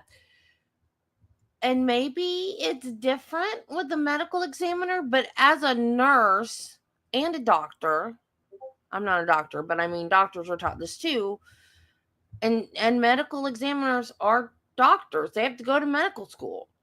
You're taught that you have to look at everything. So she had blunt force injuries.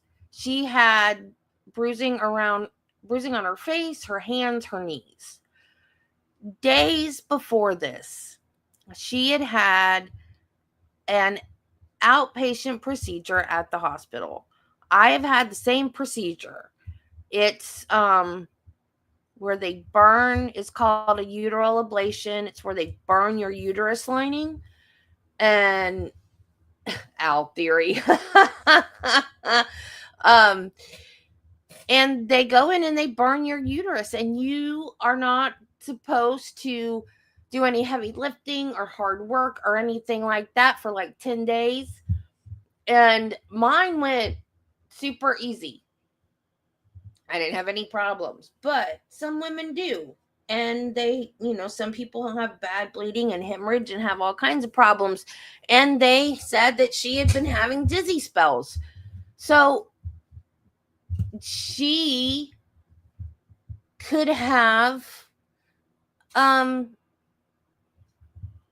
fallen very close to when this happened. And that could be the blunt force injuries that they're seeing. It could maybe not be related at all to the corn rake thing. So I'm just saying she could be perfectly right. But as the medical examiner, I would want to find out before I said it was a homicide. I would want to find out, had she been having falls and dizzy spells and that kind of thing. I think that would have been a good thing to know, because if you hear, oh, she fell on it, and it doesn't look like it's possible for her to fall on it, I still would want to know if she'd been falling. because they said that she'd been having dizzy spells because she stood up on a bucket or something to change a light bulb, and they thought she was going to pass out.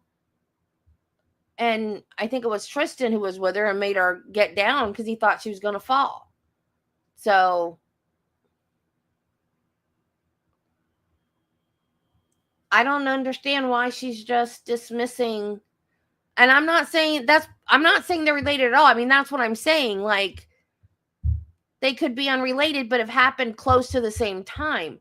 And as a medical examiner, I would want to know that. And she's just not even, I don't know. She's aggravating me. I'll just say that. She's aggravating.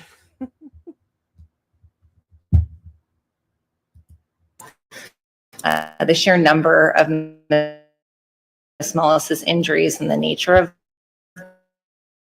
them is highly suggestive that at least most of them are associated. Because of, in your mind, the number of other things you observed? Her injuries was substantial. And I do not think they were incurred during the course of her everyday life. Well, at the time that you determined that Ms. Mullis's death was an homicide, that Mullis's death was a homicide, any steps to learn what caused what you say were first injuries on her body? As blunt force injuries can be difficult, not how to clear pattern do that. So you could take steps to postulate as to how they happened, but there's no way for sure. To say you know exactly for sure how they is correct. And Dr. Cruz, isn't it true you were taking steps to postulate how they happened by postulating that in your mind, because of the number of them, they must have been associated with her death? I'm not saying exactly how they occurred, which is what you asked me. But it was your testimony that because of the number of them, it was unlikely that they were injuries that occurred in the course of her everyday life. Wasn't that your testimony? Yes. So you were postulating that based on the number of them, even though you didn't know what they were caused by, they were related to her death. That they were most likely related to her death, at least most of them. So isn't it true that you were postulating what those injuries were without really having any understanding of why they were there? I piece my medical opinion. Those are not due to everyday life. And that's an important determination we need to make as forensic pathologists, because we often get cases, more often than not, when there's concern because someone has a number of injuries, then law enforcement may think that their death may be due to an injury. And we then determine if those injuries could be due to normal everyday life. That's something that's standard to my practice, and I feel very comfortable doing that. Did you have any way to distinguish at the time of Ms. Mullis's autopsy whether what you say were blunt force injuries on her body were injuries that she experienced in a fall versus from some other source? Like I said, you can't say exactly what it is. It could be from a fall, absolutely. Striking objects while falling, striking the ground, absolutely.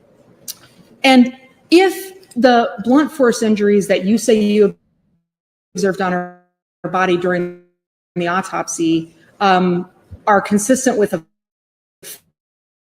fall, then how could any of those injuries, Ms. Mullis's death was a homicide? The blunt force injuries are on the opposite side of her body to the other injuries. So either she fell forward or backward, you can pick one.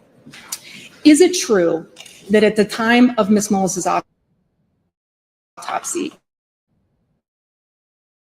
that because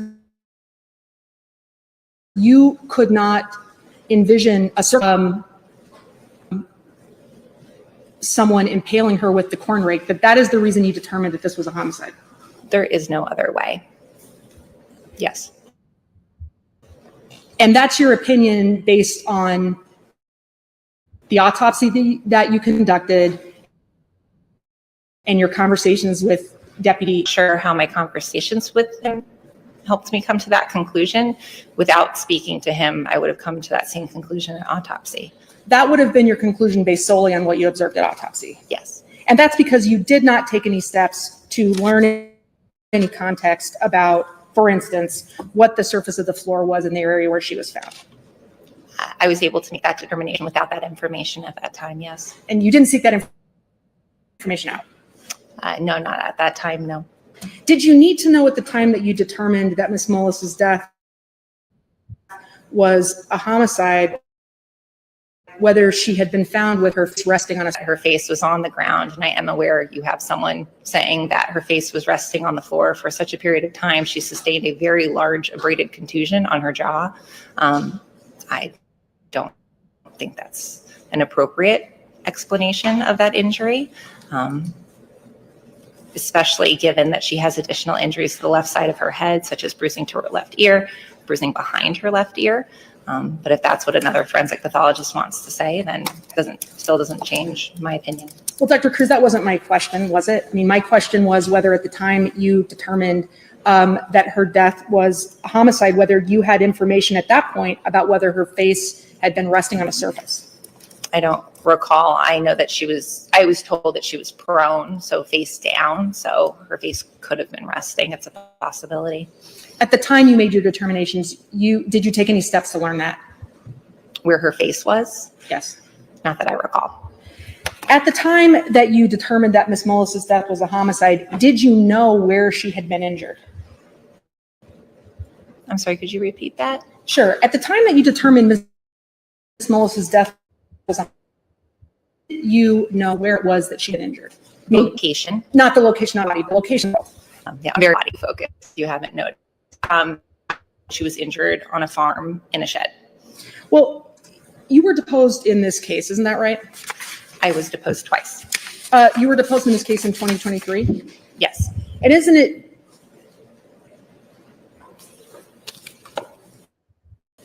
do you recall being deposed in this case? Yes. Did you testify at your deposition in 2023 that you did not know where it was that she had experienced these injuries? Correct. So at the time you determined that her death was a homicide, you did not know where it was that she'd been injured? No, I was told where she was found. And all that's just information from other people. I have absolutely no idea where she was injured. At the conclusion of your autopsy, certify the death certificate for Ms. Mullis. I waited. That's pending cause and manner. Eventually. And I understand. I was not intending to imply that you did that immediately, but at some point after you completed the autopsy, did you certify the death certificate for Ms. Mullis? Yes. What does it mean to certify someone's death certificate? A death certificate is a document that has a number of bits of information about a person. The part that I'm responsible for as the medical certifier include the cause of death, the manner of death, how injury occurred, and some other little bits of information. So to certify the death certificate means to place that information into an electronic record, and then I electronically sign it. By certifying a death certificate, are you certifying that the information on the death certificate is accurate? Yes. I'm going to show you what's been marked as Exhibit 354.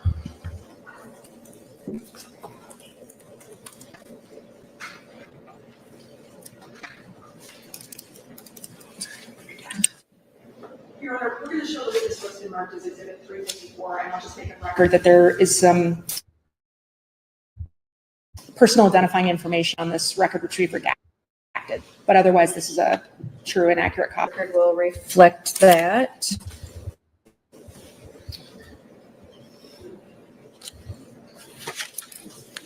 Are you saying Exhibit 354? Yes. What is Exhibit 354? This is Amy Lynn Mullis's death certificate.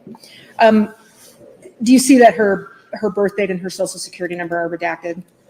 I do see that, yes. Other than those redactions, is Exhibit 354 a true and accurate copy of the death certificate that you certified as to Ms. Mullis's death?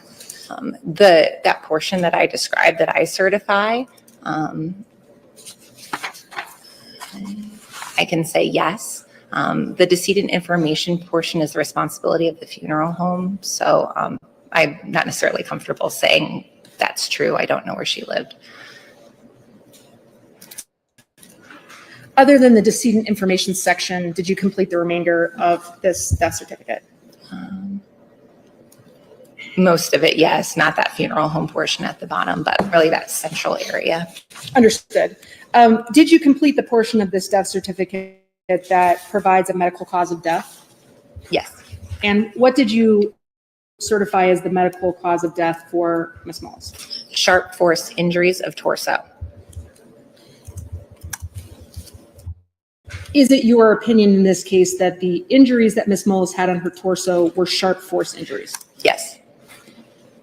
And this death certificate does this death certificate provide a space to explain what the injuries that you identify as the cause of death are due to or as a consequence of?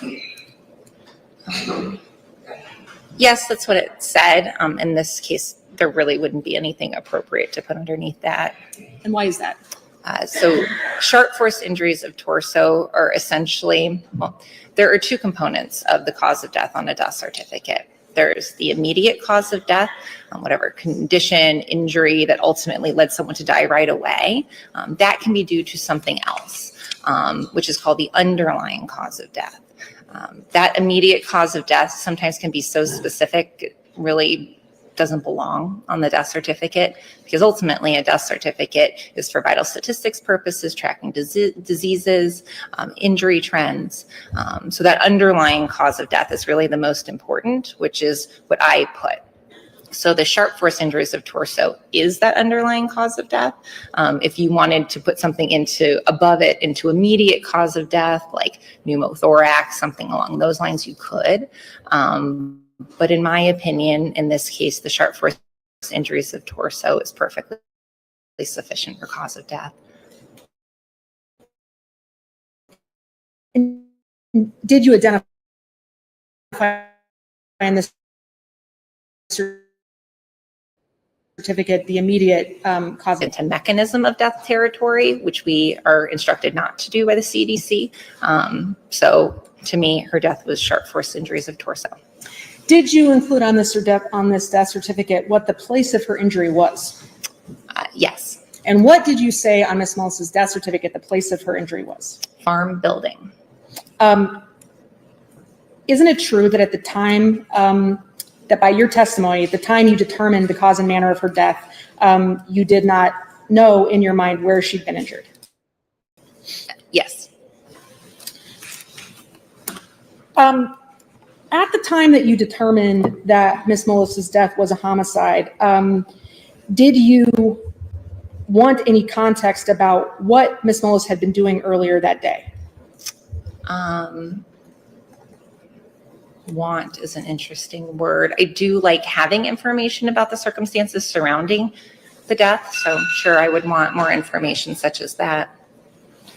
At the time you determined that Ms. Mullis's death was a homicide, did you have any information about what Ms. Mullis had been doing earlier in the day that she was injured? I believe I did. I believe she was working on the farm in some capacity. Where did you get information about her working on the farm at the time that you determined that Ms. Mullis's death was a homicide? That would be from law enforcement.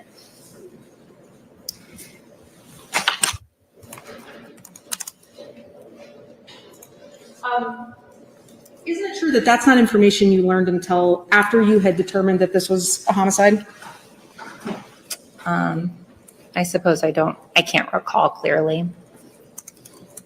We received a lot of information in a short period of time, so it's definitely possible I learned it after. But it's a pretty simple bit of information. I don't think it would take too much digging to get that. Well, in this case, Dr. Cruz, did you receive a lot of information in a short period of time before you determined that Ms. Mullis's death was a homicide? I guess it's your opinion is that a lot of information. I had information about the circumstances surrounding her death. I didn't have finalized law enforcement reports. And as we established, I can't recall if I had her medical records or not. So I didn't have what one would consider a ton of information, but I didn't need it.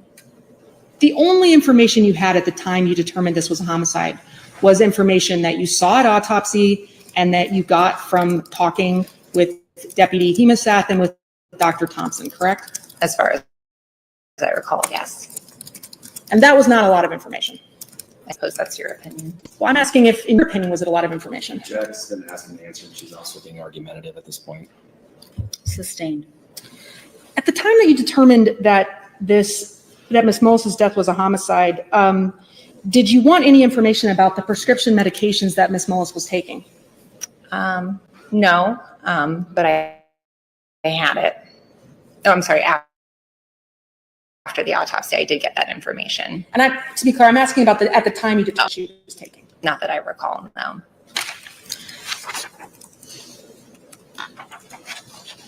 At the time that you determined that Ms. Mullis's death was a homicide, did you want any information about what emergency responders had observed when they provided her with medical aid?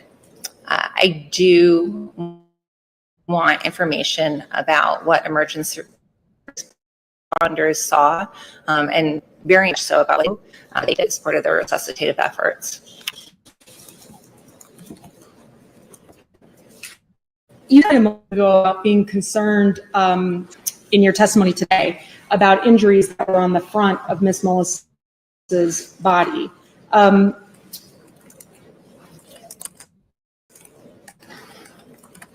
You know now that Ms. Mullis had resuscitative efforts on her way to the hospital, is that right? Yes.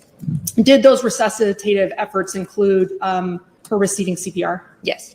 And did those resuscitative efforts include the use of something called a Lucas device? Yes.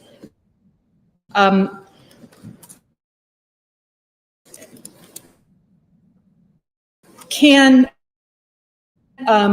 CPR and the use of a Lucas device bruise someone's chest? Yes. Is it common?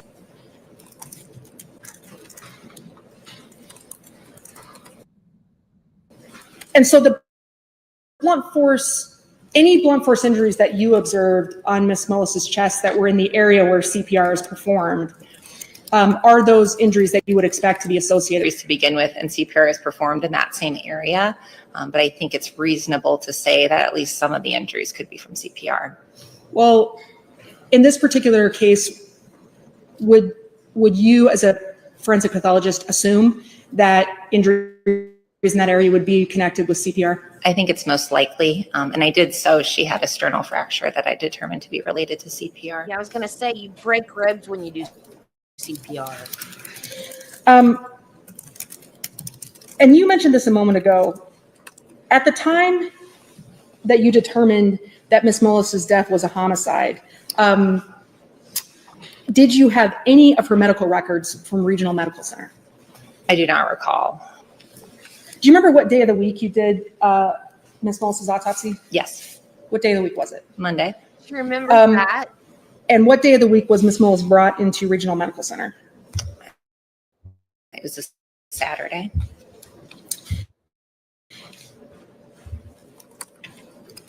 Isn't it true that you did not get Ms. Mullis's medical records until autopsy in this case? I think that's the scenario. At the time you determined that Ms. Mullis's death was a homicide, had you talked with any biomechanical expert? No. At the time that you determined Ms. Mullis's death was a homicide, had you talked with any incident reconstruction expert? No.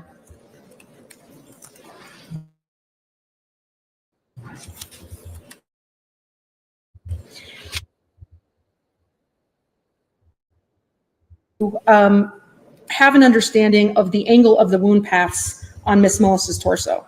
In the body, I did not have a specific angle. At the time you determined that Ms. Mullis's death was a homicide, did you want to figure out the specific angle of the wound paths? No. At the time that you determined that Ms. Mullis's death was a homicide, the corn rake entered her body. She was impaled with it by another person. And I understand that your opinion is that she was impaled by another person, But at the time you determined this was a homicide, did you have any understanding of how she was impaled? You're beating a dead horse. Could you be more specific? Sure. Did you have an understanding of whether the corn rake was swung into her body? I did not, no. Did you have an understanding of whether the corn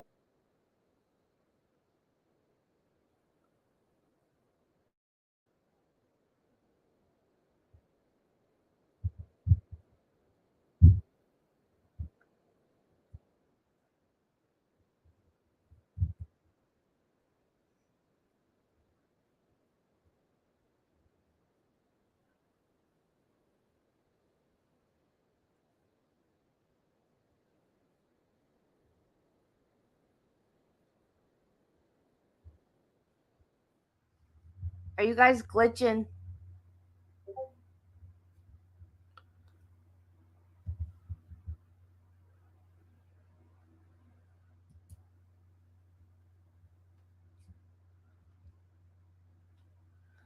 Right, he took an Alford plea. That's what an Alford plea is. It's like no contest. Yeah, the second one happened in North Carolina, and there's some owls that are native, and they're really big, and they do sometimes like dive down and attack people. So I think he had a neighbor that gave him that idea. The documentary is really interesting. I don't think I've watched it because they kept adding on to it. Like every new chapter in the case, they kept adding on to it. I didn't pause to talk about that. I paused to ask if y'all were glitching because my StreamYard looks all glitchy. But the channel and the actual stream looks fine.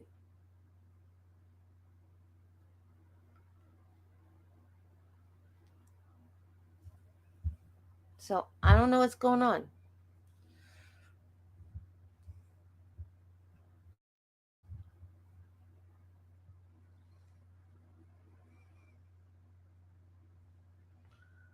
Well, nobody's answering. Oh, you just answered me. Never mind.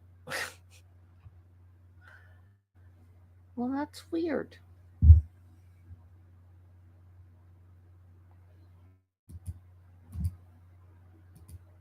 of those routes this was? That's not something I could do.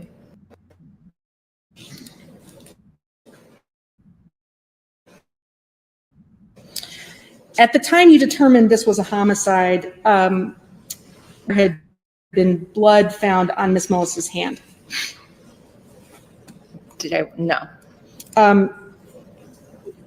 At the time you determined this was a homicide, did you want to figure out why there was blood on the handle of the corn rake? Want, again, is a hard word. I was aware that there was blood on the rake. I was told that she was found with a rake in her. To me, it supports the implement that caused her injuries. So I already knew all that at autopsy. At the time that you determined Miss Mullis's death was a homicide, did you want to understand if there was some connection between the blood on the rake and the blood on her hand?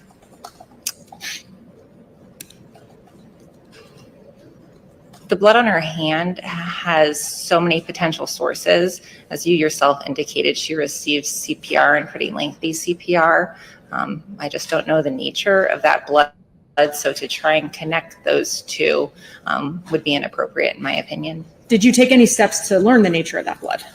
As I said, given all the events that followed Miss Mullis being found, I don't think anyone could reasonably determine where that blood came from. And you mentioned earlier that there's an issue in connection with a death where you have a cause and a manner and then also a mechanism. Is that right? Yes. What is a mechanism of death? Mechanism, it's a really specific sort of derangement within the body that causes someone to die. It's discouraged in terms of putting it on the death certificate.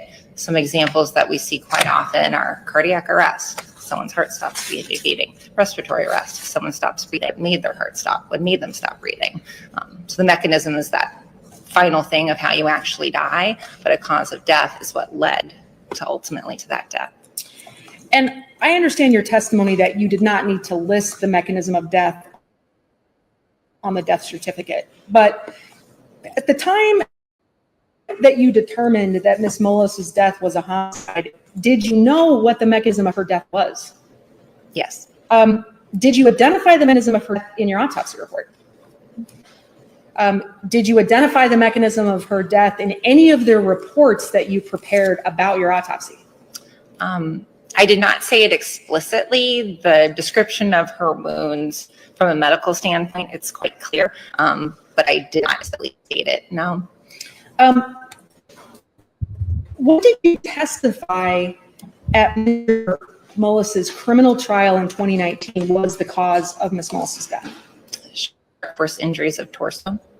And what did you testify at his criminal trial was the mechanism of Ms. Mullis's death? As far as I recall, it's the chest cavity being compromised by the coronary tines entering into it, which caused entry of air and some blood leakage into the cavity, albeit not that much. She also had direct injury to her organs.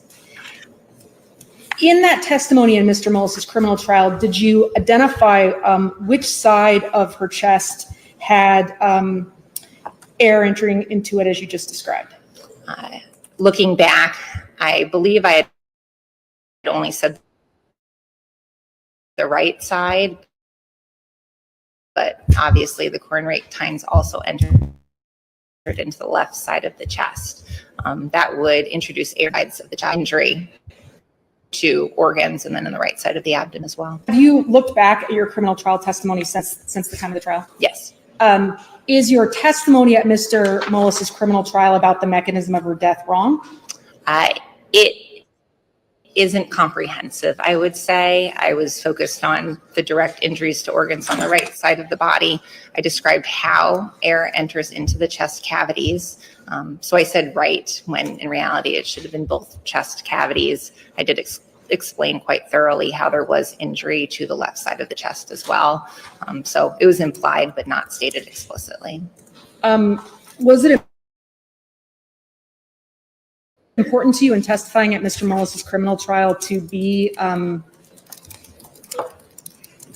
correct about the mechanism of Ms. Mullis's death? I would that your description, even by your account today, of what the mechanism of her death was incomplete. I'd have to look at my wording if I said this is the exact mechanism of death to see if it was truly incomplete or if I was just describing part of the way she died. And I'd like to show this. The testimony for Mr. Mullis's criminal trial, volume 3, is exhibit. One moment, Your Honor. I'm sorry, what was it? Thank you so much. 349. And I'm going to refer the witness to page 98. Sorry. 98.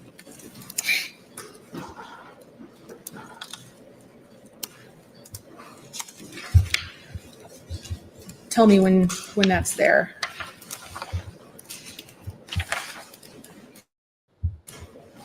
And let me ask you, would it refresh your memory to look at your trial testimony to recall exactly what you said? I'd like that, yes, thank you. I'm gonna, if the witness could read page 98, I know that's not up quite yet, and I'm gonna direct the witness to line 13 of page 98 through line 3 of page 99.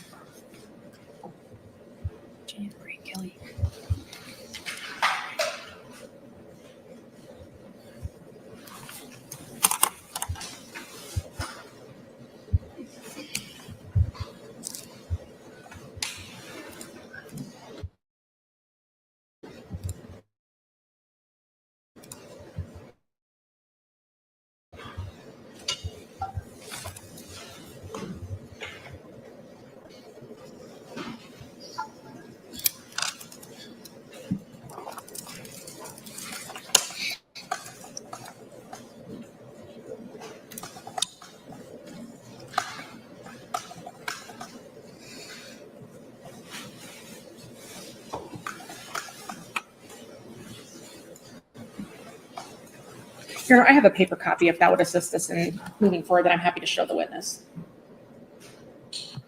I think we have it on the All screen. right, thank you, Your Honor. Yep.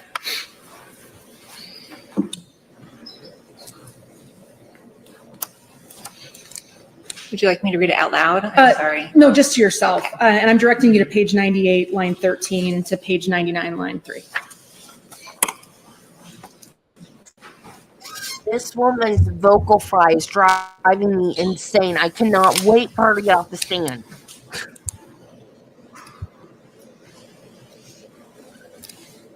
And it usually doesn't bother me. We can go to the next bad. page for me. Or I Nicole, think can you it stop me? is the attitude along with the vocal fry. And just that one paragraph. Well, looking at the piece of testimony that I just directed you to, did that refresh your memory about what you testified to at Mr. Mullis' criminal trial about the mechanism of Ms. Mullis' death? Yes. All right. And I think the question I asked you before you reviewed that testimony was whether in your testimony at his criminal trial, you testified about which side of her chest the issue with air coming into the chest cavity was on.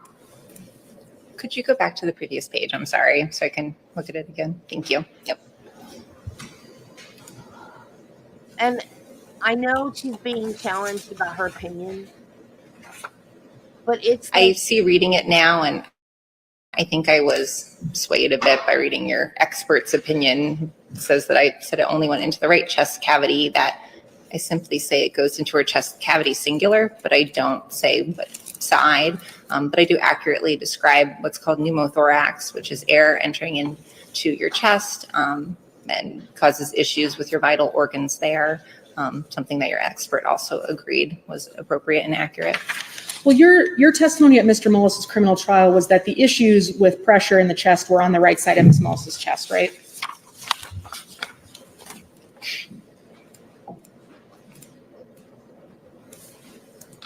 I said that she had injuries to her right lung, which caused leakage of blood. I was not specific as to what side the air came into, but I do say chest cavity singular, so I suppose it's up to interpretation.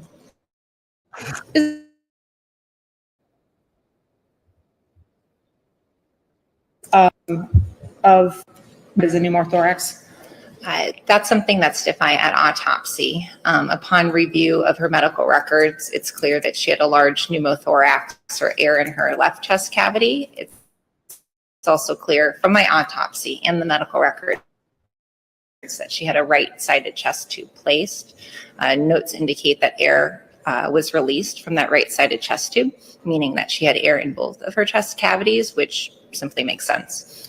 Right, and does the fact that you didn't appreciate a left pneumothorax at autopsy, which I understand your testimony is you might not have appreciated that at autopsy. Mm-hmm. I mean, does that suggest to you that you hadn't looked at the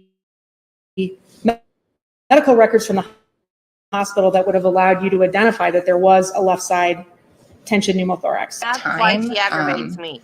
I'm not sure what difference it actually makes. From a medical doctor standpoint, her having pneumothorax should have happened. So if you asked me without even seeing the body, gave me that scenario, I would tell you that's what happened. And that was confirmed with the medical records. She died because she was impaled with the corn rake and the effects of having that corn rake inside of her body, which includes air in the chest cavities. Was the left side tension pneumothorax the actual cause of Ms. Mullis' death? The X-ray that identified the left-sided pneumothorax was taken after that right-sided chest tube was placed. The medical records indicate that it was pretty significant. So if she had left-sided pneumothorax alone, absolutely. But to say that it was the only thing that contributed when she also had right-sided pneumothorax, she also had direct injury to her lung, I think would be insufficient. The left side of the thorax and only had the right side, those were injuries that she could have survived. Is that right? she could have survived the left-sided pneumothorax as well. Prompt medical therapy can treat pneumothoraces. It can treat injury, direct injury to lungs. I don't see a difference. Your testimony at Mr. Mullis's criminal trial suggested that there was bleeding in Ms. Mullis's chest as part of the mechanism of her death. Did you see that in what you just reviewed? I did. Was there actually very much blood in Ms. Mullis's chest at the time of your autopsy? No. Is it correct that bleeding into her chest cavity was not No, I don't think that would have caused her death.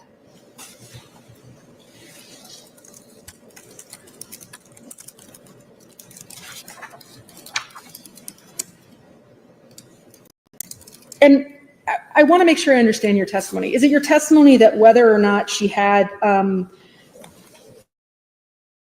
the pneumothorax on the left or the right side of her chest wasn't important in your assessment of whether or not this was a homicide? No, homicide because she was impaled in the back. Those are things that happen from being impaled in the back by another offense. Someone gets shot in the head, and I talk about bleeding on the brain, really doesn't make sense. They were shot in the head. Did you know at the time of her autopsy which injuries Ms. Mullis experienced first? The injuries on the left side of her back or the right? No. And did you know how much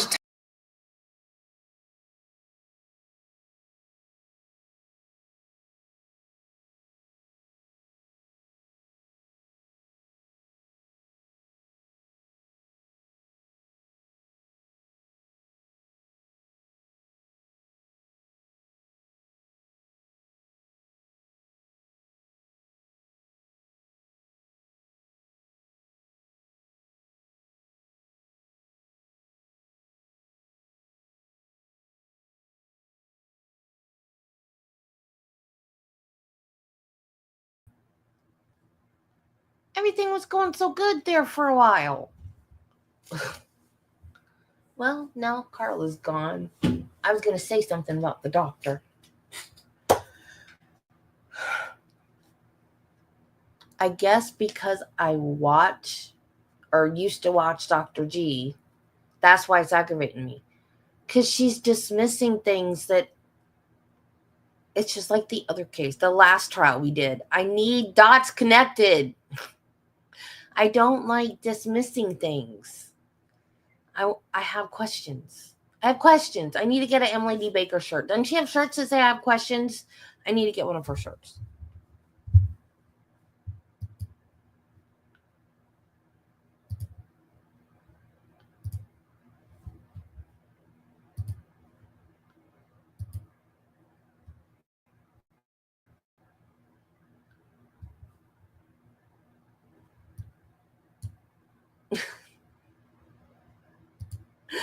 This is true.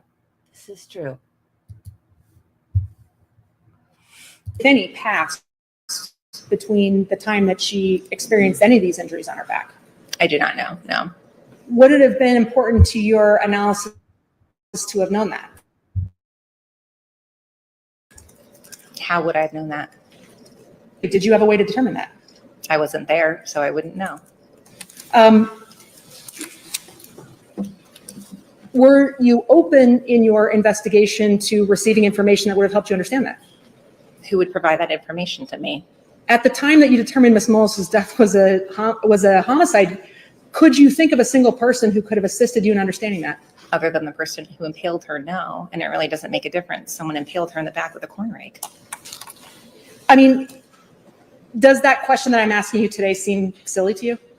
To ask if there was a time period between someone impaled her in the back once with a corn rake and then again with the corn rake again doesn't make sense or really matter. She was impaled in the back with a corn rake by another person. Whether they took a beat before they did it again doesn't make a difference to me. If Ms. Mullis experienced the pneumothorax, the tension pneumothorax on the left side of her chest first. How quickly would that have caused her death? Something like that would not be immediately fatal.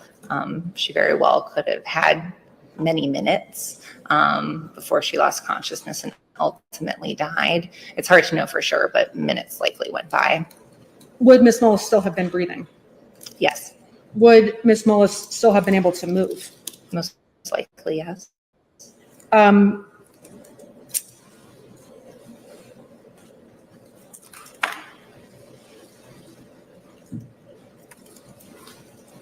Would the pneumothorax have led to a situation where air entered Miss Mullis's, where liquid developed in Miss Mullis's lungs? Oh, we're fluid. Fluid, Then thank build you. up. But yes, yes. You're the doctor, absolutely. so fluid Yes, is a better word. No I appreciate problem. that. Yep. Would that have led to a situation where Miss Mullis was breathing out foamy fluid out of her mouth and potentially her nose? Yes.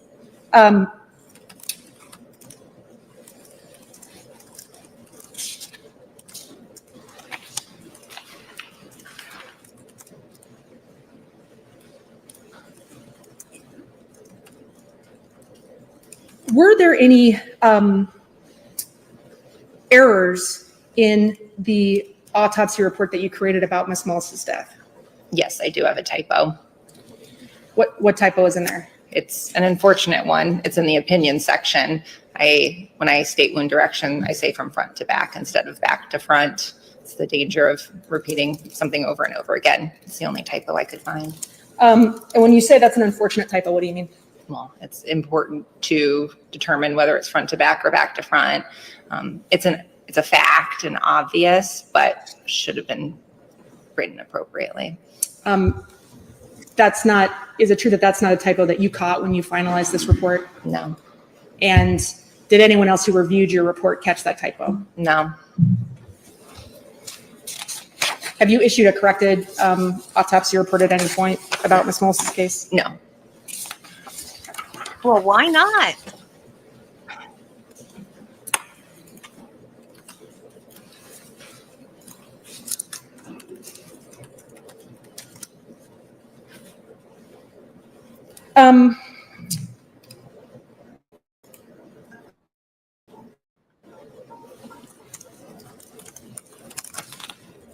After you determined that Miss Mullis's death was a homicide, did you continue talking with investigators who were investigating Miss Mullis's death? Yes.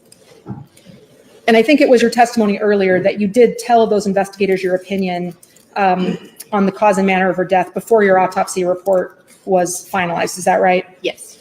Did you talk with investigators from DCI after a couple of days after your autopsy, after you conducted the autopsy on Miss Mullis's body? Yes. Why did you talk with investigators? Well, let me ask you this. Did you talk with them on November 14th of 2018? Yes. Did those investigators ask to have a briefing with you about the autopsy? They asked to discuss the autopsy, my findings. Yes. And you did you talk with them on that day? Yes. Did those investigators give you information about their investigation at that briefing on November 14th of 2018? Yes. Did they tell you at that briefing on November 14th of 2018 that they believed that Mr. Mullis had a motive to hurt his wife because of what they told you was affairs? Yes. And did you know why on November 14th of 2018 they were telling you that? You would have to ask them, but it's not unusual information to receive. Is it not unusual because you're part of the law enforcement investigation into people's death?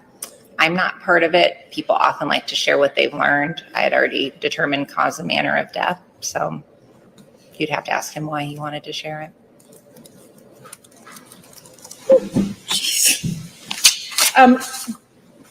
Did you tell investigators on that call on November 14th of 2018 generally what the conclusions of your autopsy were? I believe so. So yes. And what did you tell investigators on November 14th of 2018 about, in your view, how many times it was that Ms. Mullis had been impaled on this corn rake? At least 2 times. Given the orientation of the wounds on her back, there's a high likelihood that it was 3 times. Did you tell them in this briefing that it was possibly, or that there was a high likelihood that it was 3 times? I believe so, and I maintain that. Do you agree with me that your case log notes don't reflect that you told them that there was a high likelihood that it was 3 times? That's my investigator's case log notes, and I'd have to look at it. But if it doesn't say it, it doesn't say it.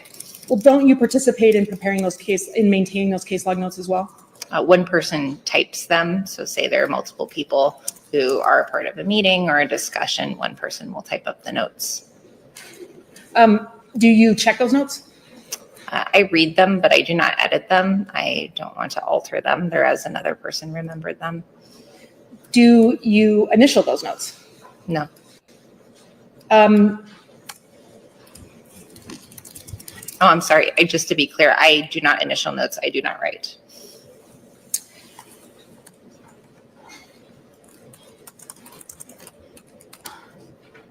I want to show the witness at this point, Exhibit 573. And I'll just say that we've made some slight modifications to the original photograph of this 573 just for purposes of privacy for this hearing.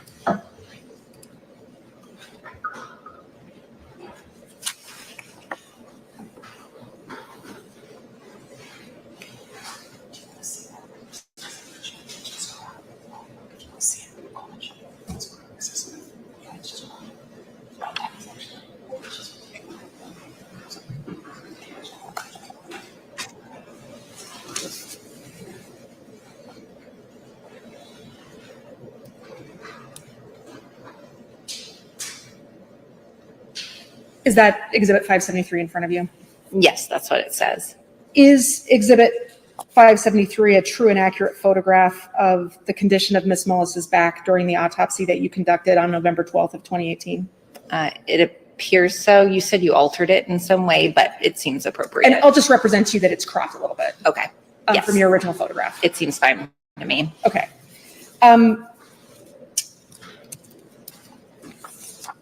You mentioned, we'll come back to Exhibit 573, so you can remove that, Nicole. During the briefing that you had with the investigators on November 14th of 2018, did you talk with them about other defects that you noticed on Ms. Mullis's body aside from the 6 wounds that we've been talking about that were on her back? I noted other injuries, yes. And you've talked a little bit in your testimony about some of the other injuries that you observed in your assessment of them, but I want to ask you a couple of questions about that. I mean, in your briefing with investigators on November 4th of 2018, did you talk to them about this injury you've referenced to the left side of Ms. Mullis's chin? You say this. I'm not looking at anything, to be clear. Okay. Understood. And injury to the left side of her chin. I most likely did, yes. I mean, you've referenced in your testimony an injury to the left side of Ms. Mullis's chin. And when I say this injury, I'm talking about the injury you previously identified in your testimony. Yes. Did you talk to the investigators about that injury at this meeting? I most likely did. Well, did you tell them that that injury did not have any associated injury to the inside of Ms. Mullis's mouth at this conversation on November 14th of 2018? I know you're referencing notes that I did not make. She also had an injury to her lip, so I don't know if inside of the lip injuries were relating to a lip injury. To say that there are injuries to the side of her chin and then talk about the inside of her lips seems to be a little bit of a jump. Well, I don't want you to make any. I don't recall exactly what I said or And I don't recall exactly how they were written in those notes by another person. I don't want you to make any assumptions about what I'm referencing. So let me be a little more straightforward. When you observed Ms. Mullis's face at autopsy, did you note in your autopsy report any injuries to the inside of her mouth? No. I mean, she didn't have any scrapes on the inside of her cheeks, did she? Not that I saw, no. Did she have any abrasions or cuts on her tongue? Not that I saw, no. Did she have any damage to her teeth? Not that I saw, no. And you're referencing that she had a cut on the middle of her lip? I believe it was a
I think you identified that there's a photo request on the first page of Exhibit 225. yes, Other than that photo request, is Exhibit 225 a true and accurate copy of your autopsy report? yes. And is there, I'm sorry, I'm sorry, can I look at page 5? I was going to ask you what page, so we'll take you to page 5. Thank you.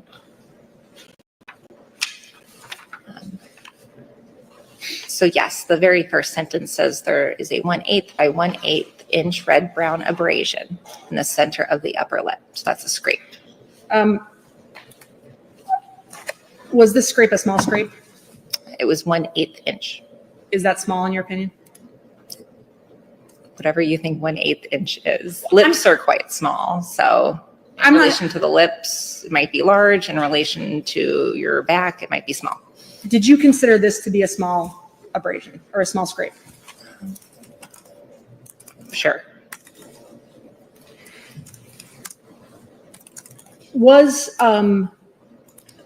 Were the injuries that you noted on Ms. Mullis's face consistent with Ms. Mullis having fallen? They could be caused by a fall. Yes. Were these injuries more consistent with a fall than with another explanation?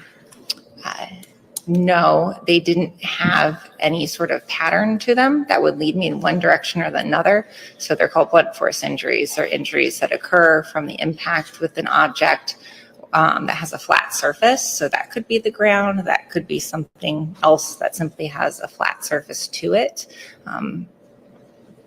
It's hard for me to know exactly how they occurred, but a fall is absolutely a possibility.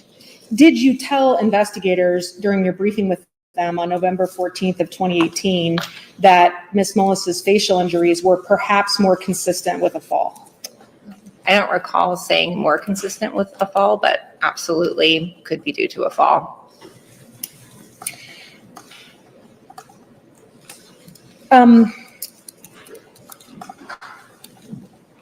Your Honor, we have two exhibits that we've put side by side just for comparison purposes, which are Exhibit 570 and Exhibit 621.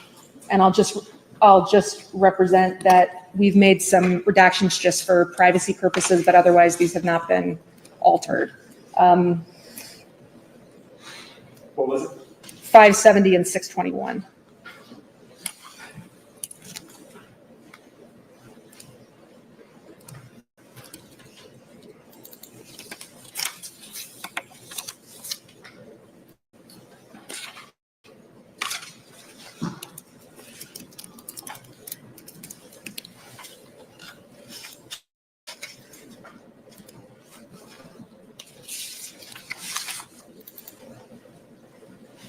Are you seeing two images in front of you? Yes.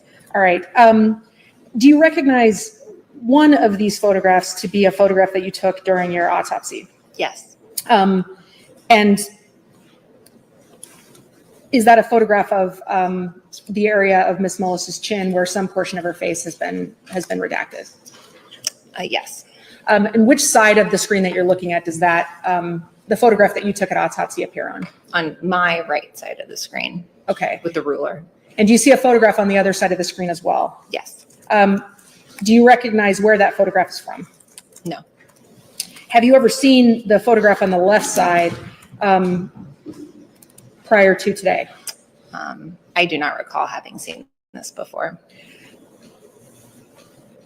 Do both of these photographs that you're seeing on the screen in front of you depict the area of Miss Mullis's chin? As I said, I've never seen the other one before. It looks like a similar injury to the injury I saw on Miss Mullis, but I can't even say that's her. Prior to your deposition in 2023, had you ever seen any photographs of Miss Mullis that were taken at Regional Medical Center or Region Medical Center? I had, yes. And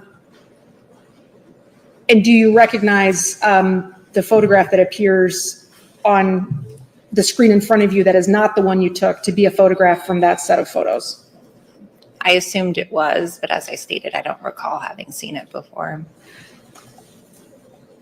In your view, does the chin injury that appears on the photo that you took and the chin injury that appears on the photograph that you don't recognize, do those chin injuries appear different? There are many similarities between them. The shape is similar. Differences include the injury at autopsy is that there's drying of the wound, so it's much darker in color. Do you see any other differences about the appearance of the wound on the chin other than the drying? The bruising around it appears to be more pronounced, I think, in my autopsy photo. I don't know if there's anything else you're looking for. Are there any other differences that you note? It's darker in color. The bruising appears more pronounced, but it maintains its same general shape.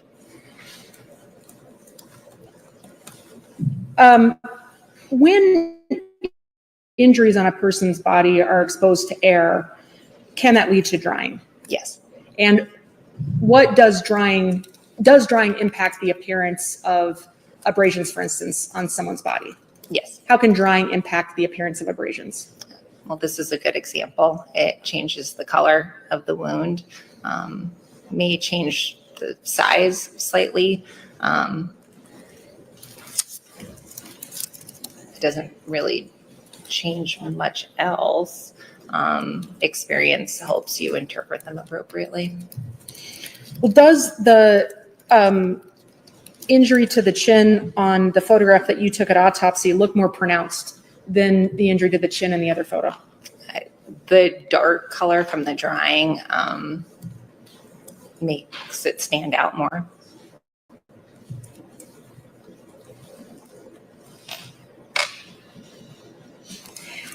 Is the injury to Miss Mullis's chin that's depicted in the photographs, or the photograph that you recognize that are in front of you, is that injury consistent with a fall? It could have occurred with a fall, yes. And is there any evidence that the chin injury that's depicted in the photograph that you're looking at was caused by anything other than a fall? There's no pattern within it that I can tell that tells me what caused it. So it's from the impact of an object with her body, and that object has a flat surface. So it could be the ground, it could be an object as she's in the process of falling the ground when she falls, or another object striking her while she's in another position.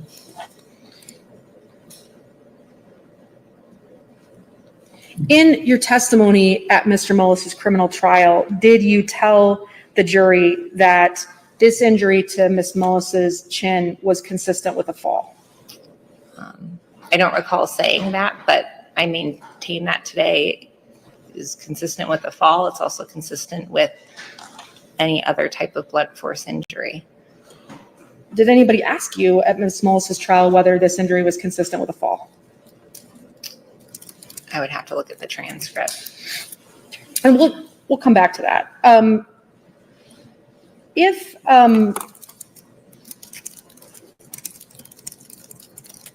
And I want to go back to her ears, because that's something that you mentioned earlier.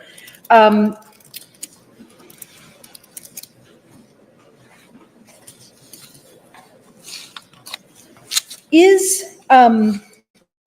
if you need to see some photographs of her ear to refresh your memory, I can show you that. But in your conversation with the investigators on November 14th of 2018, did you tell those investigators that any bruising around Ms. Mullis's ear could also be consistent with her falling? I don't recall, but independently now I say, yes, it could be from a fall. She has earrings in, and she had bruising to the backs of her ears and on her earlobes. And that could be from her hitting the ground and the earring causing injury to her ear and the skin around her ear. Could the bruising that you noted around Ms. Mullis's ear be consistent with bumping her head against some surface as she walked? For instance, hitting her head on a door jamb as she walked through a door. Yes. Could it be consistent with banging her head on some object hanging from the ceiling as she walked through a space? If that injured her ear as well, then sure. I mean, is there any way to distinguish the bruising on her ear from someone's everyday activities? It has the standard definition of a blunt force injury. I can't tell the nature of the injury. So it could be from sort of activity of daily living.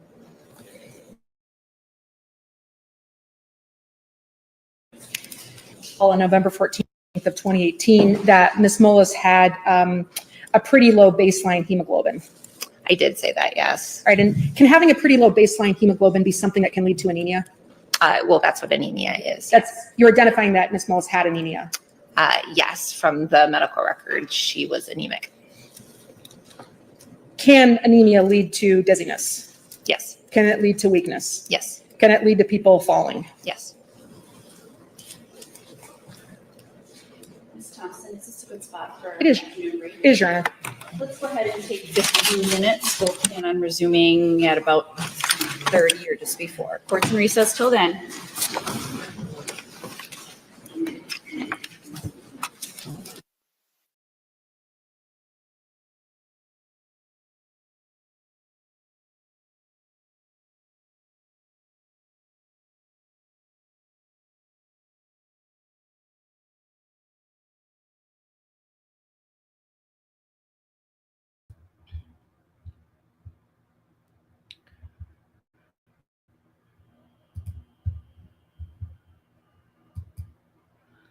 I'm gonna have to get a big notebook with dividers and have one section be like prelims and one trials and one for like doing my YouTube videos, because what I have now is driving me crazy.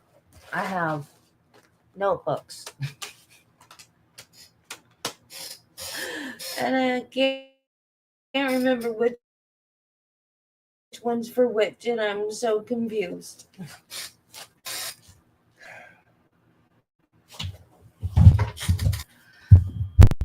What I was gonna say to Carla when Crystal so rudely took her away from me.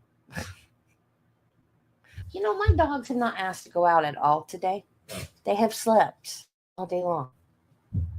It's probably because it's icky, rainy day. It's not raining, but it's like gonna rain. It's so dark in here. But because it's dark in here and I've got my ring light right up here, it looks like it's bright. I'd be looking like I was in the dark right now on a normal day because it'd be sunny and the sun would be behind me. So anyway, I think the reason we were talking about Dr. G earlier, and I think that's the reason why she's driving me crazy, is because she dismisses things. Whereas, like I said about the bruising on the knees and the hands and the face, she could have fallen and got the blunt force injuries that she's talking about earlier, but close enough in time that they looked like they were from the same incident when they really weren't. I'm not negating her findings at all. I'm not saying that at all, because I think she is very, very possibly correct, because I don't see, number one, how did she fall on it if she was on her face and it was in her back? And number two, there's only 4 times. How did she get 6 wounds? So yeah, I think her determination of homicide is very likely correct. I just don't like that she's thrown so much out and has just been, well, I don't need that to determine homicide. Maybe not, but why not take a look at it? And I think I'm that way from watching Dr. G. I don't have any experience in forensic pathology. I was a nurse. But when you're a nurse, you're taught to look at everything. There is sometimes a little bit of detective work in nursing when you've got a patient that is having a bunch of weird symptoms. And in the nursing home, when I worked in the nursing home, we had a medical director. I was lucky enough, my first nursing job, to work in a facility that had a medical director that took care of the majority of the patients. So I got used to the way he did things. And he had standing orders for a lot of people in there. So like if they had cold symptoms, he gave them chlortrimeton. I think I said that right. Which is just an over-the-counter antihistamine that he liked to use. So I had a standing order. I could write that order and give them that. So there was an antibiotic used for certain symptoms. And, like if someone had symptoms of a urinary tract infection, we would get a urinalysis, get the urine, send it to the lab, and start them on a certain antibiotic. I could do that on my own. And he would sign the order. When he came in every night and signed these orders, but I had a standing order that I was allowed to do that. So, but we didn't just do it. We looked at the symptom. We had to take every little thing and put it together. So I don't like dismissing things. You have to look at everything. And her little flippant attitude about, oh, I didn't need to know that. I didn't need to know that. That's what's driving me crazy. That and the vocal fry. And I get that she's not happy that she's being challenged on her opinion, because that would tick me off too. If I went to medical school and I've been doing this for a while and everything, and some, after a jury had convicted this guy of the murder, and then this lawyer's coming and being like, are you sure you got it right on the death certificate? Yeah, I'd be a little ticked off too. That's not what bothers me, because I think she got that right. I'm not bored. I'm just, well, number one, I don't understand some of these questions that the attorney's asking. Like this picture comparison, where the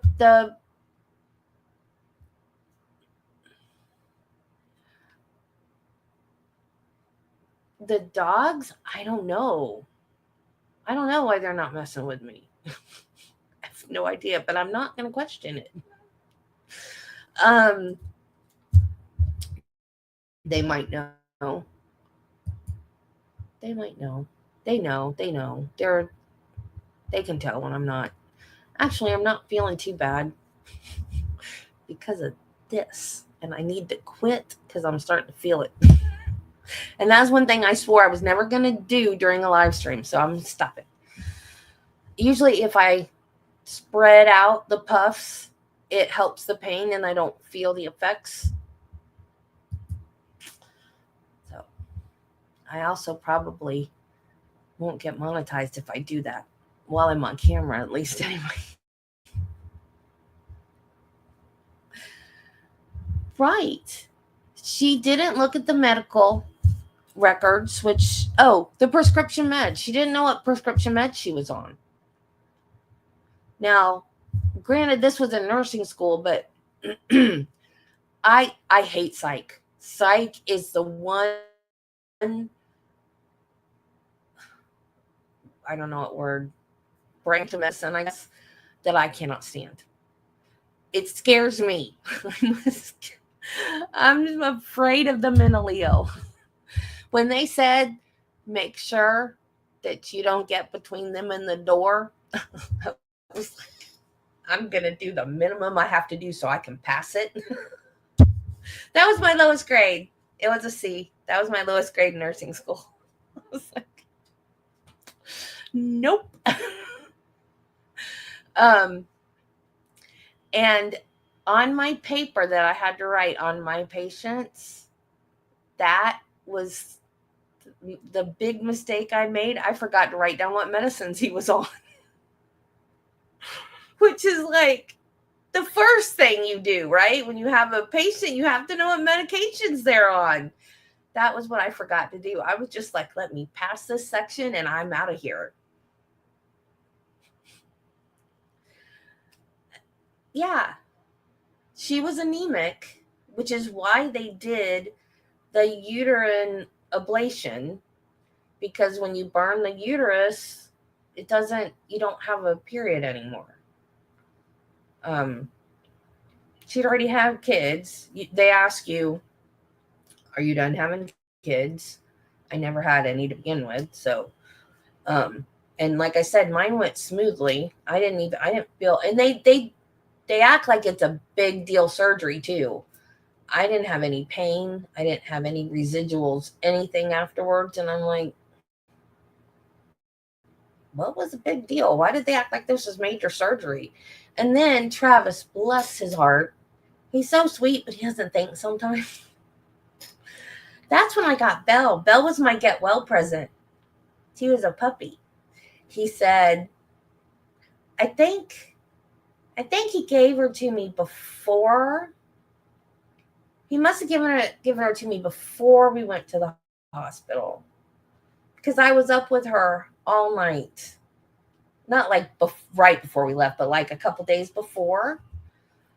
Because I remember he said, close your eyes and hold out your hands. So, and he put her in my hands. This is how big she was.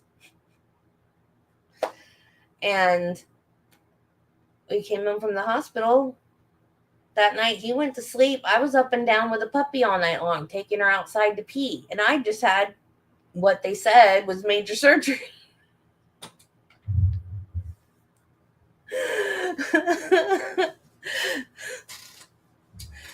But I didn't, because they don't cut you anywhere. It's all. But yeah, she's already anemic. Like I was anemic. That's why they do it. So yeah, she could have gotten dizzy. They said she'd been having dizzy spells and they thought she was going to fall. And they were helping her. Because she was trying to work on the farm and she'd be like shaking and dizzy. And so she could have fallen. I'm not saying she fell on the rake, but the other injury she had could have been from a fall. The fact is, though, that the medical examiner,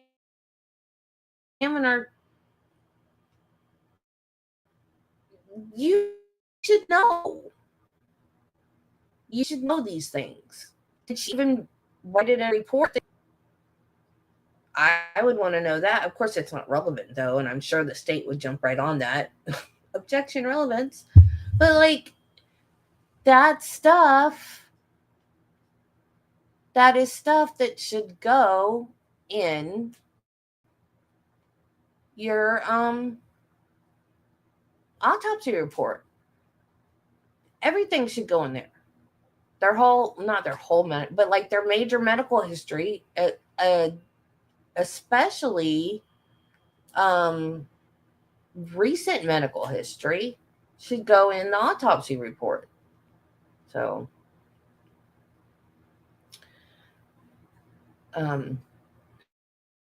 yeah, when a couple weeks ago I fell out of this chair, I was on the edge and I leaned forward. I was looking for something, and it was, of course, it was before I got the new internet. So, how long has that been? Couple, 2-3 weeks? I don't know. So my camera was off because the internet was, it's still acting up even with the new internet. Anyway, and the chair rolled out from under me and I flat on my butt. And Belle, of course, ran over here to make sure I was okay. And then after I was done live streaming, I went and I laid down in bed and I had ice on like my lower back and kind of on my butt bone. And Belle, usually when Travis comes home at night, he sits in his recliner and Belle stays in the living because she's been with me wherever I am all day. And then she stays in the living room with him. She got in bed with me and she laid right up next to me and did not move. She stayed with me because she knew something was wrong. So I used to call her my medicine pet because she stayed with me all the time. Well, when I had cancer, she absolutely stayed with me. She knew that, I don't know, I think dogs can, I know they can sense when you don't feel good, but I think they can like tell when you have cancer. They can like smell it or something, I think I heard. So yeah, she didn't leave my side when I had cancer. She was always with me.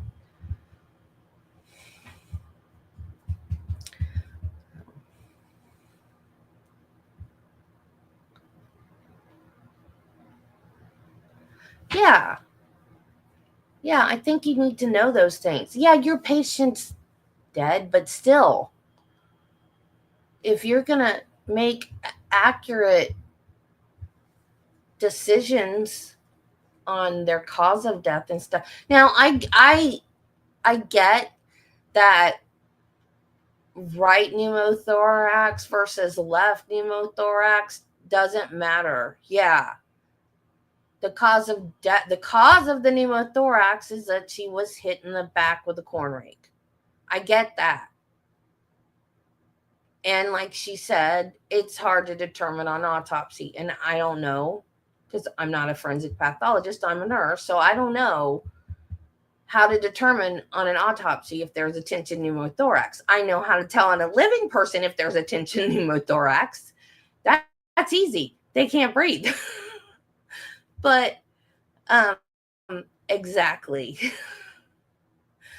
But I don't think that you, as a medical examiner, you shouldn't just be like, oh, well, she got hit in the back with a corn rake and just dismiss everything else.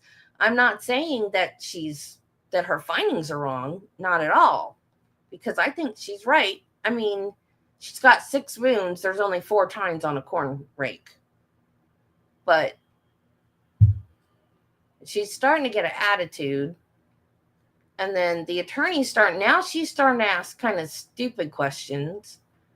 I think she should be done with this witness. I really think she should be done.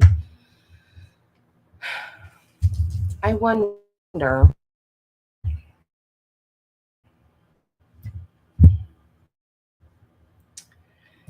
if I tried to Google a pic of that corn Rake.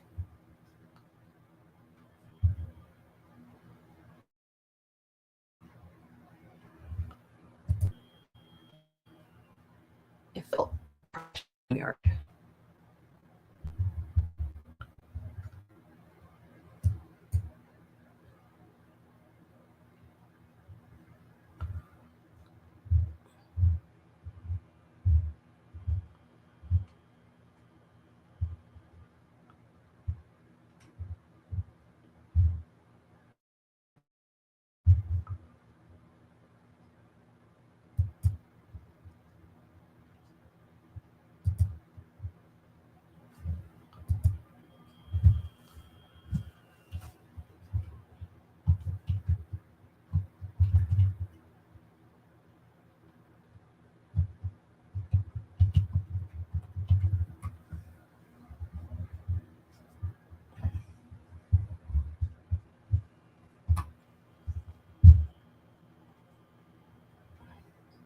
It doesn't want to go.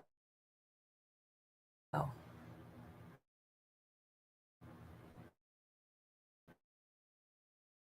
Come on, StreamYard.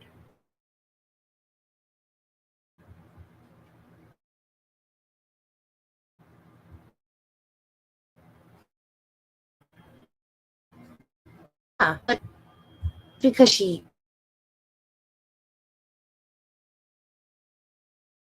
but in the human medical field, if it's not charted, it's not done. If you don't write it, do it. So if you did it and you don't write it, you can't use it as a defense. Oh, but I did do that. Well, you didn't write it. So you write. Even if you don't need to, you should write as much as you can. So sometimes you write the unnecessary to make sure you've got all your bases covered. And that should apply to autopsy reports as well. Because the hardest thing for me when I switched from a hospital was a checklist chart, because I was used to writing. I just got dressed, went to eggs, blah, blah, blah. Went back to room, watched TV, like narrative. And then when I went to the hospital, and it was like, check, shower, check. And that was the hardest thing for me, because I wanted to write everything. So if something happened, they knew I did it and I didn't get in trouble.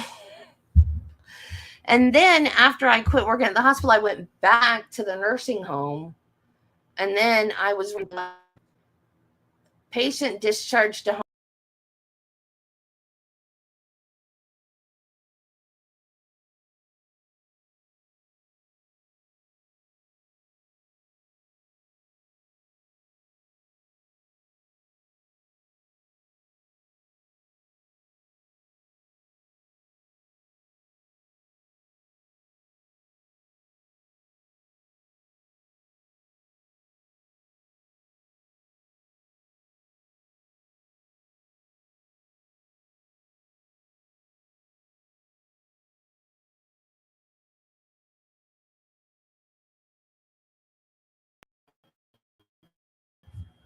Anyways, you write as much as you can. I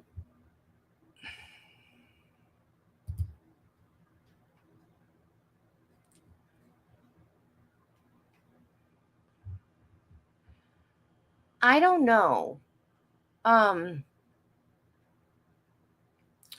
She had a tension pneumothorax on the left.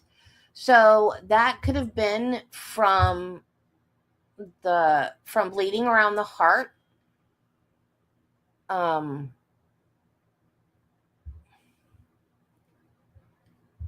But if it had been from bleeding around the heart,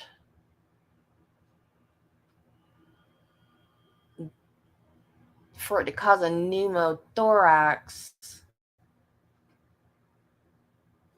that would have meant that the pericardium would have had to have been intact for it to, like, there's a sac around the heart. So if it bleeds into that sac, then the sac gets full and it presses against the lung. And then that's what a tension pneumothorax is.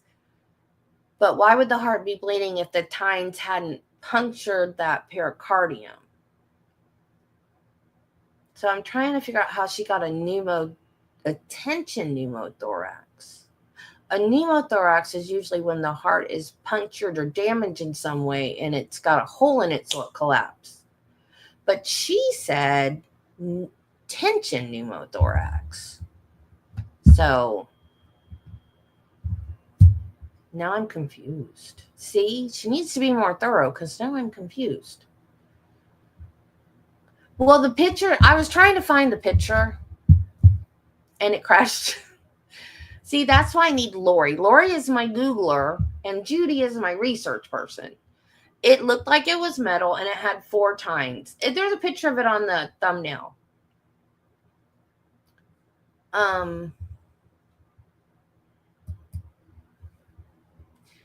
You are exactly right.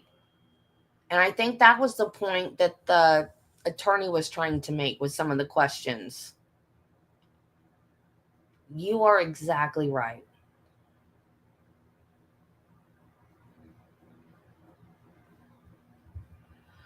That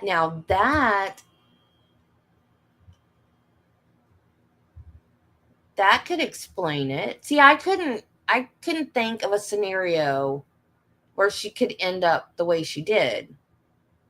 But that absolutely, that's what I want to see. I want someone to give me a logical explanation of how she fell onto it, yet ended up on her face.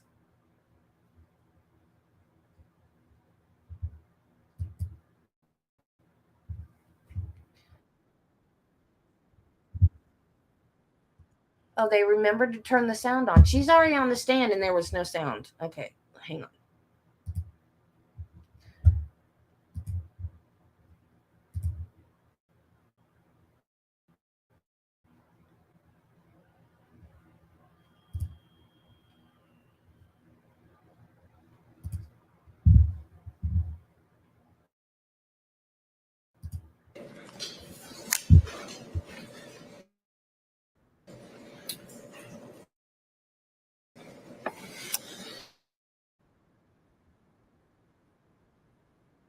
Itself wrote here.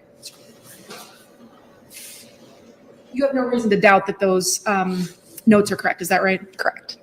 Do you see that there's some entries in Exhibit 201? And I'll direct your attention down to an entry from 11/30 of 2018 that's on page 2. Do you see that there's some entries that have a KK next to them? Yes. Are those that you need in the case log notes? Yes. You have access to the case log notes for cases like other members of staff. How do you keep these case log notes in terms of what kind of document? It's digital. Are these kept as a Word document? No, we have, it's our sort of medical management system that holds information about decedents in our office and has a space for us to write notes. Is Exhibit 201 a complete and accurate copy of all of the case log notes that your office kept about Ms. Mullis's autopsy? To my knowledge, yes. Okay. I also want to show you Exhibit 380.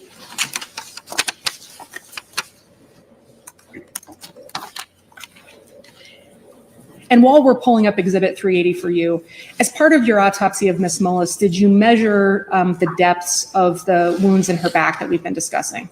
Yes. Did you, and we've talked that you photographed the outside of those wounds. Is that right? Yes. Did you photograph, did you or your staff take any photographs during Ms. Mullis's autopsy that would capture or reflect the wound paths inside Ms. Mullis's body? Not of the organs or as they entered into the back of the body, no. Do you agree with me that you and your staff took only 2 photographs of the inside of Ms. Mullis's chest during this autopsy? Yes. And do you agree with me that those 2 photographs don't really show the wound path inside Ms. Mullis's chest? Correct. They're just in the way that her body was autopsied. There's some portions of her body that are really obscuring her chest in those photographs. Do you agree? Yes, her ribs. All right. I'm going to now show you Exhibit 380. Is that in front of you? Yes. And if you need to have us scroll down, we'll do so. But do you recognize Exhibit 380 to be a true and accurate copy of the postmortem examination notes for your autopsy of Ms. Mullis? Yes. I'm going to direct your attention to page 3. Does page 3 have some exemplars of the human body on which you've taken notes? Yes. Is this your handwriting on page 3? Yes. And oh, I'm sorry. At the top with her name, that's not my handwriting, but everything around the body is. I appreciate that clarification. Page 3 is page 3 your notations at the autopsy of things of note that you observed during the autopsy? Yes. And does page 3 capture all of the defects in Ms. Mullis's body that you appreciated during autopsy? No. Is it your testimony that there's some defects that you, well, let me ask you this question. I'm going to have you turn to page 4.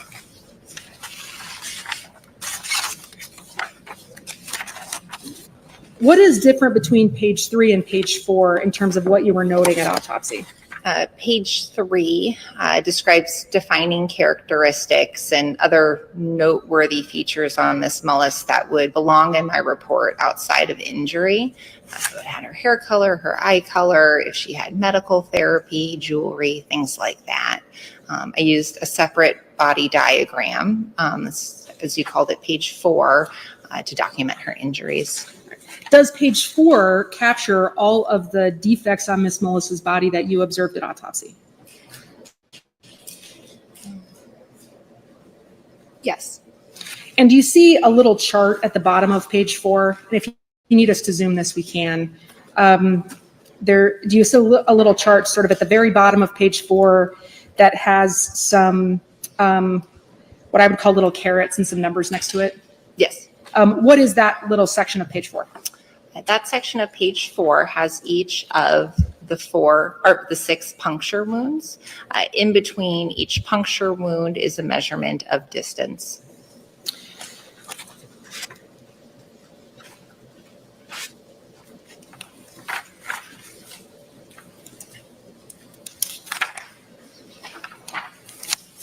Looking at page 4 and that area, here on page 4, you've measured the depths of the wounds in Ms. Mullis's back. Is that right?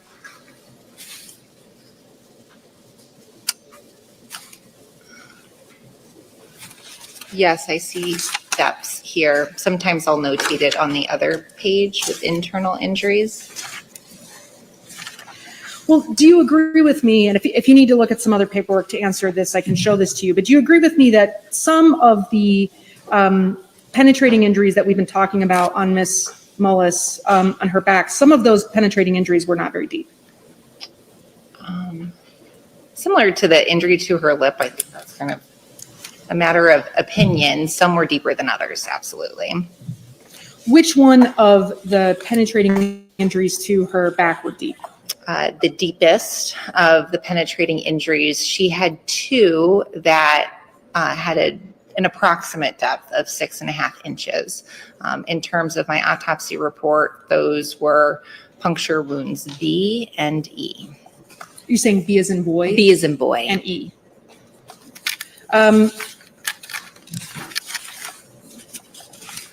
Wound A is the wound that is to the furthest right of Miss Mullis's back, is that right? Yes, really on the side of her chest. More underneath her armpit, is that right? Yes, Did wound A go all the way through Miss Mullis's body? it did.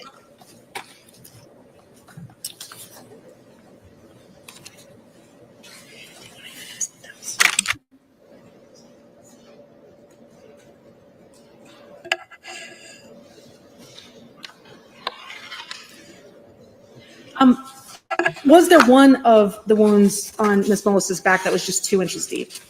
Yes. Which one was that?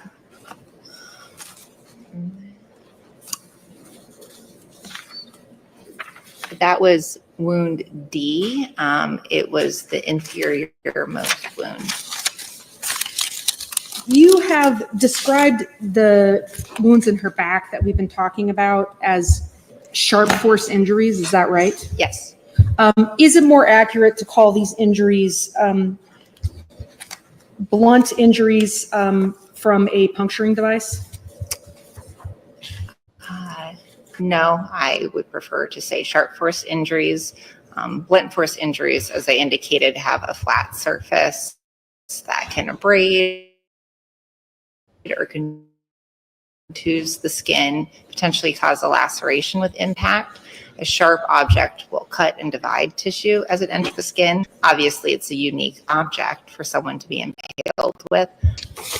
Are there different characteristics for injuries that are caused by a blunt object being forced through someone's skin, like a as a penetrating injury? It's more difficult to penetrate the body with a blunt object versus a sharp one. Is it true that you don't know, as you sit here today, how much more difficult it is? It depends on the type of object, if you're comparing to.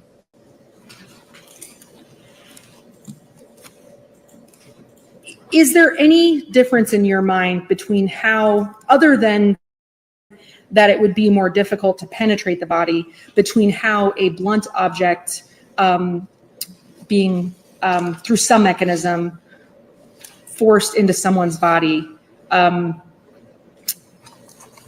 is there any difference in terms of how wounds caused by the blunt force object being forced through would appear or would operate in the body from a sharp object being forced into the body through some mechanism? So the impact of a blunt object with the body, like I said, can cause abrasions, scrapes on the skin, bruising. If it's a significant impact, you can cause a laceration or a tearing of the skin, which I suppose would allow the blunt object to further enter into the body. Lacerations are irregular, and we have what's called tissue bridging, so little pieces of tissue may still connect each side of the wound. This is in contrast to a sharp object, which, as I said, cuts and divides tissue. So you shouldn't have that tissue bridging. It should be a cleaner looking wound. Besides what you just identified, are you aware of any other differences in how a blunt object being forced through some mechanism through someone's body would operate versus a sharp object being forced through someone's body? I'm not quite sure what you're getting at. It's vague when you say a blunt object through some mechanism. I don't know what object you're talking about or what mechanism, so I don't know what conclusions I can draw. Well, when you examined the corn rake at issue in this case, were the tines on this corn rake blunt? They were pointed, and both pointed and slightly rounded. So I suppose you're trying to characterize it as a blunt object. To be clear, I'm asking you your characterization. I I'm not trying to characterized characterize it as anything. Oh, I characterized it as a sharp object. It cut and divided the skin as it entered into it, as characterized by the well-formed round holes in Miss Mullis's back after she was impaled with it. Well, if I hit my head on the edge of this table, that could cut and divide my skin and enter to some extent into my body, right? That would cause a laceration, which is an irregular tearing of your skin. But that could also enter my skin.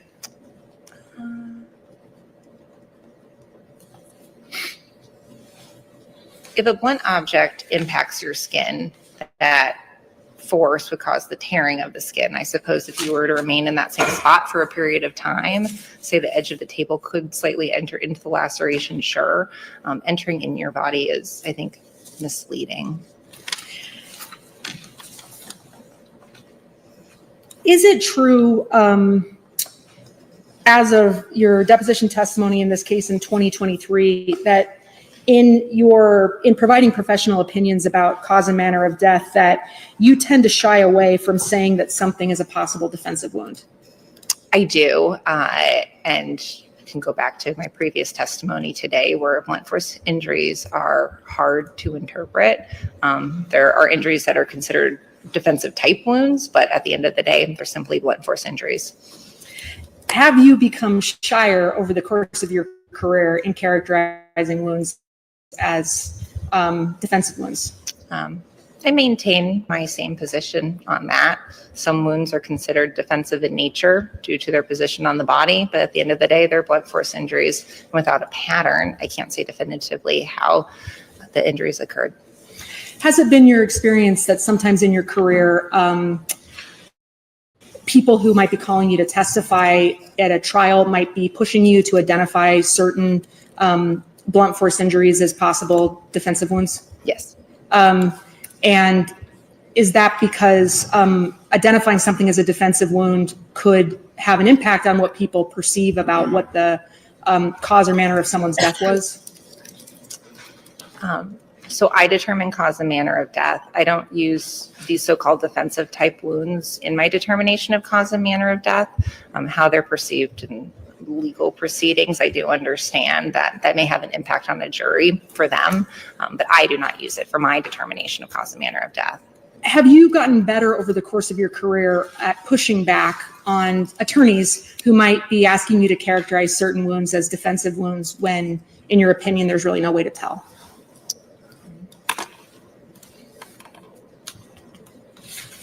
I suppose potentially we all become stronger as we get older. And at the time you performed Miss Mullis's autopsy, you were newer in your career. Yes. I mean, did you start your job as a medical examiner here in Iowa in July of 2018? Yes. And is it true that your autopsy of Miss Mullis was a few months after you started? Yes.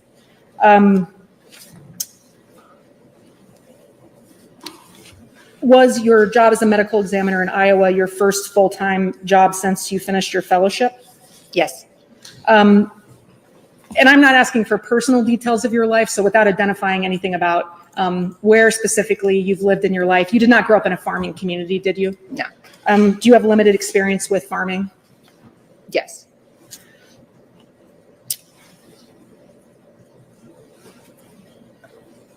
Did you testify in Mr. Mullis's trial in about a year after you performed the autopsy of Miss Mullis? Yes. And at the time you testified at trial, had you performed about 600 autopsies? If that's what I said, then that would be accurate. I don't recall now. Do you know, as you sit here today, how many autopsies you performed in your career that were unsupervised before you performed the autopsy in Miss Mullis's case? Before I did, no, I can't recall. Had you performed about half the autopsies in your career before you performed the autopsy of Miss Mullis? In my career as I sit here now? I'm saying that as of the time of your testimony at Mr. Mullis's trial, you performed about 600, correct? If that's what I said, then yes. All right, and as of the time of performing Miss Mullis's autopsy about a year earlier, how many of the 600 had you done at that point?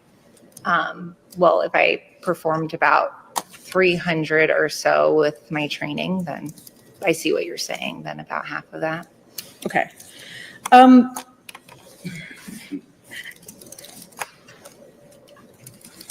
Was there a time in Mr. Mullis's case where counsel for Mr. Mullis sent a letter to your office requesting to meet with you about Mr. Mullis's case? I know we were sent a letter. I don't recall if it said meet. There was information about some expert opinions that they had gathered, And there was a question as to if I wanted more information, but to meet, I would have to look again. Did that letter ask if you'd be willing to communicate with counsel in some way, whether in person or on the phone or through some method? I think I have a similar answer to that. I don't recall that. I'm not saying that's not what it said. There was a part of it where they said I could ask for more information. So if that's inviting a conversation, then that's along those lines, yes. Did you decline to speak with counsel in response to that letter? I did not. Got to object as relevant. Overrule, the answer will remain in the record. Well, is there a process in forensic obligation for forensic pathologists to change their opinion if they learn information that should change their opinion? An opinion should always reflect the pathologist's true opinion. So sure, if your opinion changes, then it should be reflected in the death certificate reports, et cetera. Is there a process to change a death certificate? Yes.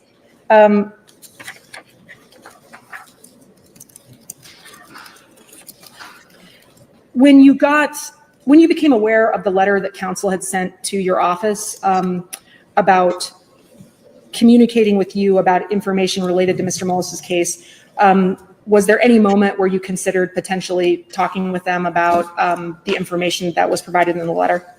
I did read the letter, and due to its contents, no.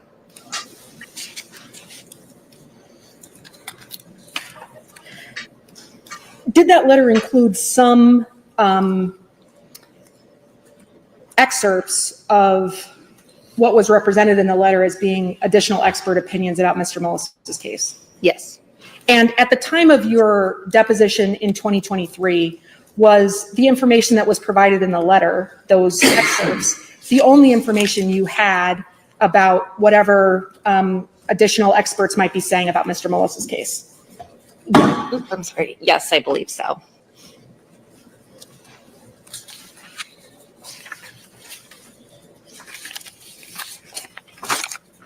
And was it based on those excerpts and the content of the letter that you determined that you were not going to communicate further with Mr. Mullis's counsel about this case? Yes.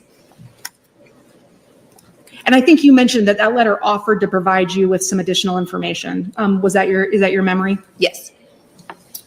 Did you take counsel up on that offer of providing you with some new information that you hadn't had previously? No.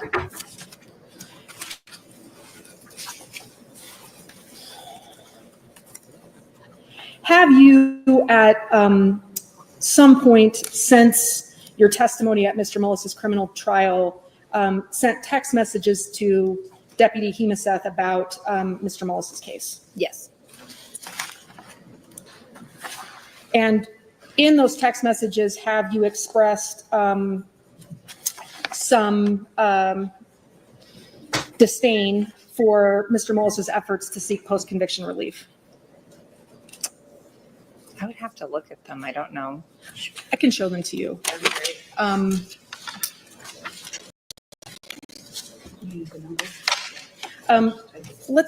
going to have you look at Exhibit 230.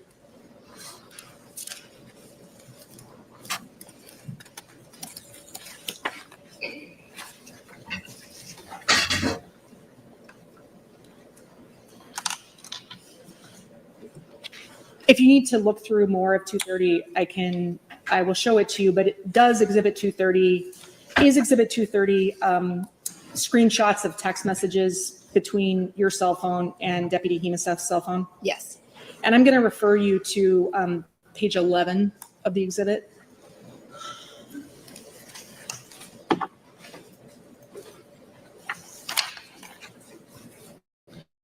Let me have you read page 11 and let me know when you've done that.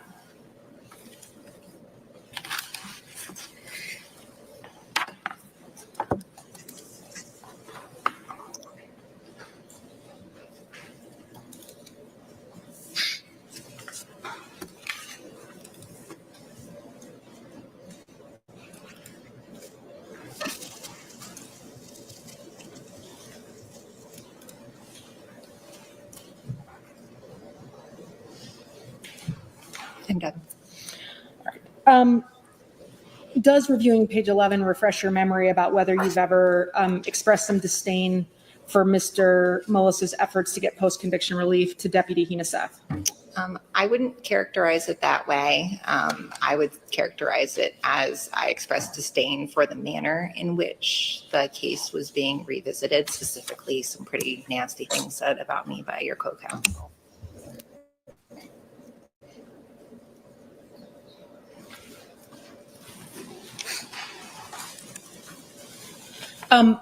Did you share in text messages with Deputy Heneseth a video that purported to recreate sort of what had happened in Ms. Mullis's case?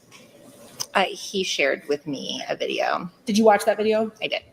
And did you express some disdain for the sort of way in which that video was produced in your messages with Deputy Heneseth? I would characterize it more as I found it amusing. It's by an individual who was harassing me, and I wasn't quite sure what it was showing. So it was an interesting thing to see.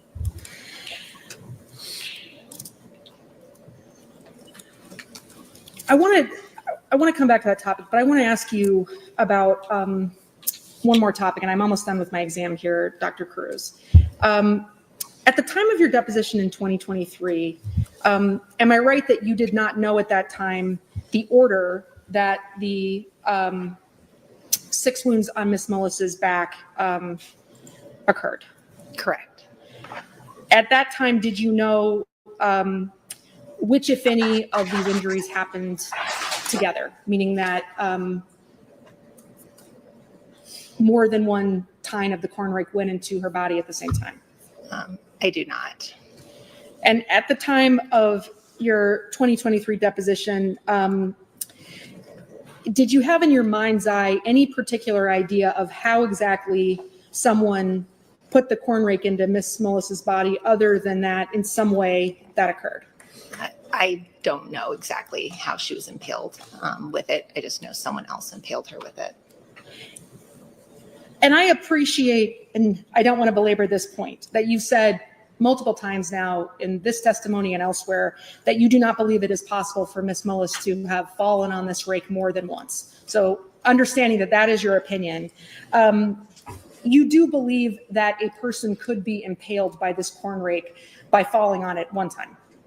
I do think someone could fall on it once. I mean, it is your belief that falling on this rake once could generate the necessary force for someone to be impaled on it?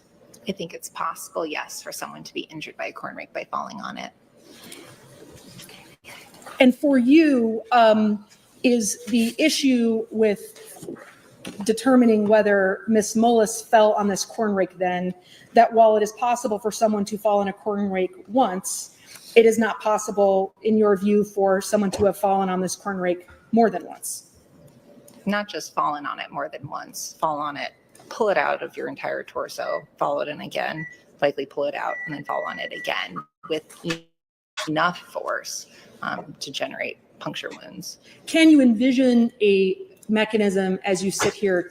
Well, I want to ask you a different question. At the time of your deposition in 2023, could you envision a mechanism where someone fell on a corn rake, impaled themselves on all 4 tines of the corn rake, were able to extract some of the tines, but not all of them, from their back, and then fell back on the corn rake for the tines that had come out to re-impale into their body? I do not think that's possible. I think significant force is required to generate those wounds. And then you're suggesting that the second fall is from a very short distance.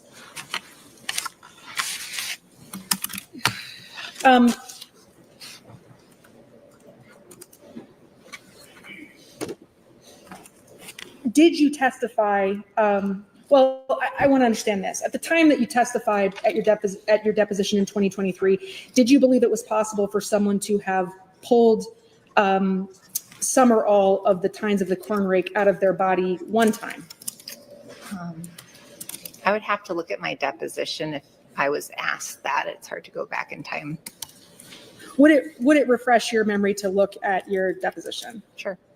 And I'm going to have your 2023 deposition pulled up for you.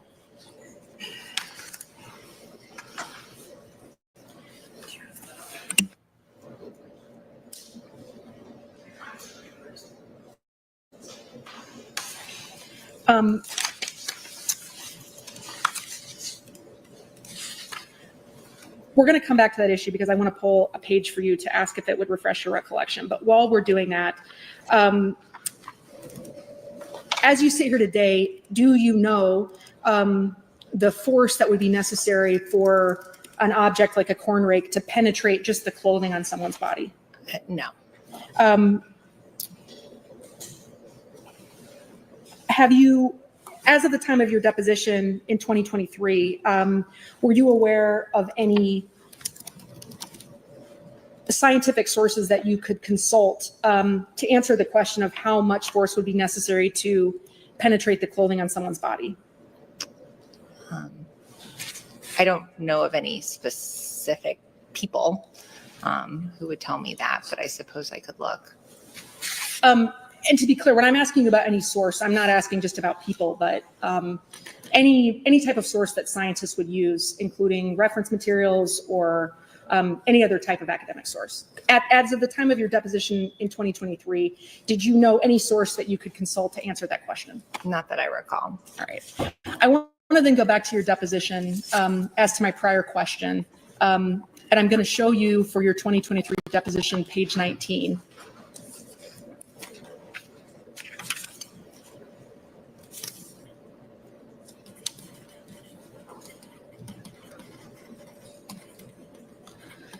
I'm going to have you read page 19, line 6 through line 13, just to yourself. And I'm going to ask you if that's refreshed your memory after you've done so. Yes, sorry. Page 19. This is 2023. Page 19, 6 through 13. Line 6 through 13. Yeah, the deposition. And this is exhibit 322, right? Thank you very much. Yes, exhibit 322. Okay. Have you had a chance to review that portion of your deposition? Yes. Did reading your deposition, that portion of your deposition, refresh your memory about whether in 2023 you believed it was possible for Ms. Mullis to have pulled the rake out of her back one time? Yes. And what was your opinion about that at the time of your deposition? I said that it is possible, but would likely be incredibly difficult and unlikely.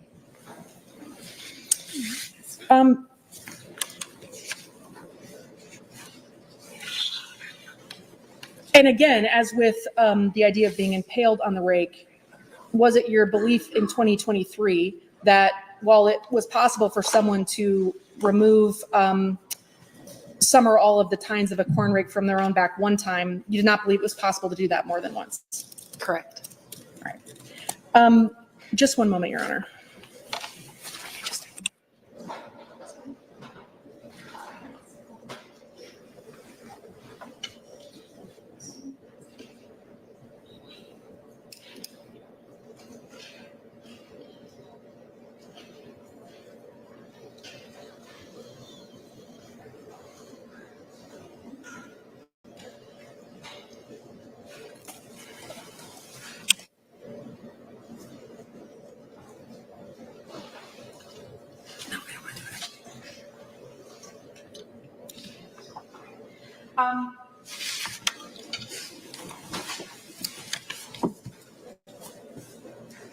Dr. Cruz, as we've been discussing at length today, you're a forensic pathologist, correct? Correct. Do you have any expertise in the field of biomechanics? No. Do you have any expertise in the field of biomedical engineering? No. As of your deposition in 2023, had you ever consulted a biomechanical expert on a case? No. As of your deposition in 2023, had you ever consulted an incident reconstructionist on a case? No. As of 2023, was it your opinion that the field of biomechanical engineering is a scientific discipline? I'm not incredibly familiar with it, but that sounds like it would be true. I mean, do you believe as you sit here today that qualified biomechanical engineers are scientists and have scientific expertise. Like I said, I'm not familiar with them, but I would agree that they probably consider themselves scientists. At the time that you were deposed in this case in 2023, did you have any opinion on whether a biomechanical engineer could contribute to the understanding of what happened to Ms. Mullis?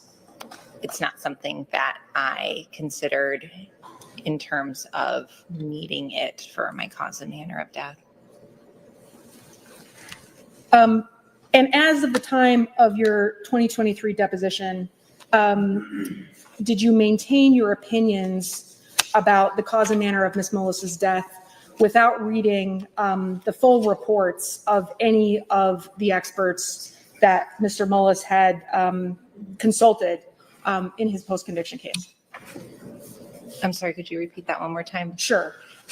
As of the time that you were deposed in 2023, did you maintain your opinions about the cause and manner of death without having read the reports of any of the experts that Mr. Mullis had consulted in this case? Yes.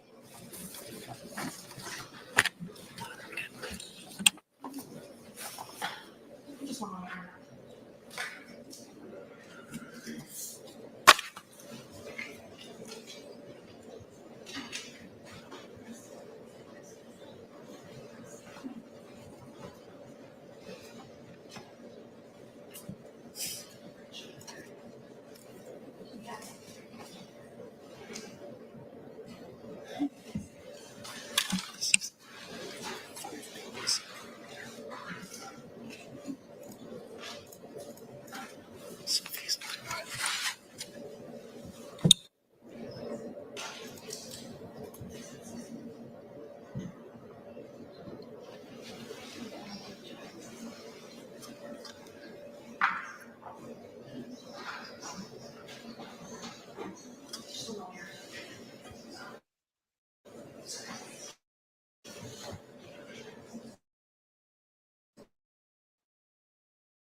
One additional issue, Dr. Cruz. At your trial testimony in Mr. Mullis's criminal case, were you asked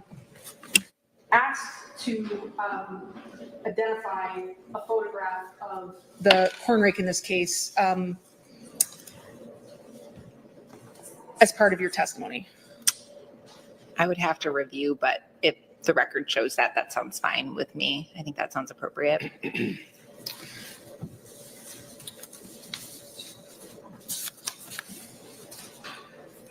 Hang on a second.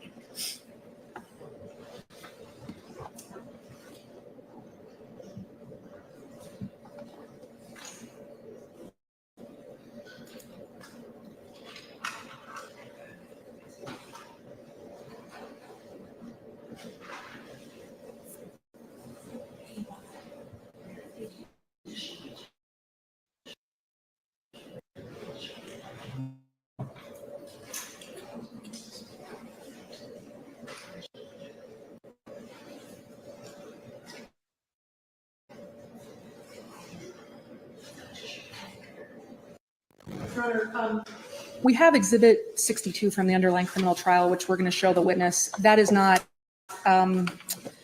we have a photograph of it from EDMS, which I think we'll show to the state, Erica, if you want to do that we'd like to approach the witness with.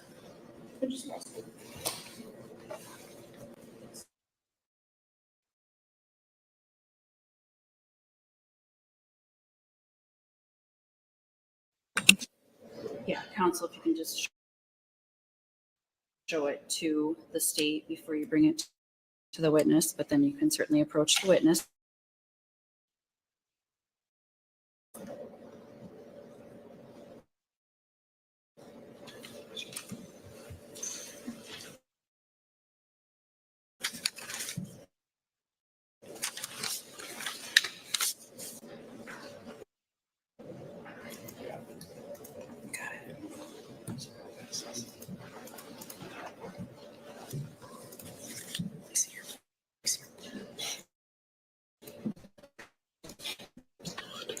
much.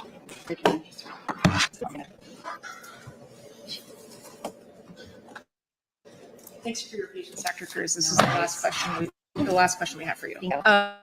We've shown you as best we could a copy of state Mr. Mullis' criminal trial. Depicted in this photograph. This appears to be handled and there's a ruler, medical exam number, indicate the photograph was taken at autopsy. Do you agree that this photograph does not? Correct. Look at it, can you tell anything about whether the tines of the corn rake are sharp or not? No. Anything else?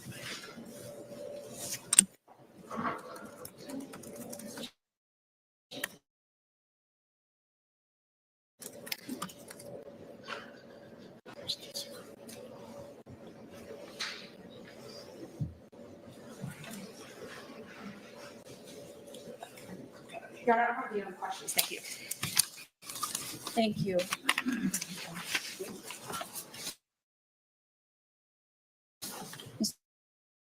Mr. Brown? I'm gonna try to be done by 4:30. Okay. If you give me a chance, I'll try to get Dr. Cruz. I don't think came planning to stay this evening. Yeah. No. I didn't think so. So, yeah, I'll try to get through this. If I may approach the witness, I'm gonna do this the old-fashioned way. You may. I'll show you three exhibits, A, B, and C. You can just take a look at those for me.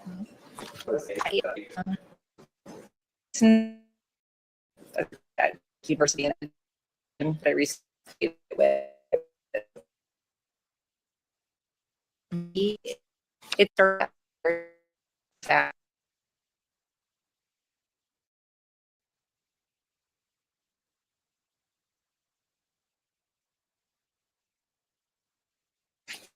C is quality assurance.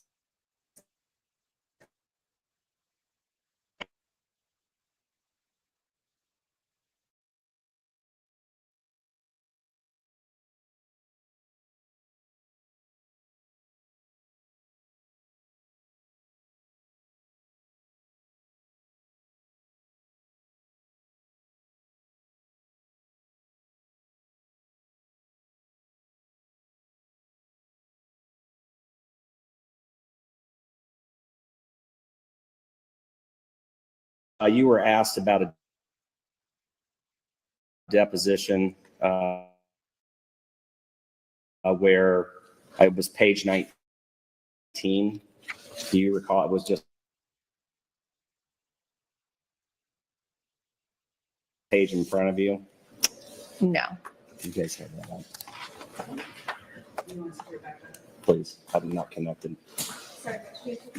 Page 19. Would you mind if we just show this copy just out of curiosity? Thank you. See page 19 of the deposition, Yes. right? And then the was lines, I think, 8 through 11 you were asked to review. Yes. In lines 8 through 11, you said that she could have pulled it out of her once, meaning the rake, correct? Yes. All right, the next sentence is the difficulty of that in someone's back with the depth of the tines to me seems incredibly unlikely. True? Yes. All right, then what's the last line? I don't believe that was mentioned. I say, and then the thought that she fell on it again, pulled it out, and again, it's just not a feasible possibility. Any of those or characterizations have changed for you at all? No.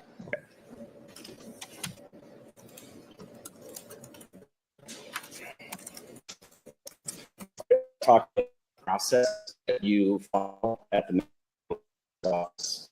Where is the Yeah. and other just Yes. how many?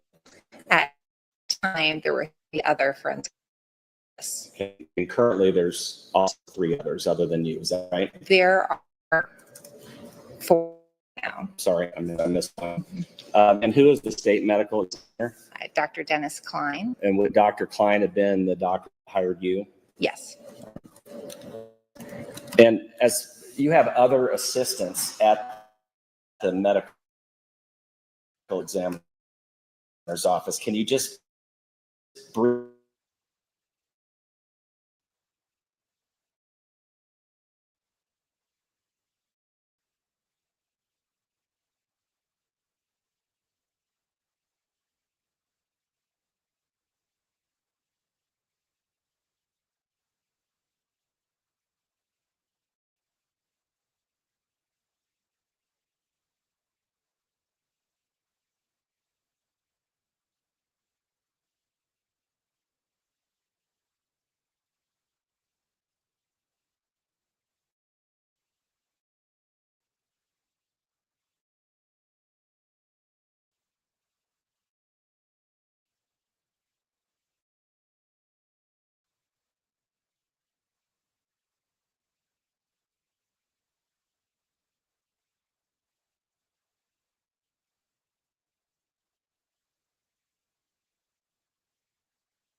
They will communicate with law enforcement. They gather law enforcement reports, medical records. They talk to family and gather any other information that we may need for a determination of cause and manner of death. And would you have had that resource available to you in the investigation and the autopsy of Amy Mullis? Yes.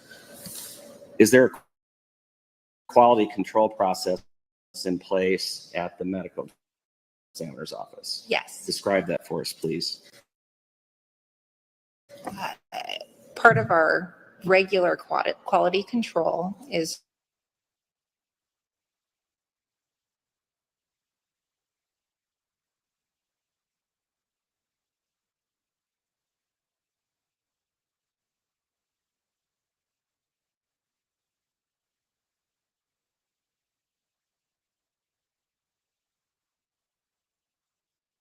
reports throughout the year per name guidelines on cases that are natural, suicide, and accident. You had mentioned earlier in your direct that you were performing more than one autopsy at the same time as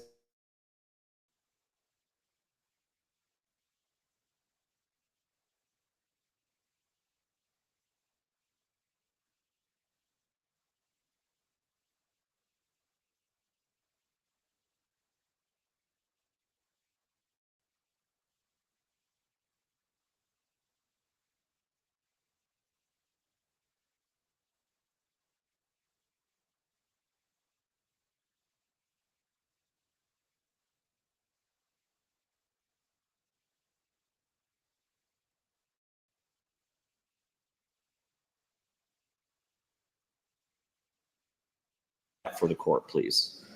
The physical autopsy itself is really the shortest portion of the whole process. The autopsy examination is performed with the photographs and the collection of evidence and other items. I then write my report.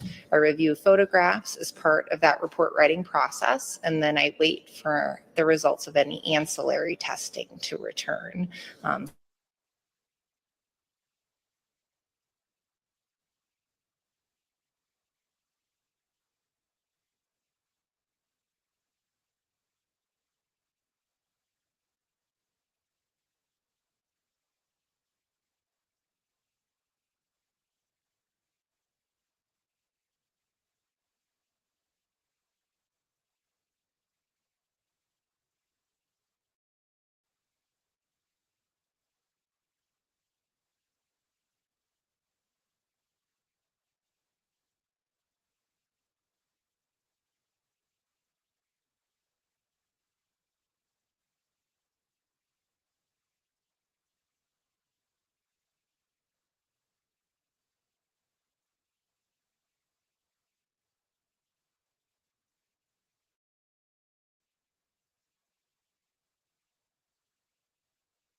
at my notes, but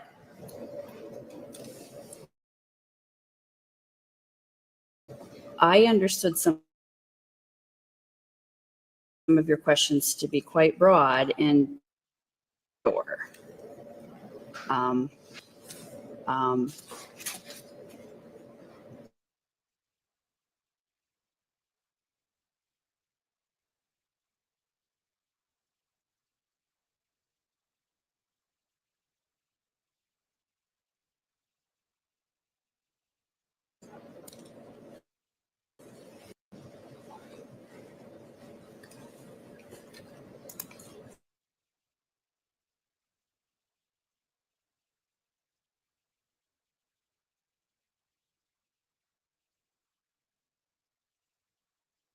Judge. you may. Okay, you've reviewed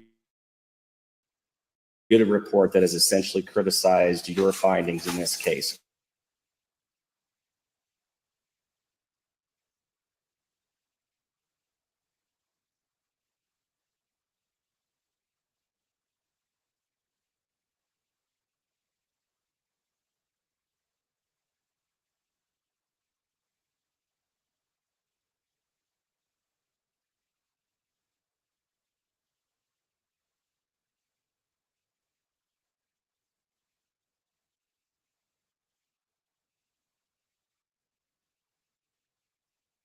I imagine potentially weekly.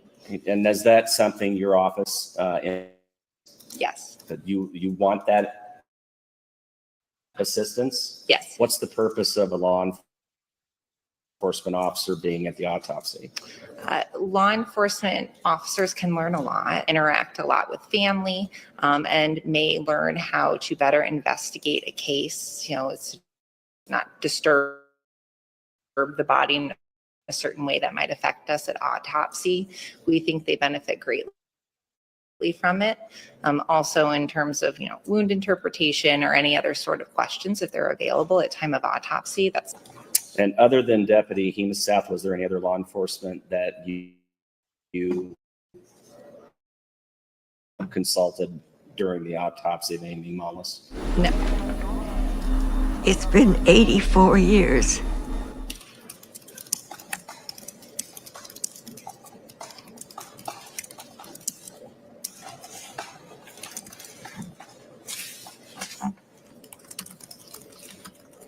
And concerning how Amy Mullis was found, you've been provided a description of that. Is that correct? Yes. Do you know the source of that information? It's my understanding the source is her family, her son, and her husband. Okay. Is there any, as far as you know, any law enforcement that made those observations? No.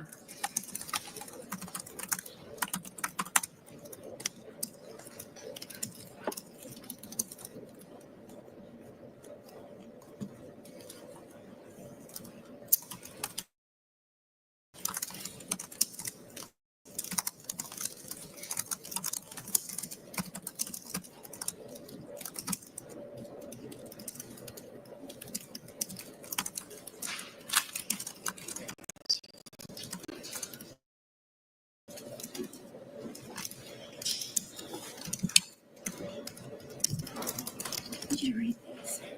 I can't see your screen. You can open the document.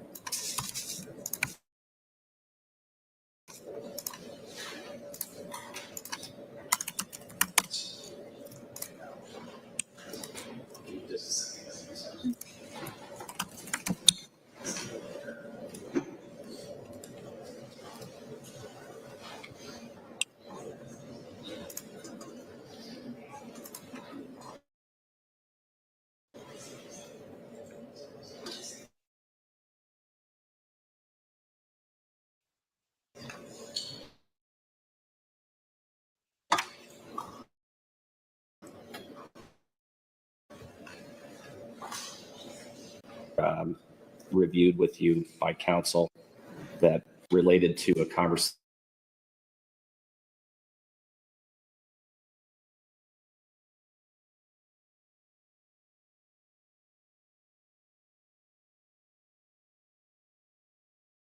blunt force being what? The injury to the chin? Correct. Her abrasions and her contusion. You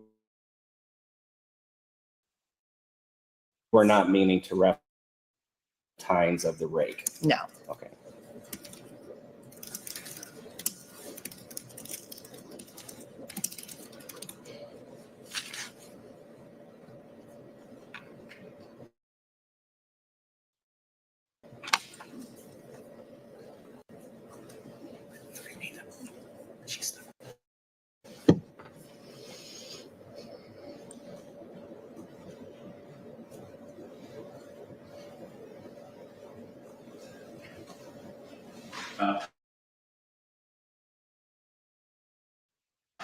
Dr. Thompson is the local, or was the local medical examiner at the time of Amy Mellis's death? Yes, he's a county medical examiner who I believe was covering for Delaware County while the regular medical examiner was at. Just this context. And this can just, usually just a local doctor that basically. Yes, they have to be in and. Would not be qualified to perform the examination that you performed, correct? Correct. All right. Local, so to speak. With their judgment. Prior to November of 2023, did you know Dr. Thompson?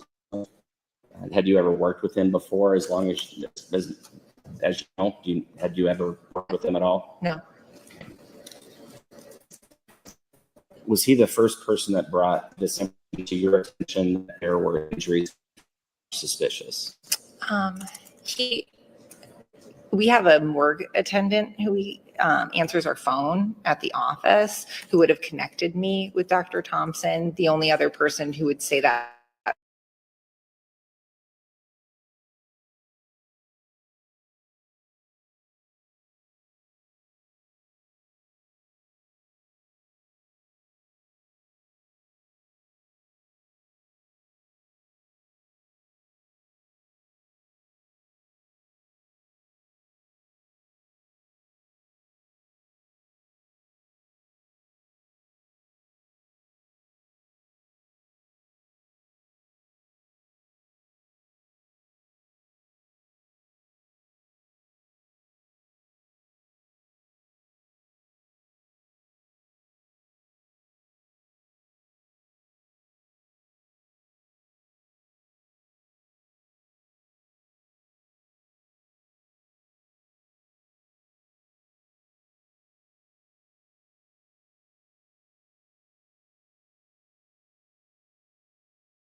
I think my Titanic clip killed it. Did it work?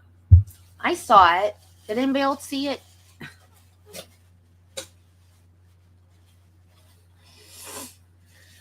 Okay.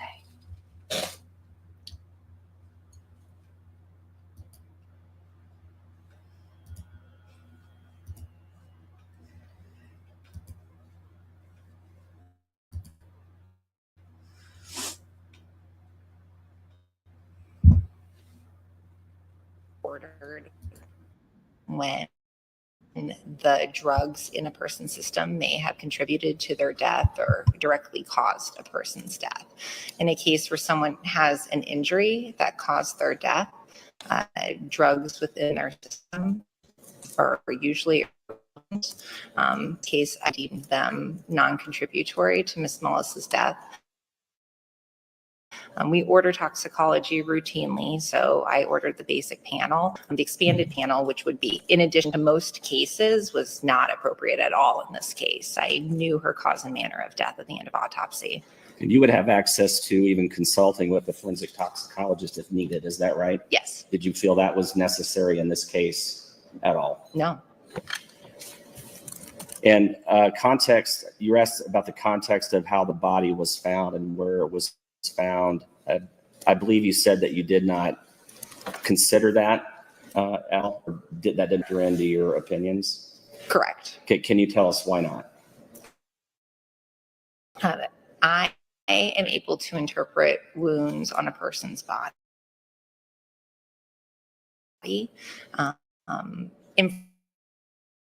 Information about how a person was found needs to be considered. Looking at Miss Mullis has no bearing on the fact that she was impaled with the corn rake more than once. It doesn't change my cause of death. It doesn't change my manner of death. And whenever you say she was impaled with a corn rake theoretically could have been swung, correct? Yes. Could have been pushed into her? Yes. Like a knife? Yes. Right? Or in some other way, correct? Yes. You know that the rake was, the rake was what caused the injuries that caused her death, correct? Yes.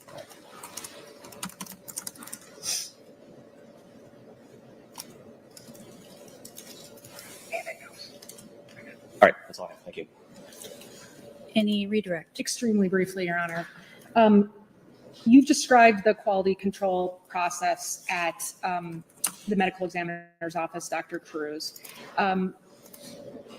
Did the quality control process at the medical examiner's office catch this error that you described in your opinion section that was I think you used the word, and I don't want to misstate your testimony, but an obvious error or a glaring error?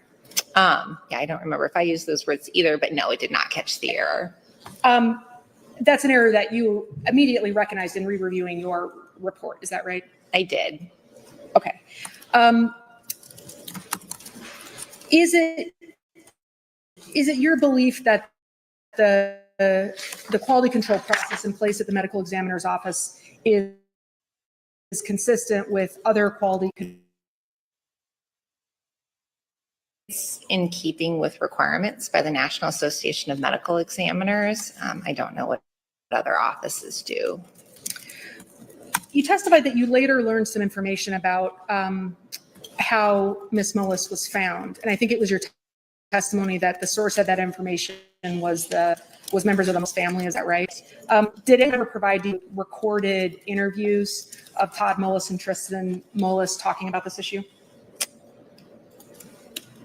Not that I remember. As of your deposition in 2023, did you have any idea what Todd Mullis and Tristan Mullis had said to law enforcement about this issue?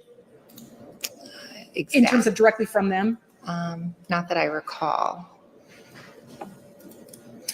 And you described that you had resources at the medical examiner's office that were at your disposal to conduct a further investigation into this case. Is that right?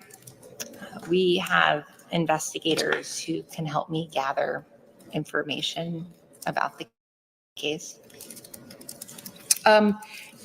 You told me earlier in your exam, which might feel like a long time ago to both of us, that there was no review to make your findings at that time. Is that right? Correct. And in fact, I think your testimony was that that's the shortest part of the process, correct? The autopsy itself is, yes. The physical autopsy isn't even really the end of your basic process for collecting information about an investigation. Is that right?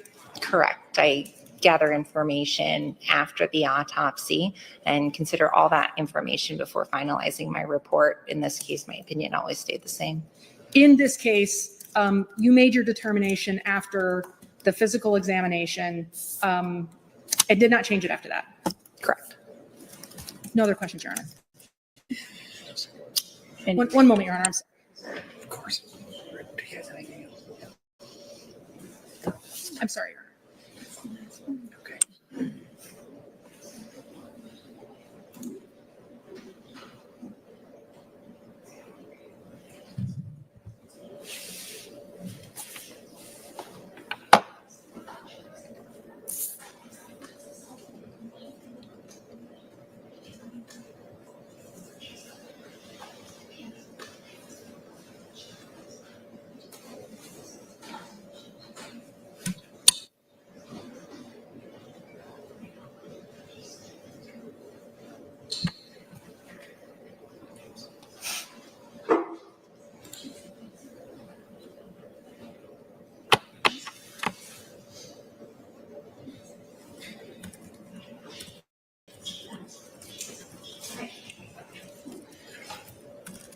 Your Honor, we are seeking to admit the exhibits from today, which I think if the parties are in agreement, this doesn't require more foundation or authentication. I think we can address that tomorrow potentially. I just don't want to lose my chance to solve that problem, but I don't believe there is an issue with anything we offered.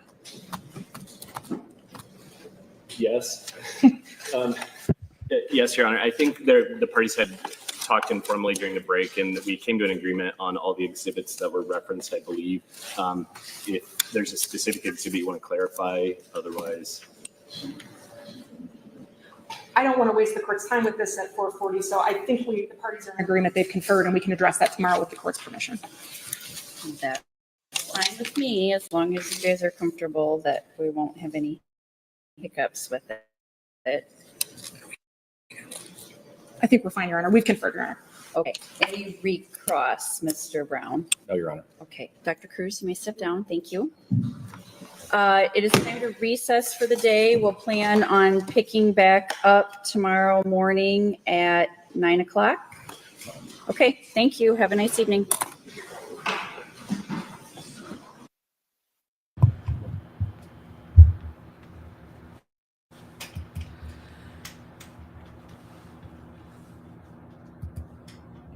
Okay. Oh man, I'm having a bad hair day. I like my picture being up better. I clean up good. I look like crap right now. So in the morning, I don't know. I don't think any of you guys were at my morning stream this morning. In the morning, I started this morning streaming the Phil Spector trial. He was a music producer in the 60s, and my stepdaughter is a Slytherin.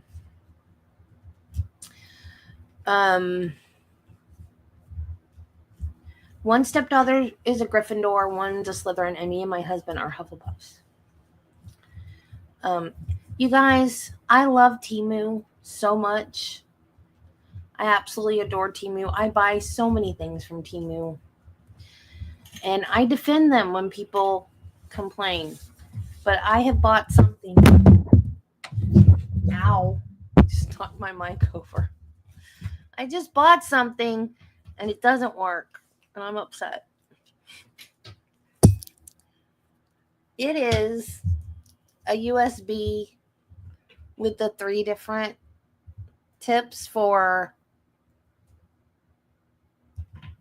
C and iPhone and micro. I don't even know. I mean, it might work, but it's supposed to be retractable. But it's all clumped up inside of the thing, and it doesn't.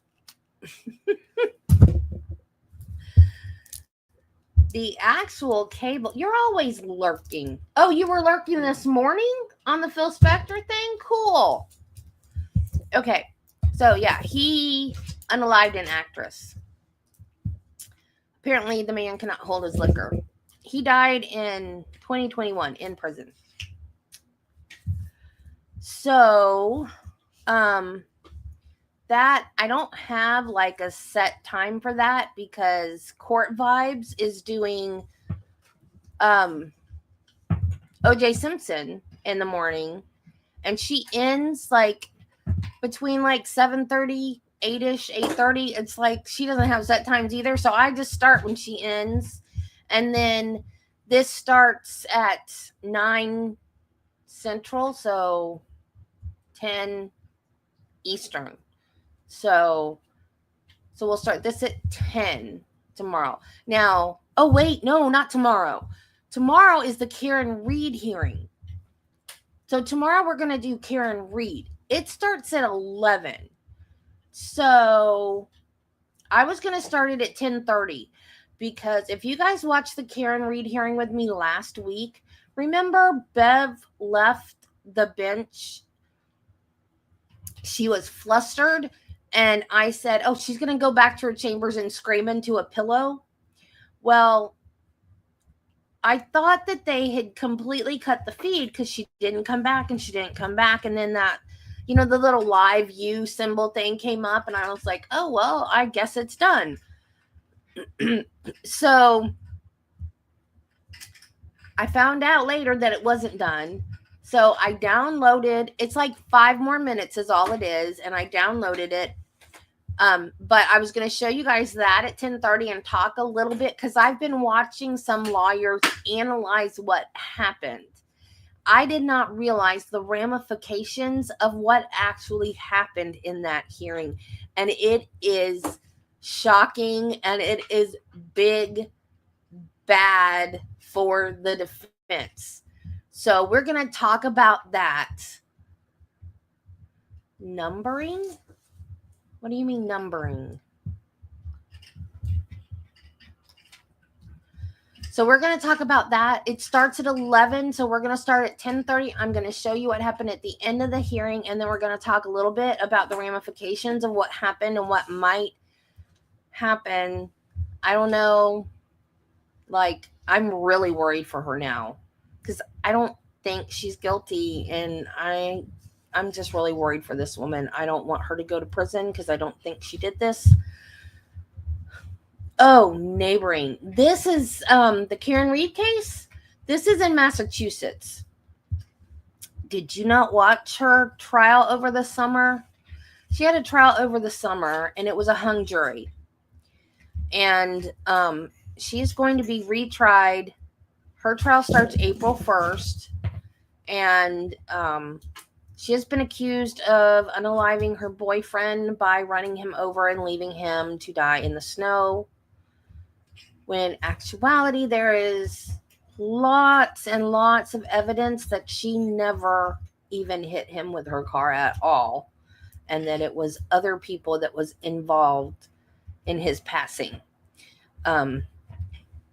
But I need, there's something that's come up. Yeah.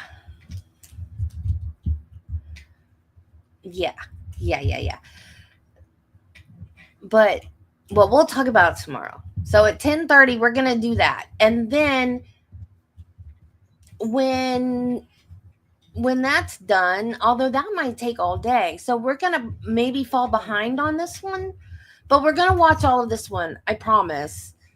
And then Wednesday, I have my nerve block, so we'll be late starting this one on Wednesday too. What? No, the corn rate case is what? Carla, you're confusing me. I promise you we'll get back to this one. I promise. But I have been doing the Karen Reed thing. I didn't stream the Karen Reed trial because I wasn't streaming trials back then. I was a mod on somebody else's channel. But I have been on that case since it started. So I have to do the Karen Reed.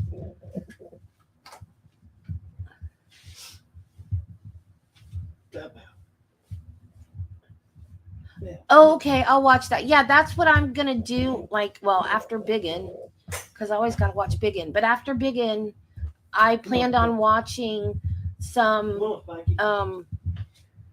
other lawyers talking about it, so I can try to know what's going on. You guys know how slow I am. Come on.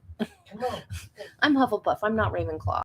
I'm in the Stoner house, guys. I don't know what's going on. Yeah, exactly. The inverted video, so you couldn't see the actual taillight that was in question. Exactly. And then now this thing with the emails, all of a sudden, that the defense did something they weren't supposed to do. So we have to watch that tomorrow, because I can't wait and do that on replay. I have to do that live. I'm sorry. So that's what we're doing tomorrow. So in the morning, we're doing Phil Spector, and then Karen Reed. And then if Karen Reed doesn't, okay. Well, so that's the plan for tomorrow. And then Wednesday morning is my nerve blah. See, brain fog. It's too late in the day. I can't function anymore. My nerve block is Wednesday morning, and then we'll go back to corn rake. Okay? Good? Yay, we survived. Okay, I'll see you guys in the morning. Bye.